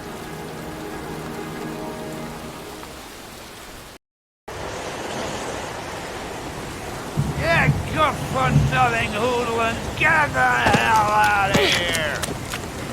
God! Beat it! You lousy, no good brats!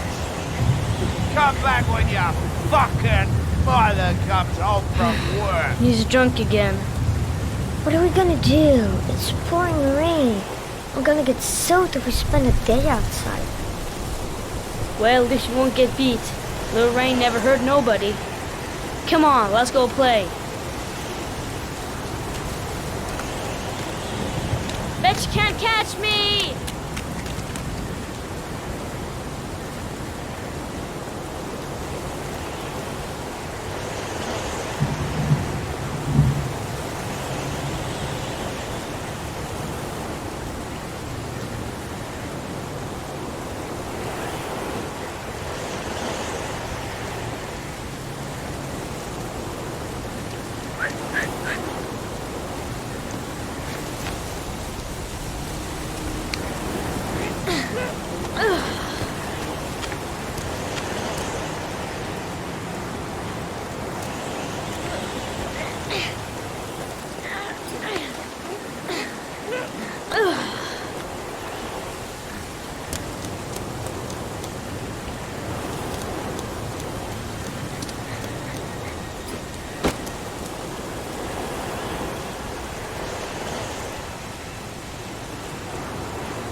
Move your ass! I'm waiting!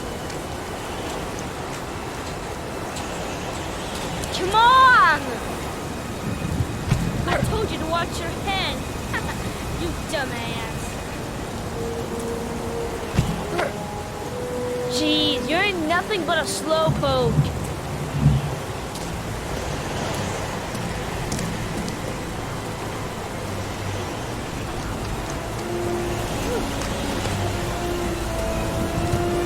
Bitch can't do that!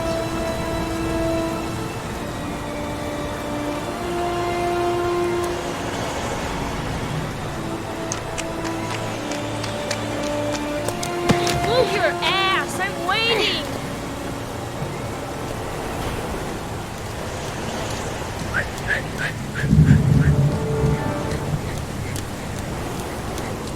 Jeez, you're nothing but a... Jeez, you're nothing but a slowpoke. Come on, loser.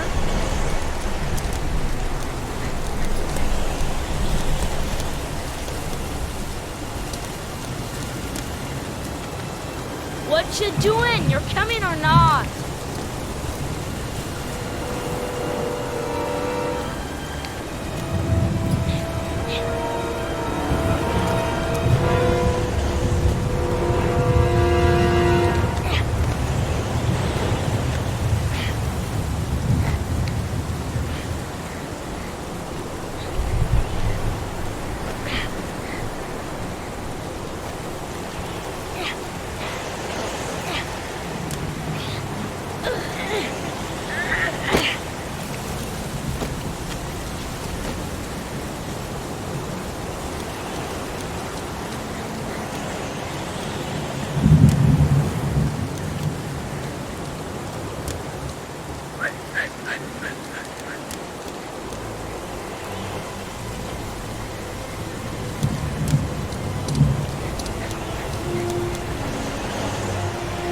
John is going too fast.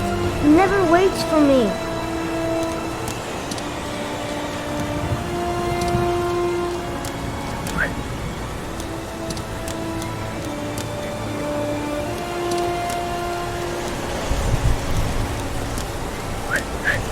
Yippee-ki-yay!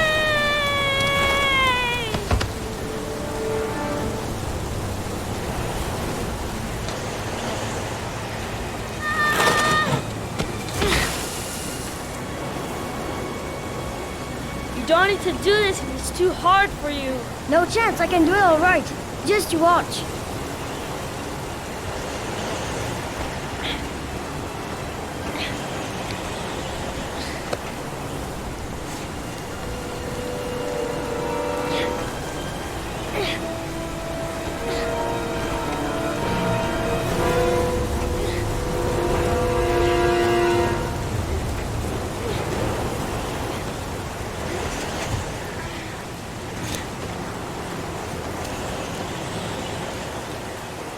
John, wait for me! Get a move on!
play hide and seek. You go and count to 20 and try to find me, okay? 1, 2, 3, 4, 5, 6, 7, 8, 12, 16, 20.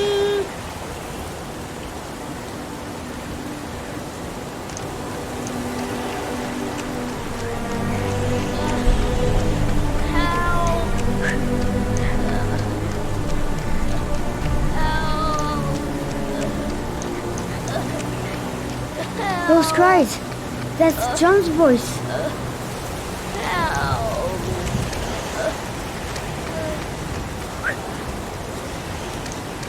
Gotta listen up for him. I should follow his voice.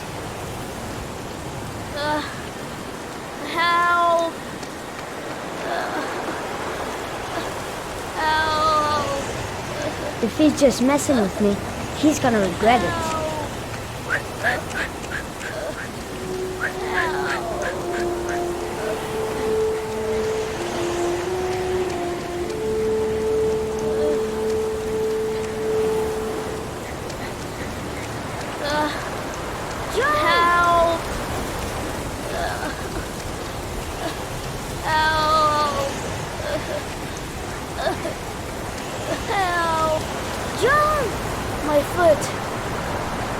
My foot is stuck. Grandpa, up the road there.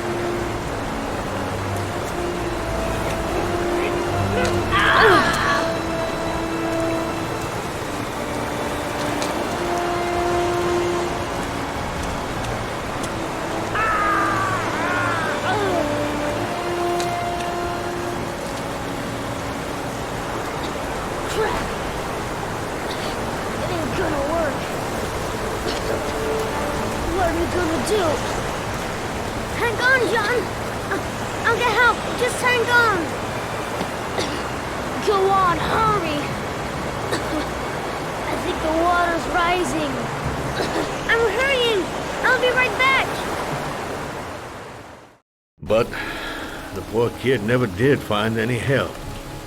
And his brother drowned in that pipe full of rainwater. The boy that lived, what happened to him? Well, all I know is he got separated from his parents. I think he got adopted. Well, looks like a storm's coming. I guess I better be getting home.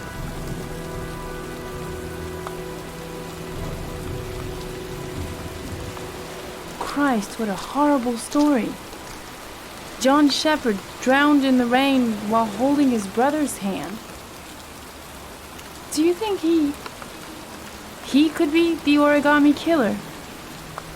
Come on, let's get back in the car.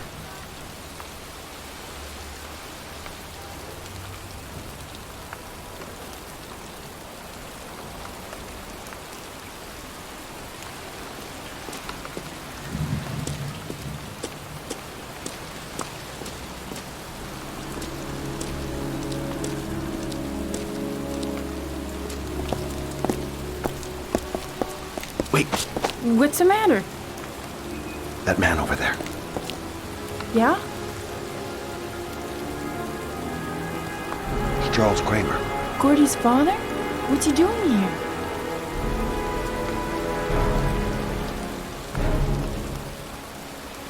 He's putting flowers on John Shepherd's grave.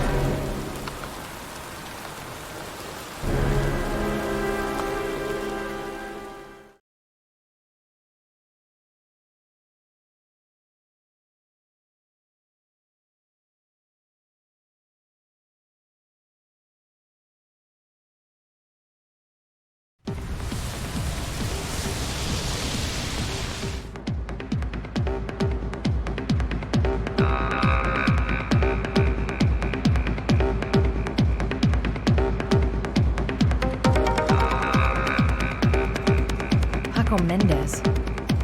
He's the guy who rented the Doc's apartment on Marble Street. I better be careful. He might be the killer. Everything's gonna be alright. I find the guy, I ask a few questions, and then I get the hell out. I'm looking for Paco Mendez. Do you know where he is? He's at his table over there. Does he know you? Not yet, but I have to talk to him. That's not possible. Mr. Mendez has asked not to be disturbed.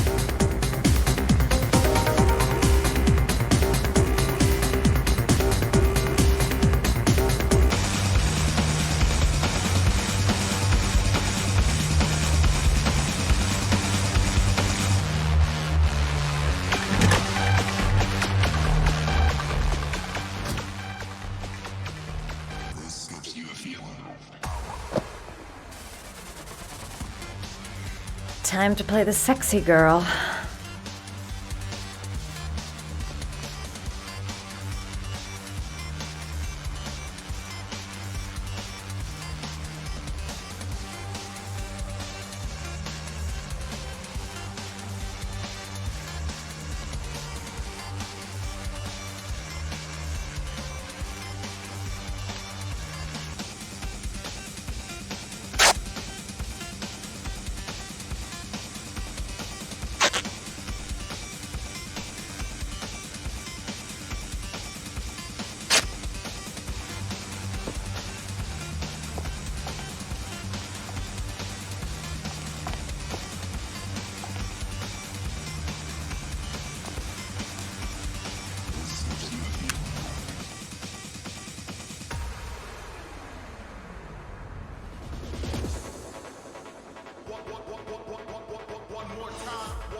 Hey, you!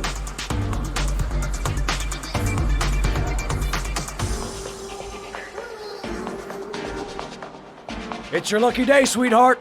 The boss wants to invite you to his table. Hey, thanks for accepting my little invitation. You new around here, honey? I think I would have noticed you before. My name's Paco. And you? Madison. I'm Madison. Ah, I like the way you move, Madison. You're making me all hot under the collar. Well, maybe we can continue this conversation somewhere more private. Oh, sure, baby. Yeah, come with me.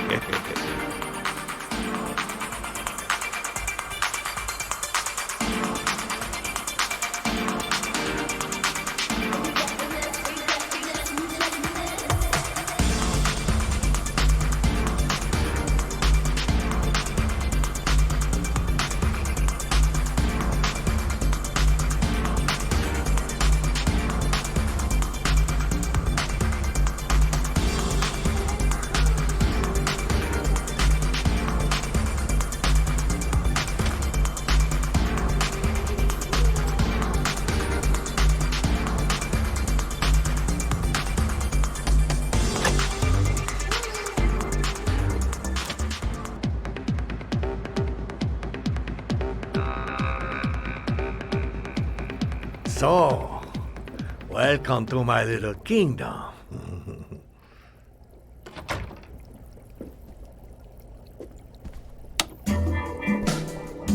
I'll take that. Just get in the way of the good things, sweet cheeks. So, show me what you can do. Take it all. Slowly. Take it all off.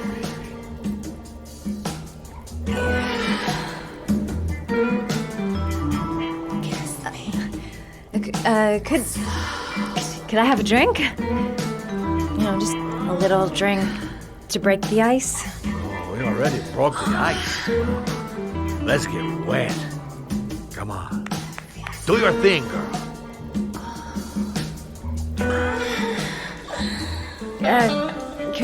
Could we just talk first? Oh, no. We don't need any more talking, baby. I all talked out. Now, show me what you can do.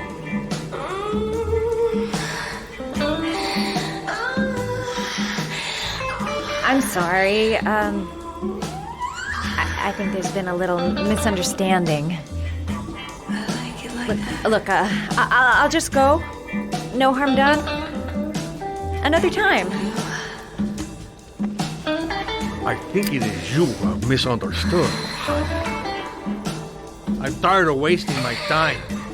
It's now or never. And I never take never for an answer.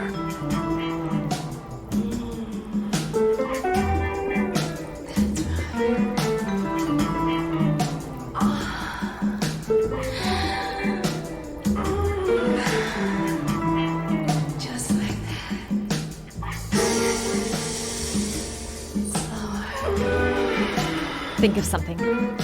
There's got to be some way out of here. The lamp. If only I could find some way to grab it. Oh, I know!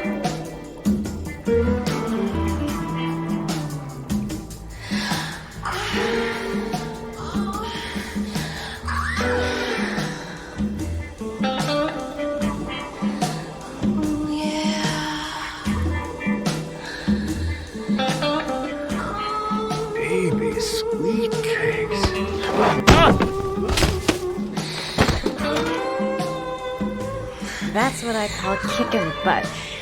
You go, girl.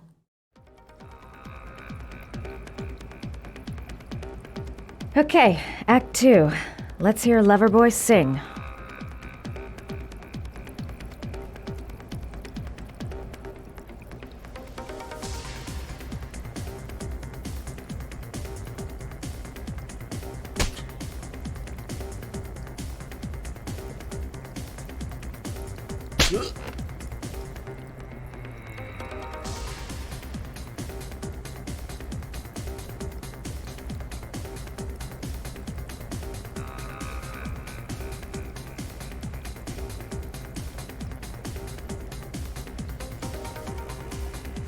Ah!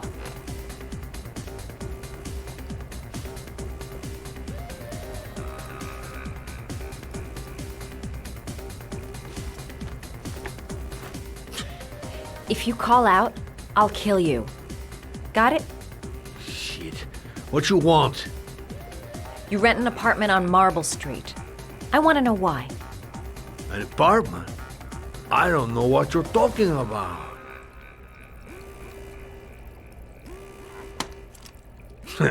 You haven't got the balls, lady. But you're gonna know balls when I catch up with you.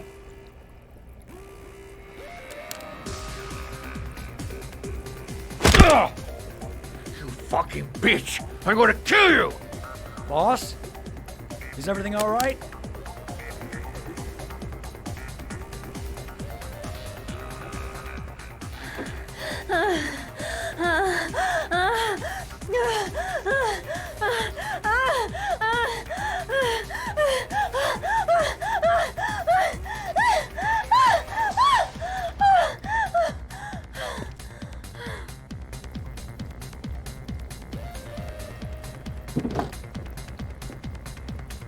If you value those prized balls of yours, Paco, then it's time for you to talk.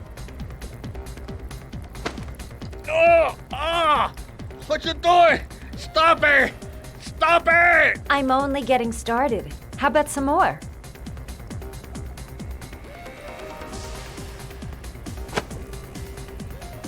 I never set foot in that apartment.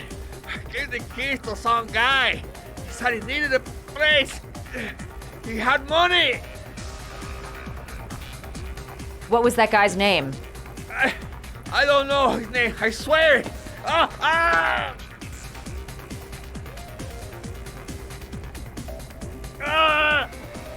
Shepard. His name is John Shepard. That's all I know. I swear it. Ugh. There, that wasn't so hard, was it? I really appreciated this romantic moment, but I gotta dash. See you next time, lover boy.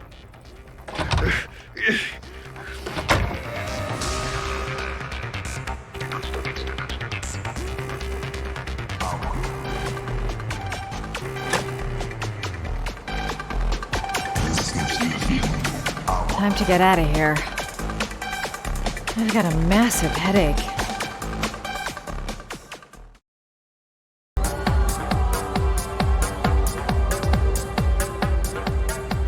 I'm here to see Paco. Paco? There ain't no Paco here, fella. Get lost. Are you absolutely certain? He's in his office. Take the stairs over there.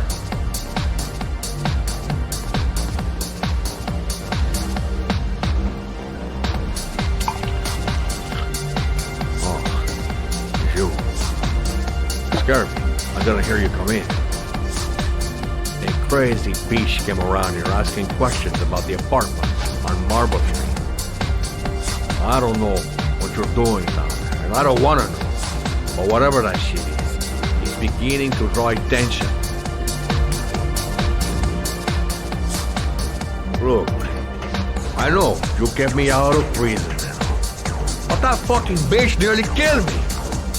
Everything you ask, I think my debt to you is paid. Hey, what you do? Don't fuck around, man. No, wait.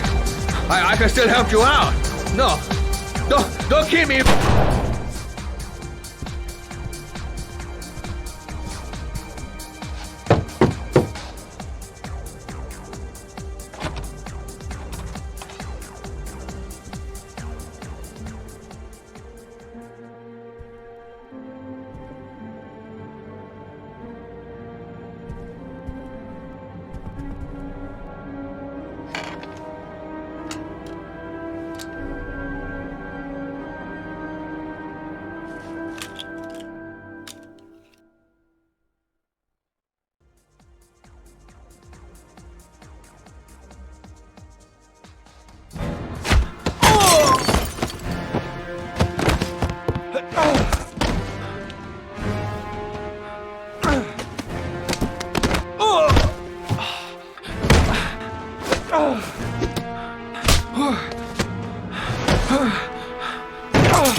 Paco know the guy came to see him? Sorry, I don't speak cop. Watch my lips, asshole, because I got no time to translate. Did Paco know the guy? Yes or no? John. He said his name was John. Friend of Paco's. Always let him straight up.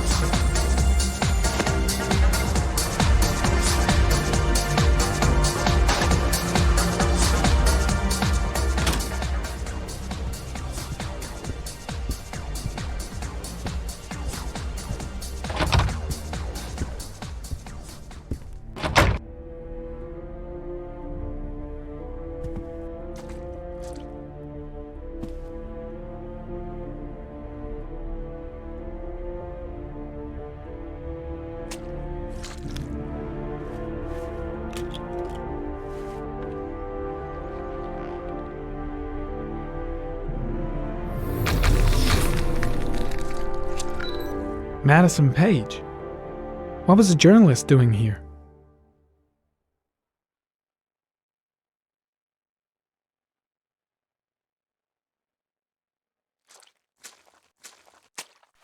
Orchid pheromones.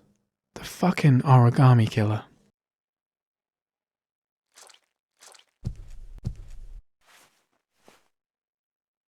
Paco Mendez was no saint. His rap sheet reads like the telephone book.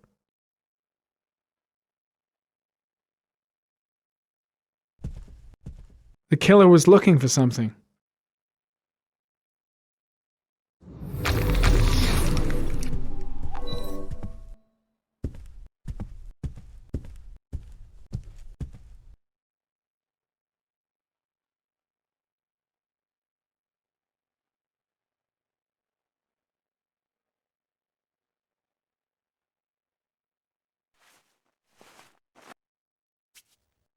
.45 caliber.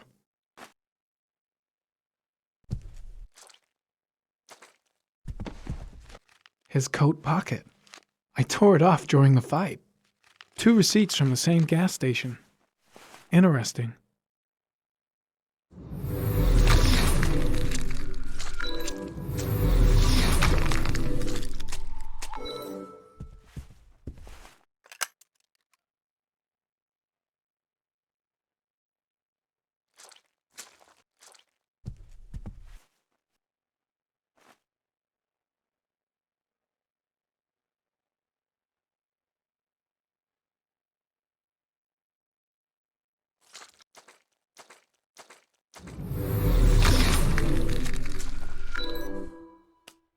Madison Paige? She may be a witness.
Ethan, are you all right?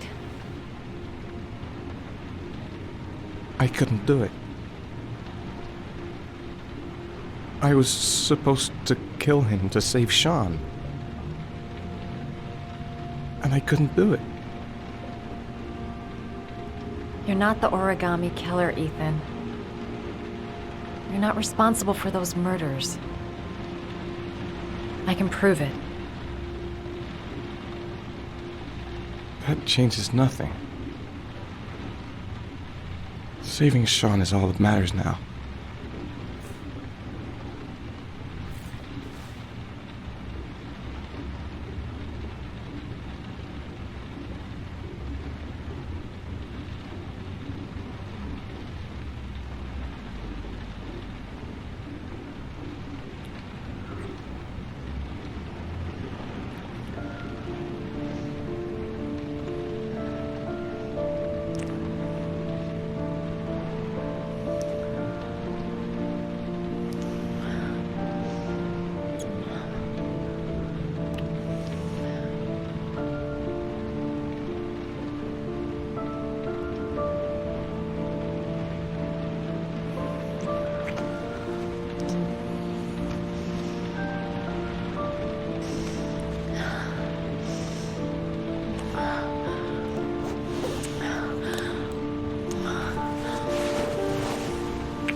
I've already wasted too much time. I've got to get through this last trial.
should have guessed. All this time and I had no idea. Ethan, what's the matter? I thought I meant something to you. Listen, You're a pretty good nurse for a fucking journalist! Ethan, I wanted to tell you, but... What kind of article were you gonna write? My life with a serial killer? No. How I caught the Origami Killer. Maybe you'll get a book deal. I hope it was fucking worth it! Ethan, it's not what you think. You lied to me, Madison! All this time you fucking lied to me! I thought you wanted to help me, but you're only thinking of writing a fucking book!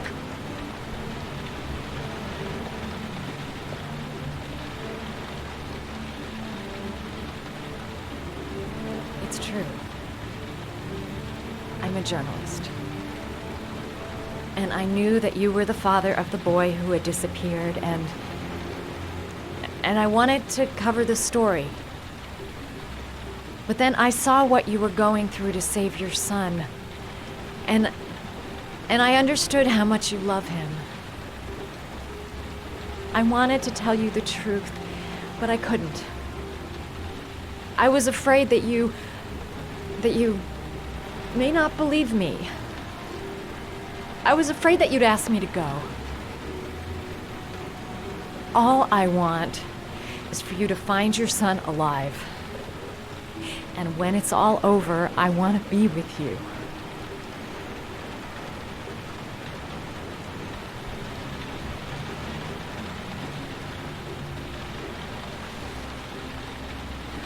I'm sorry, Ethan.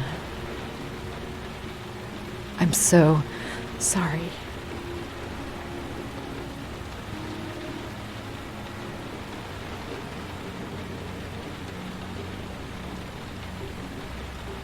You're leaving, aren't you?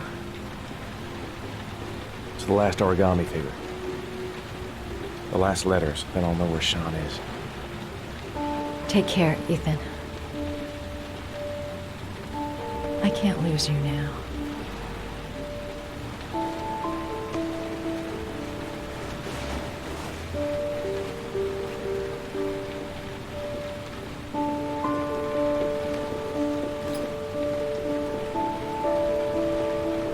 I'm gonna go find something to eat. Wait for me. I'll be back in 10 minutes.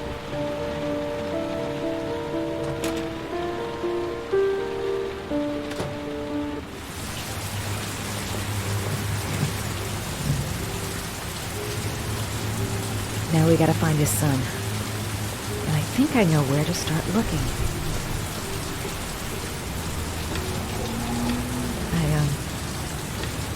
I think I'm starting to fall in love.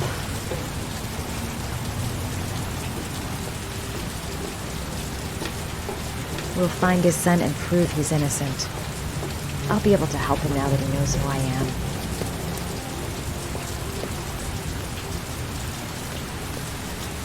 I was so afraid he wouldn't believe me. Wrong move, idiot. I should have admitted everything earlier.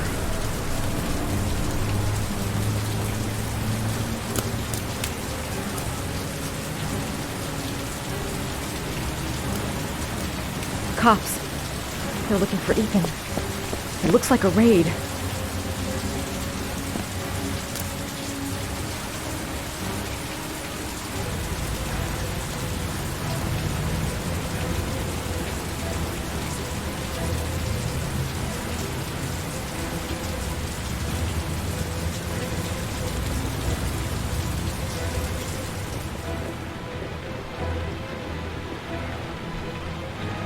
Come on, what was the damn number? Come on, come on! Pick up the phone! Hello? The cops. They're in the motel. You've got to get out of here.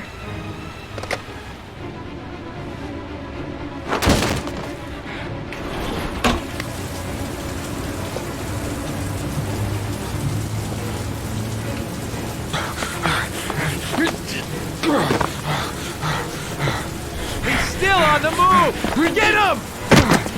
He's making a run for it! He's on the balcony!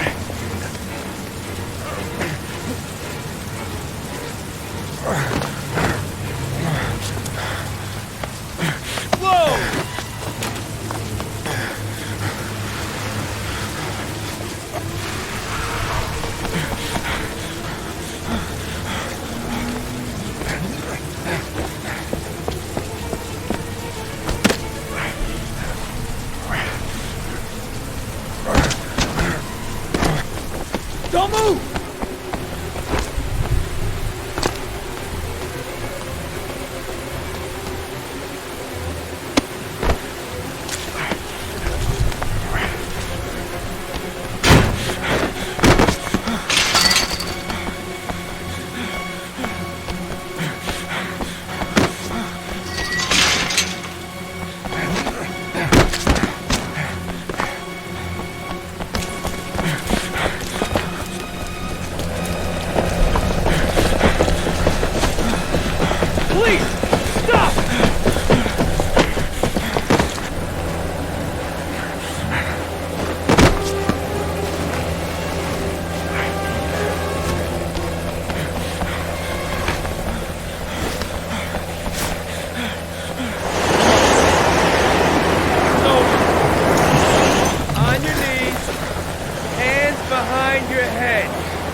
Lauren? I'm sorry, Scott. You should have listened to me, Mr. Shelby. I told you to drop the investigation. Your son is a serial killer. How many people does he have to kill before you turn him in? Gordy has his faults, but he's still my son. You have no children, Mr. Shelby. You can't possibly understand. You leave me no choice. Your investigation is over. For good.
Lauren, wake up! Lauren!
I was gonna take up swimming again.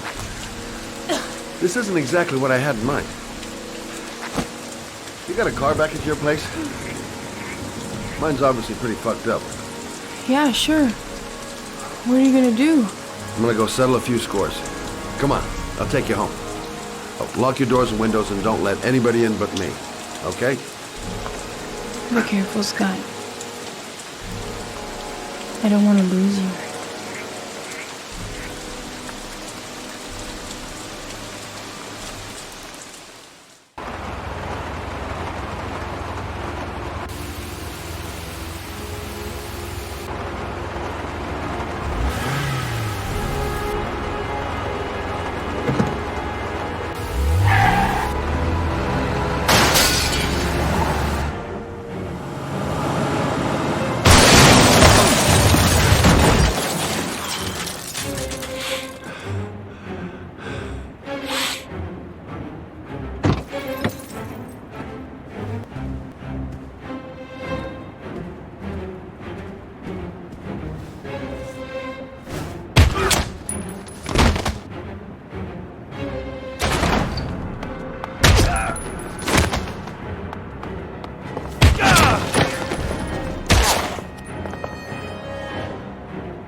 Stay back! Don't come near me, or I'll shoot! Fucking asshole. Please! Oh!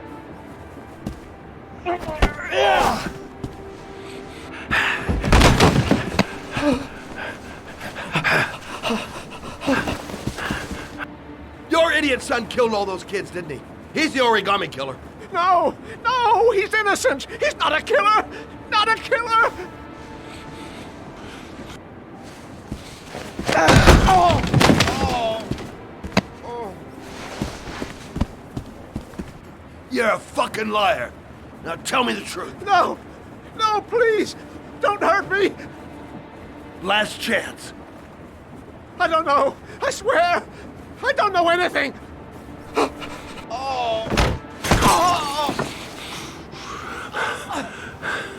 Stop! Stop! I beg you. I'll tell you. I'll tell you everything.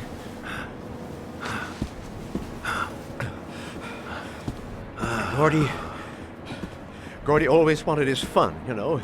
He wanted to be like the Origami Killer. He kidnapped that kid and he held him under the water for a little too long. It was an accident. An unfortunate accident. He just wanted to play. He told me everything. He was crying. He was so sorry for what had happened. Whatever he did, Gordy is my son.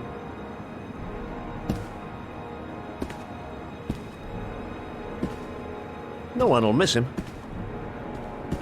What? That boy, Gordy killed. No one will miss him. Just street trash, like so many others. Oh, you disgusting pile of shit.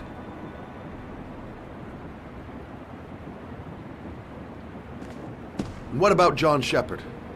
Why did you put flowers on his grave? I own the construction site where he died. I never forgot. I've been putting flowers on his grave for 30 years. John had a twin brother. What happened to him? I don't know. He was adopted, I think. His mother should know. Her name is Anne. Anne Shepard.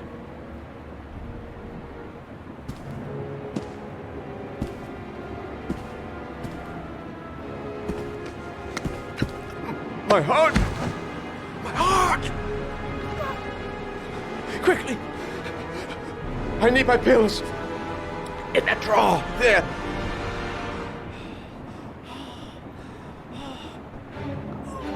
Fucking bastard. Let him die.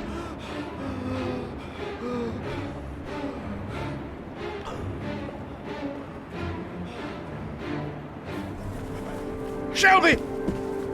Come back! I fucking order you! Come back!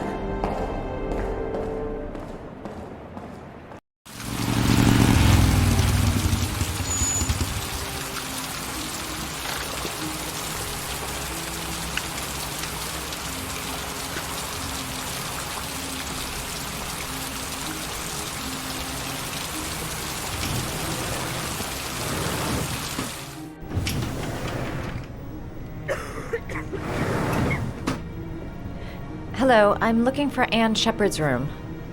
Please sign the visitor's book. Are you a member of the family? Yeah, you could say that. Oh, she'll be pleased to have a visitor. No one ever comes to see her.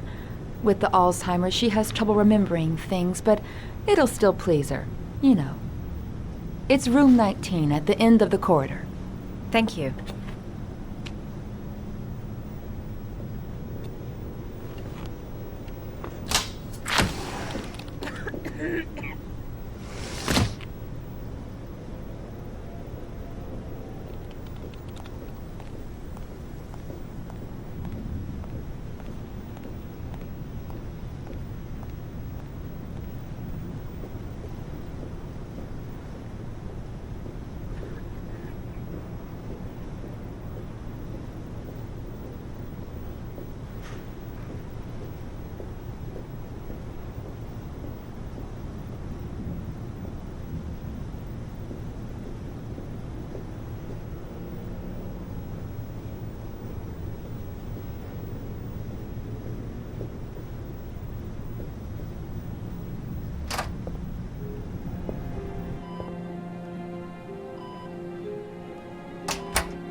Hello, Mrs. Shepard. Is it time for my pills already? No, Mrs. Shepard, They're never on time with my pills. I don't know what they do here. In the other hospital, they were always on time. But here...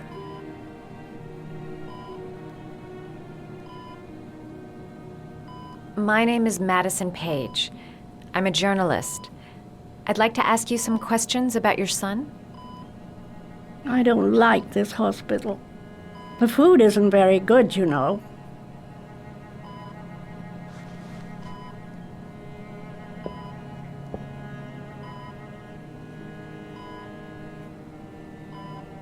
You had a son named John, and John had a twin brother. Do you have my pills? It's time for my pills. Your other son, Mrs. Shepard, John's twin brother. What was his name? What other son? I have no other son. I never had any children. Try to remember, Mrs. Shepard.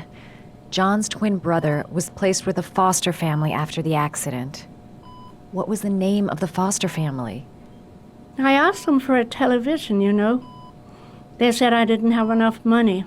It's a pity. I'm fond of television.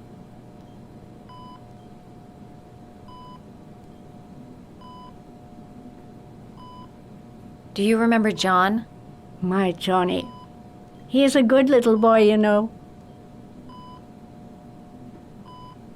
I know what happened at Carnaby Square. Do you remember? Carnaby Square.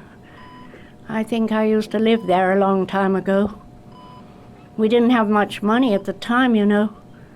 We had to make do with very little. I think your son is in trouble, Mrs. Shepherd. He's done some terrible things. I need to find him.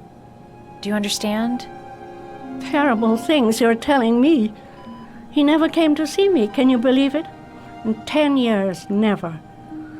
No one forgets their mother, do they? Mrs. Shepherd, your son may be linked to a series of murders. Perhaps you have some information that could help the investigation. Are you a new nurse? Where are my pills?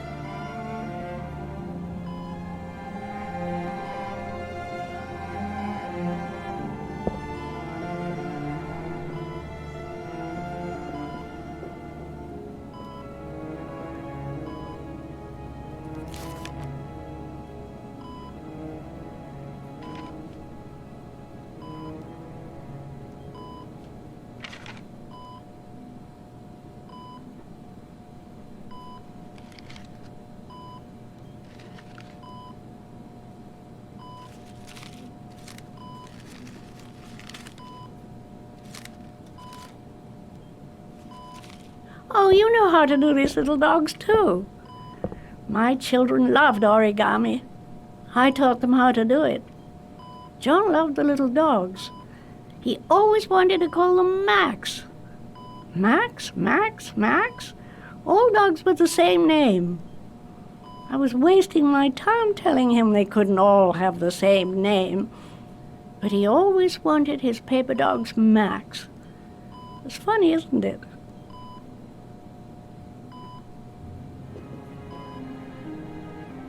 It'd take days, if not longer, to find the name of the family that adopted her son. Sean Mars would be dead by then.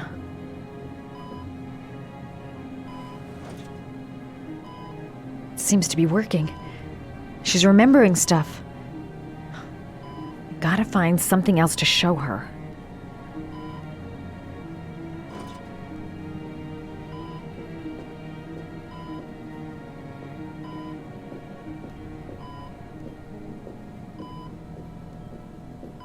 All right, no point in wasting my time.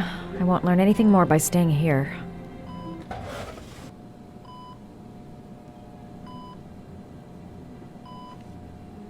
Are these your children, Mrs. Shepherd? John and his brother? Is that them? They're good little boys. Their father never looked after them. Always drinking. They didn't have an easy life, you know.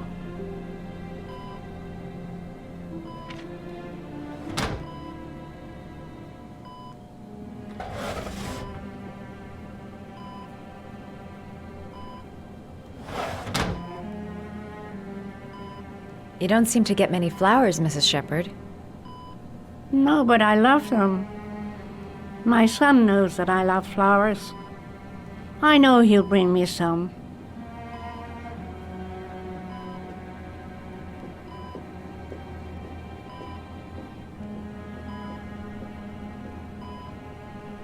Did you make these origami figures? My little paper animals. They played with them for hours. I showed my boys how to make them, you know. Yes, your boys, Mrs. Shepherd. John and... what was your other son's name again? My other son? I only had one son. My little Johnny.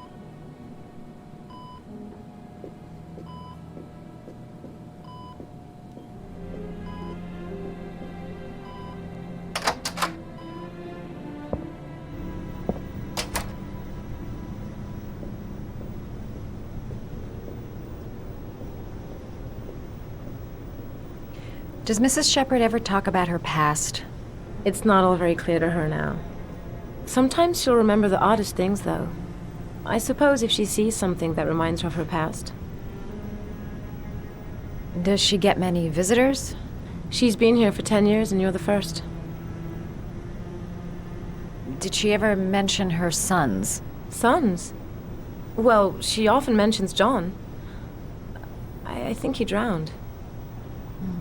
Does she ever talk about her other son? I didn't know she had another one. I've never heard her mention it.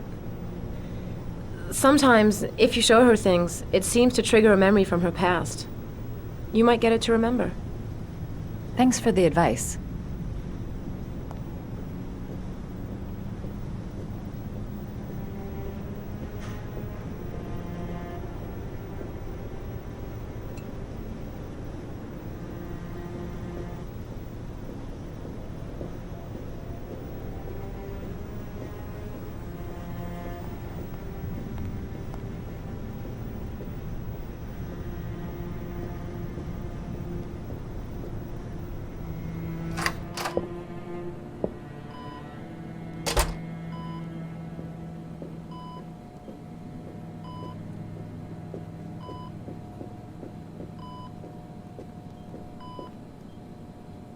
What a lovely orchid. My sons loved orchids. We used to grow them in the back. When John died, I laid orchids on his grave. I cried when they told me. I'd already lost one of my children, and now they were taking away another one, you understand. The foster family, Mrs. Shepherd. What was the name of the foster family that adopted John's brother? They were really very nice people. I met them, you know. In the beginning, I used to go and see my little boy. And then I got sick and I couldn't go any longer. Perhaps he thought I'd forgotten him. He must have thought I didn't love him anymore.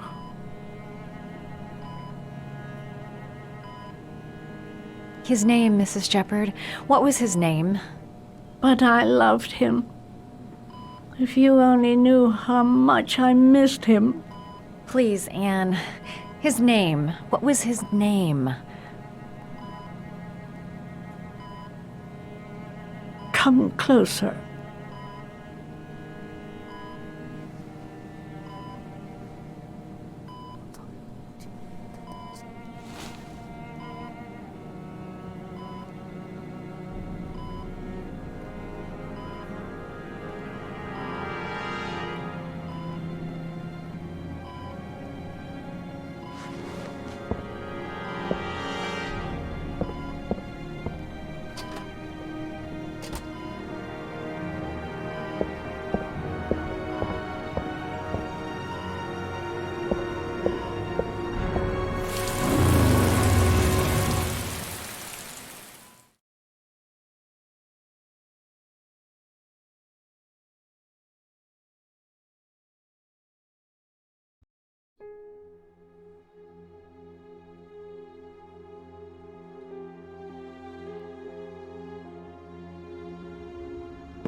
The last trial.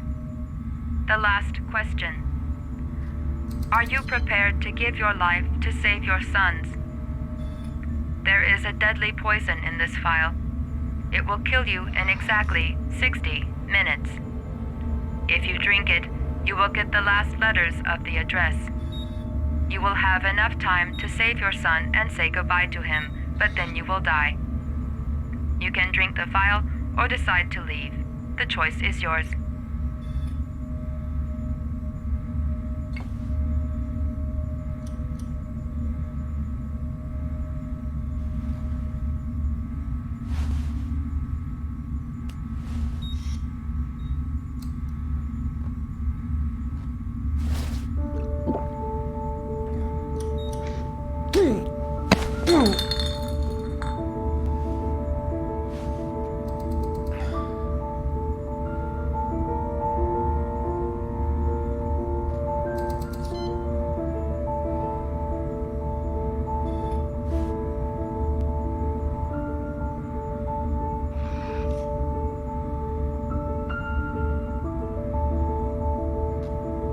The last letters have been sent to your phone.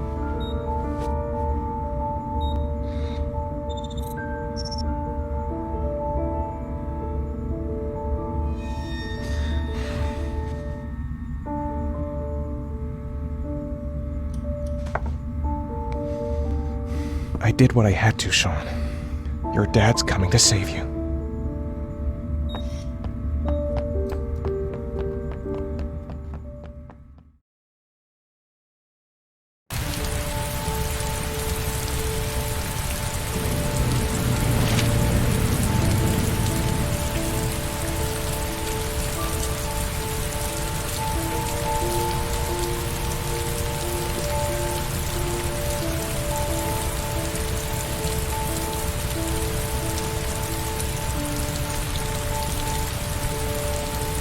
I'm nowhere, and I'm out of time.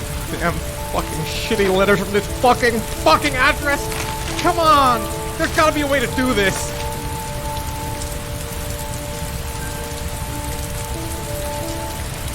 The man has been killed.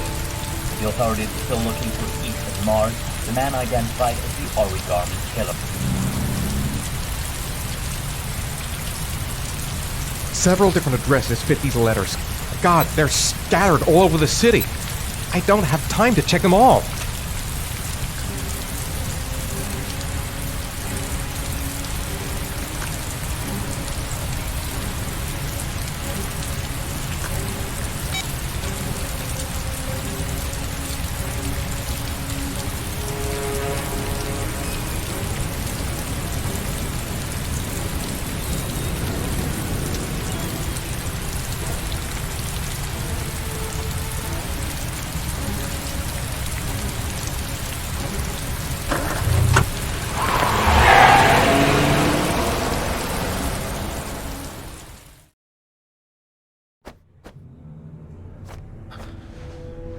We've only got a few more hours left to save Sean Mars.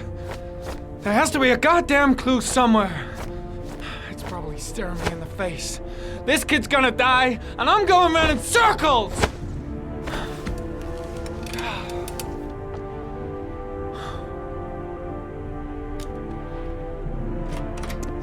All packed up and ready to go? What are you talking about? The investigation's over. We know who did it. We no longer need your services anymore, Norman.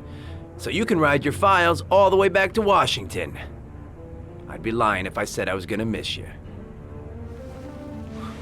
The investigation isn't over. You have absolutely nothing on Mars. Mars is guilty. Case closed. Anyway, it's no concern of yours now. You're off the case. So pack up and fuck off. Blake, you are an unbalanced, psychopathic asshole! I'll take that as a compliment. Honestly, I don't give a shit what you think. I found the Origami Killer. Everyone's happy. End of story. Have a nice trip back, Norman.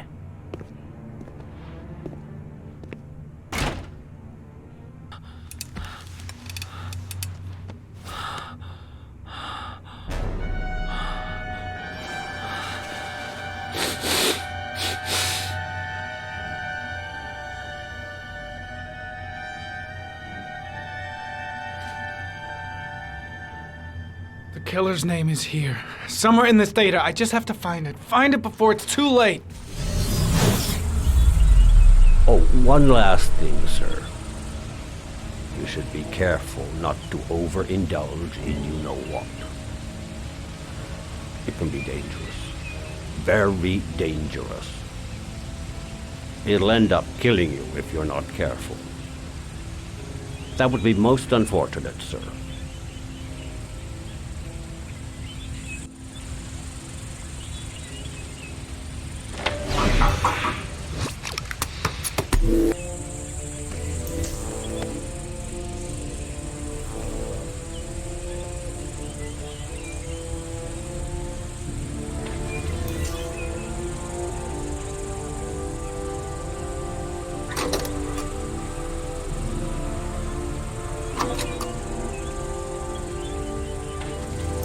Gold watch.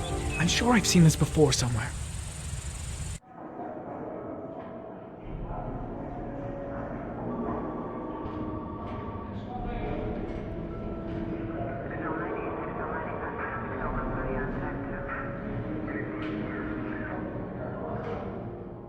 The watch they give for promotions to lieutenant. The killer is a cop.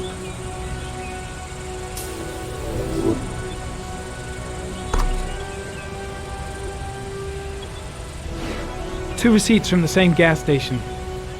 Might be near the killer's home.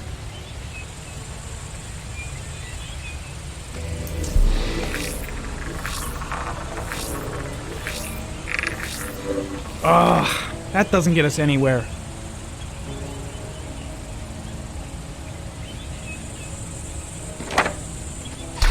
The killer lives in this zone. 342 people live around there. Not good enough. Gotta find a means of identifying the killer more precisely.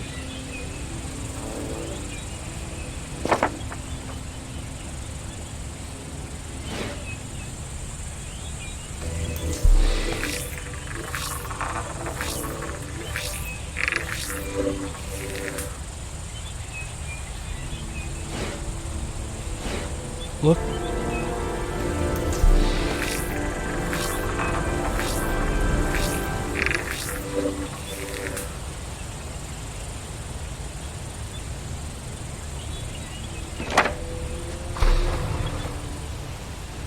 Cop.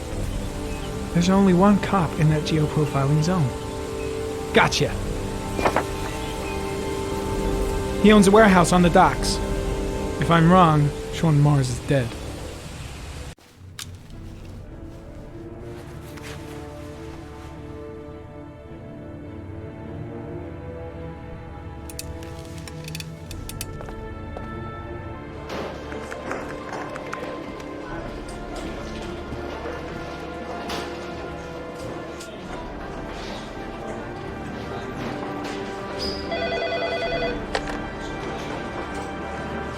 Are you sure it's the right car?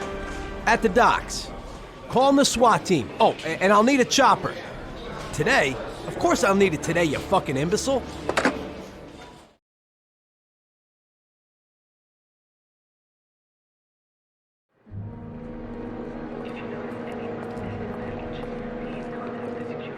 Let me stay with you, Scott. I don't want to go. Look, it'll only take a couple of days. Long enough to get this resolved. I can't just wait while you confront my son's killer. It's the only way, Lauren. Trust me. Now go stay with your mother for a few days, and I'll come and get you when this is all over. Tell me who the Origami Killer is. I want to know who killed my son. Listen, when I'm done, I'll tell you everything I know. I promise.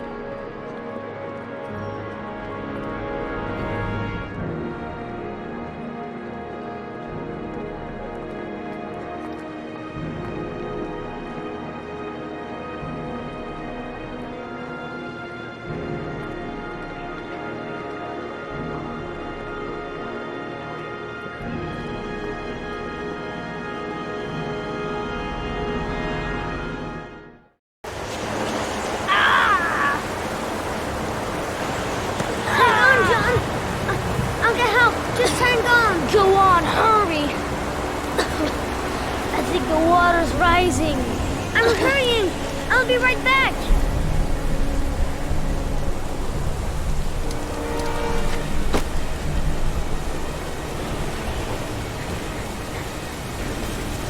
Mom's work is too far away. I'd never make it in time.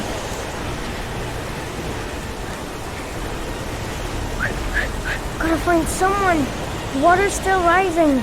John won't be able to hang on for long. Dad, I've gotta get Dad. He's the only one who can save John.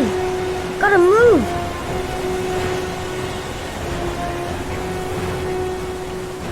Dad, it's John. He fell into a pipe. He's Get out of drowning. here, you little pest. Leave me alone. You gotta come, Dad. Come on, John's gonna die. John's gonna die. Well, that'll be one less greedy mouth to feed, won't it? Go away. Please, Dad, I'm begging you. John's gonna die. John's gonna What did die, I Dad. tell ya? Crap! Please, Dad. You've got to save John. I tried, John. I really tried. But he wouldn't come. Please don't die, John. Please.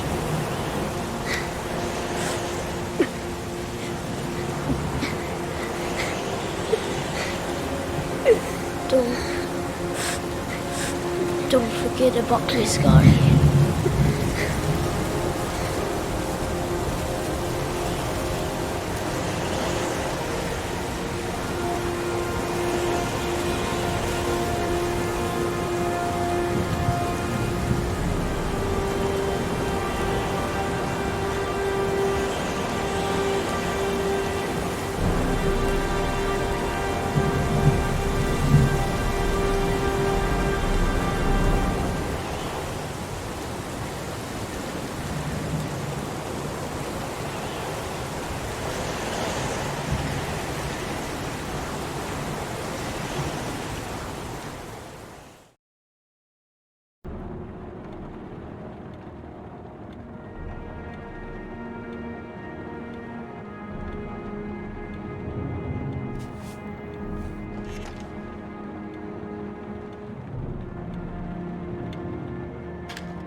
Lost your touch, girl.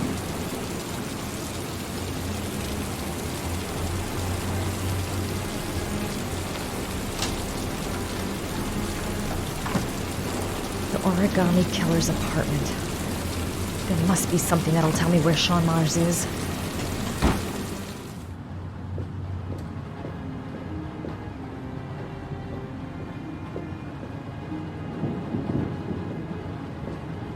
That's where the smell of burning comes from. Evidence going up in smoke.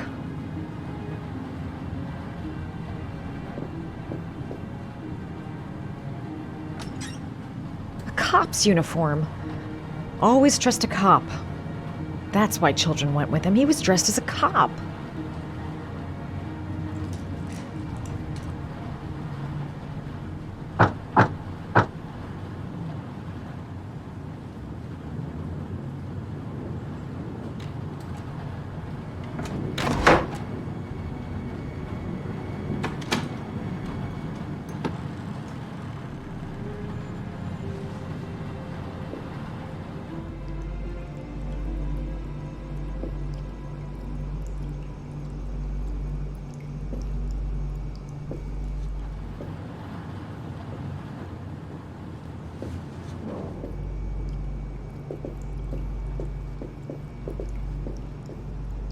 This is where he cultivated the orchids that he left on the chest of his victims.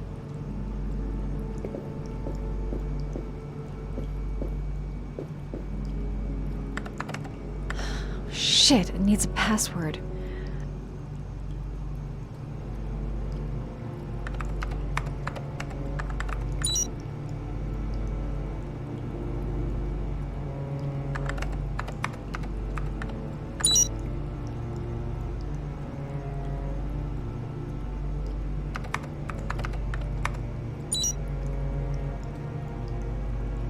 How does this twisted fuck's mind work?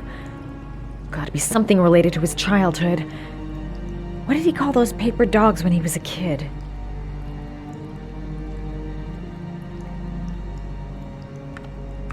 Got it. Max. The name John gave to his paper dogs when he was a child. What the hell is that? An address. It's gotta be where Sean Mars is. Hurry. There's no time to lose.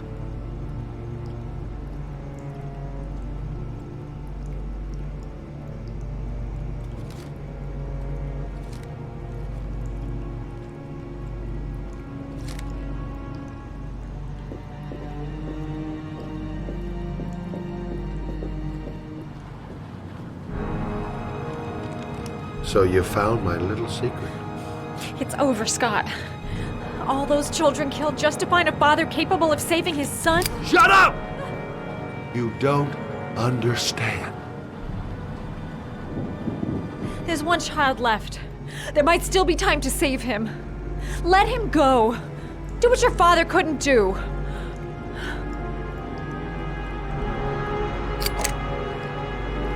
Get in there.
gotta find something else.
I know where Sean is.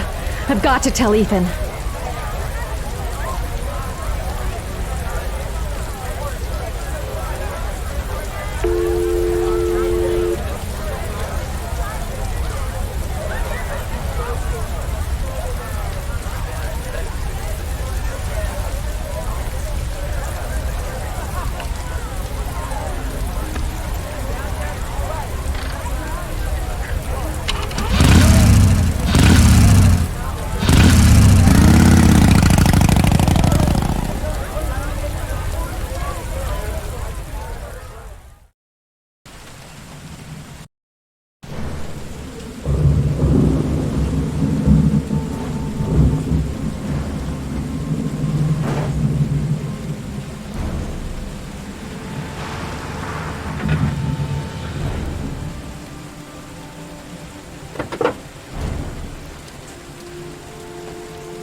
Sean!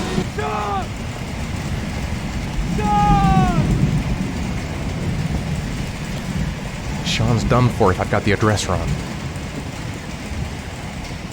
The poison's gonna kill me in a few minutes. I've gotta find Sean fast. I've been looking for a long time, Ethan. Looking for a father that would be able to do what mine could not do. Sacrifice himself in order to save his son. Oh, I searched.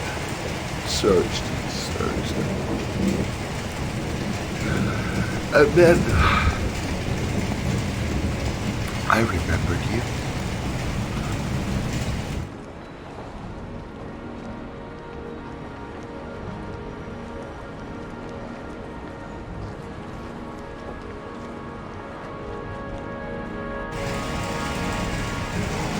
All those murders, Just to find a father capable of saving his son. Just to find a father? Do you have any idea how it feels to be a worthless nothing in your father's eyes? Believe me, I've suffered just as much as my victims. I finished your damn trials. Now give me back my son! He's there. All you have to do is open that grate.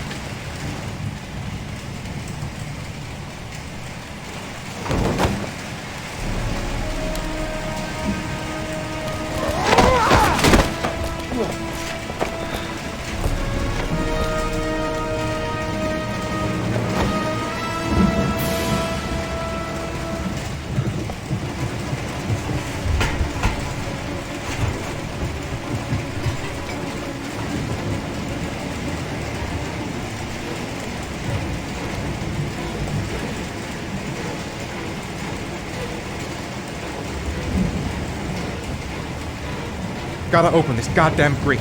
Gotta find something fast.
Suspect is likely to be armed and dangerous. All personnel are ordered to shoot to kill. I repeat, shoot to kill. Ash, are the snipers in position? Yes, Lieutenant. They're ready on your command. Perfect. He won't get away this time. We'll gun him down as soon as he shows his face. Hey! You there! What are you doing? Lieutenant, my name is Madison Paige. I'm a journalist. I have proof that Ethan Mars is innocent. He's not the Origami Killer. What is a journalist doing here? I thought I told everybody to keep their mouths shut. Now get her out of here. I don't want her getting in the way. Okay, Lieutenant. All right, come on. You're about to make a terrible mistake, Lieutenant. Ethan Mars is innocent. I can prove it. Oh!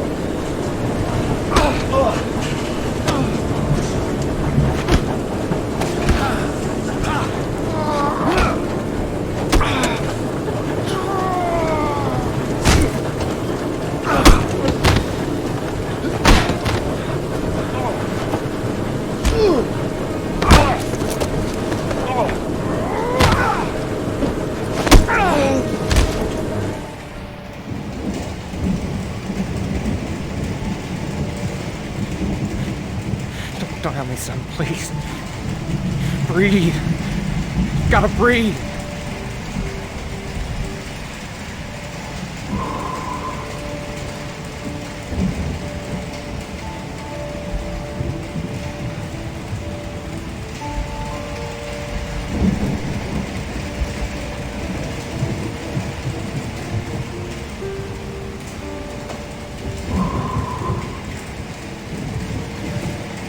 Don't leave me. Sean, don't leave me.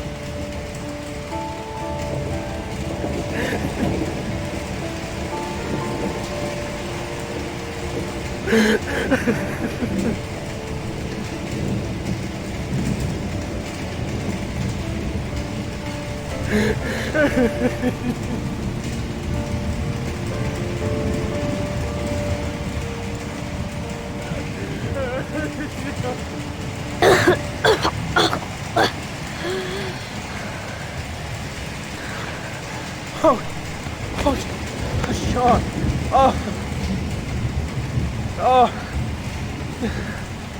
I thought you were gone. Dad, I knew you'd come and save me.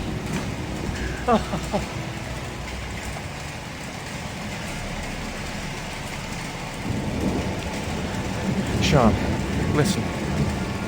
You are the best thing that's ever happened to me in my life.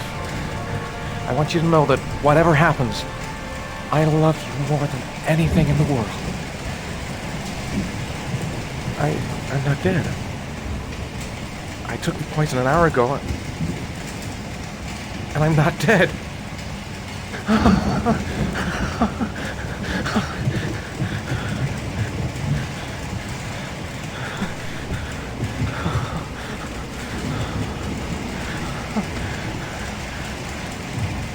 Ash, get her out of my face. Mars didn't do it, for Christ's sakes. He's innocent. Hey, what are you doing?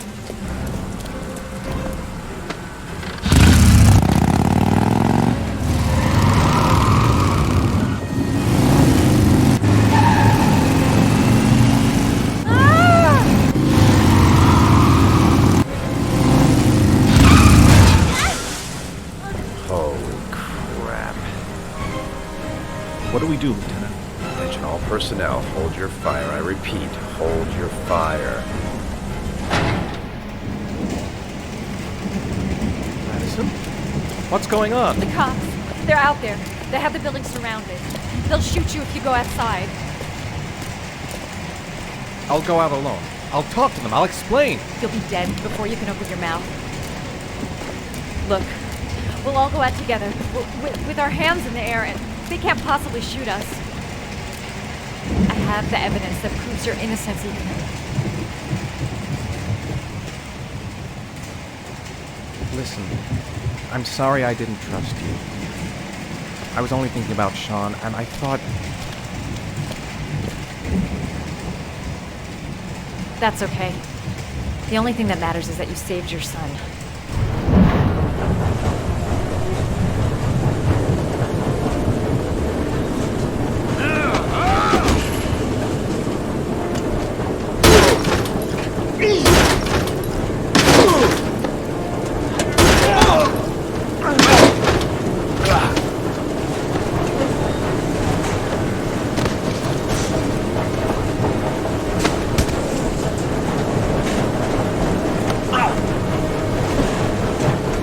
Save me. Please, save me.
was general relief this morning when the police announced that they had found Sean Mars alive more than 4 days after his disappearance.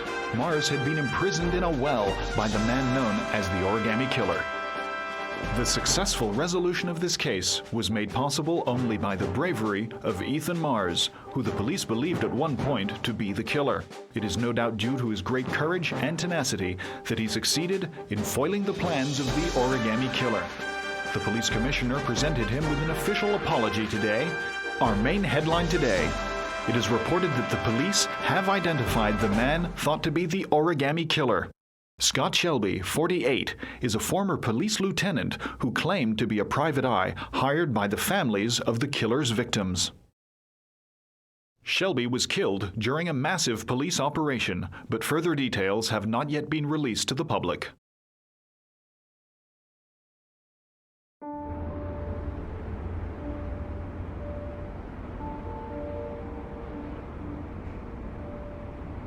Let's just say a friend of a friend let me jump in line.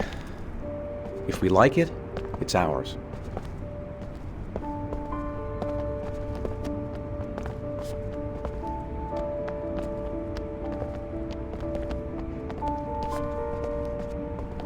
Hey, Dad! I think I found my room! Well, what do you think? It's perfect, Ethan. We'll be able to forget what happened. We'll lead a normal life. And one day, it'll all just seem like a bad dream. We've earned the right to be happy now, Ethan. All three of us.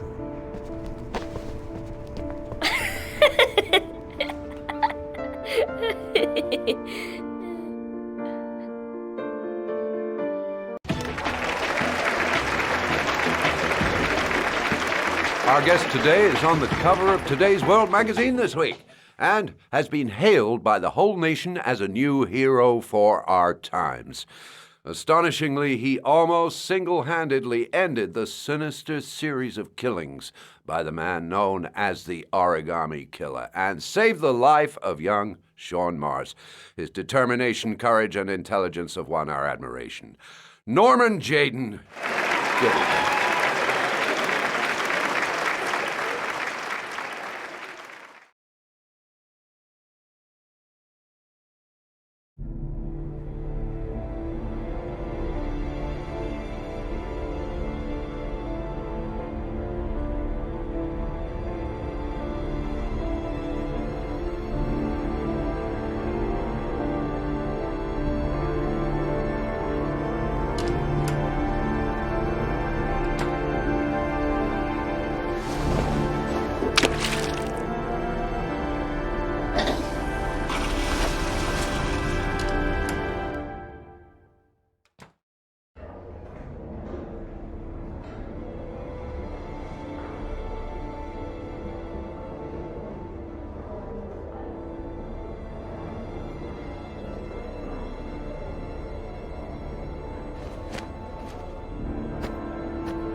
You killed my son, Scott. Were you thinking about that when you held me in your arms?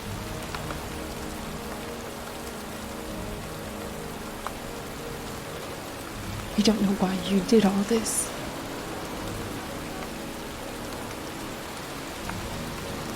Nothing can justify it anyway.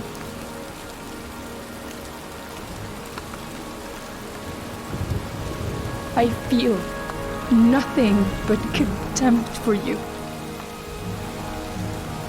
Nothing but contempt.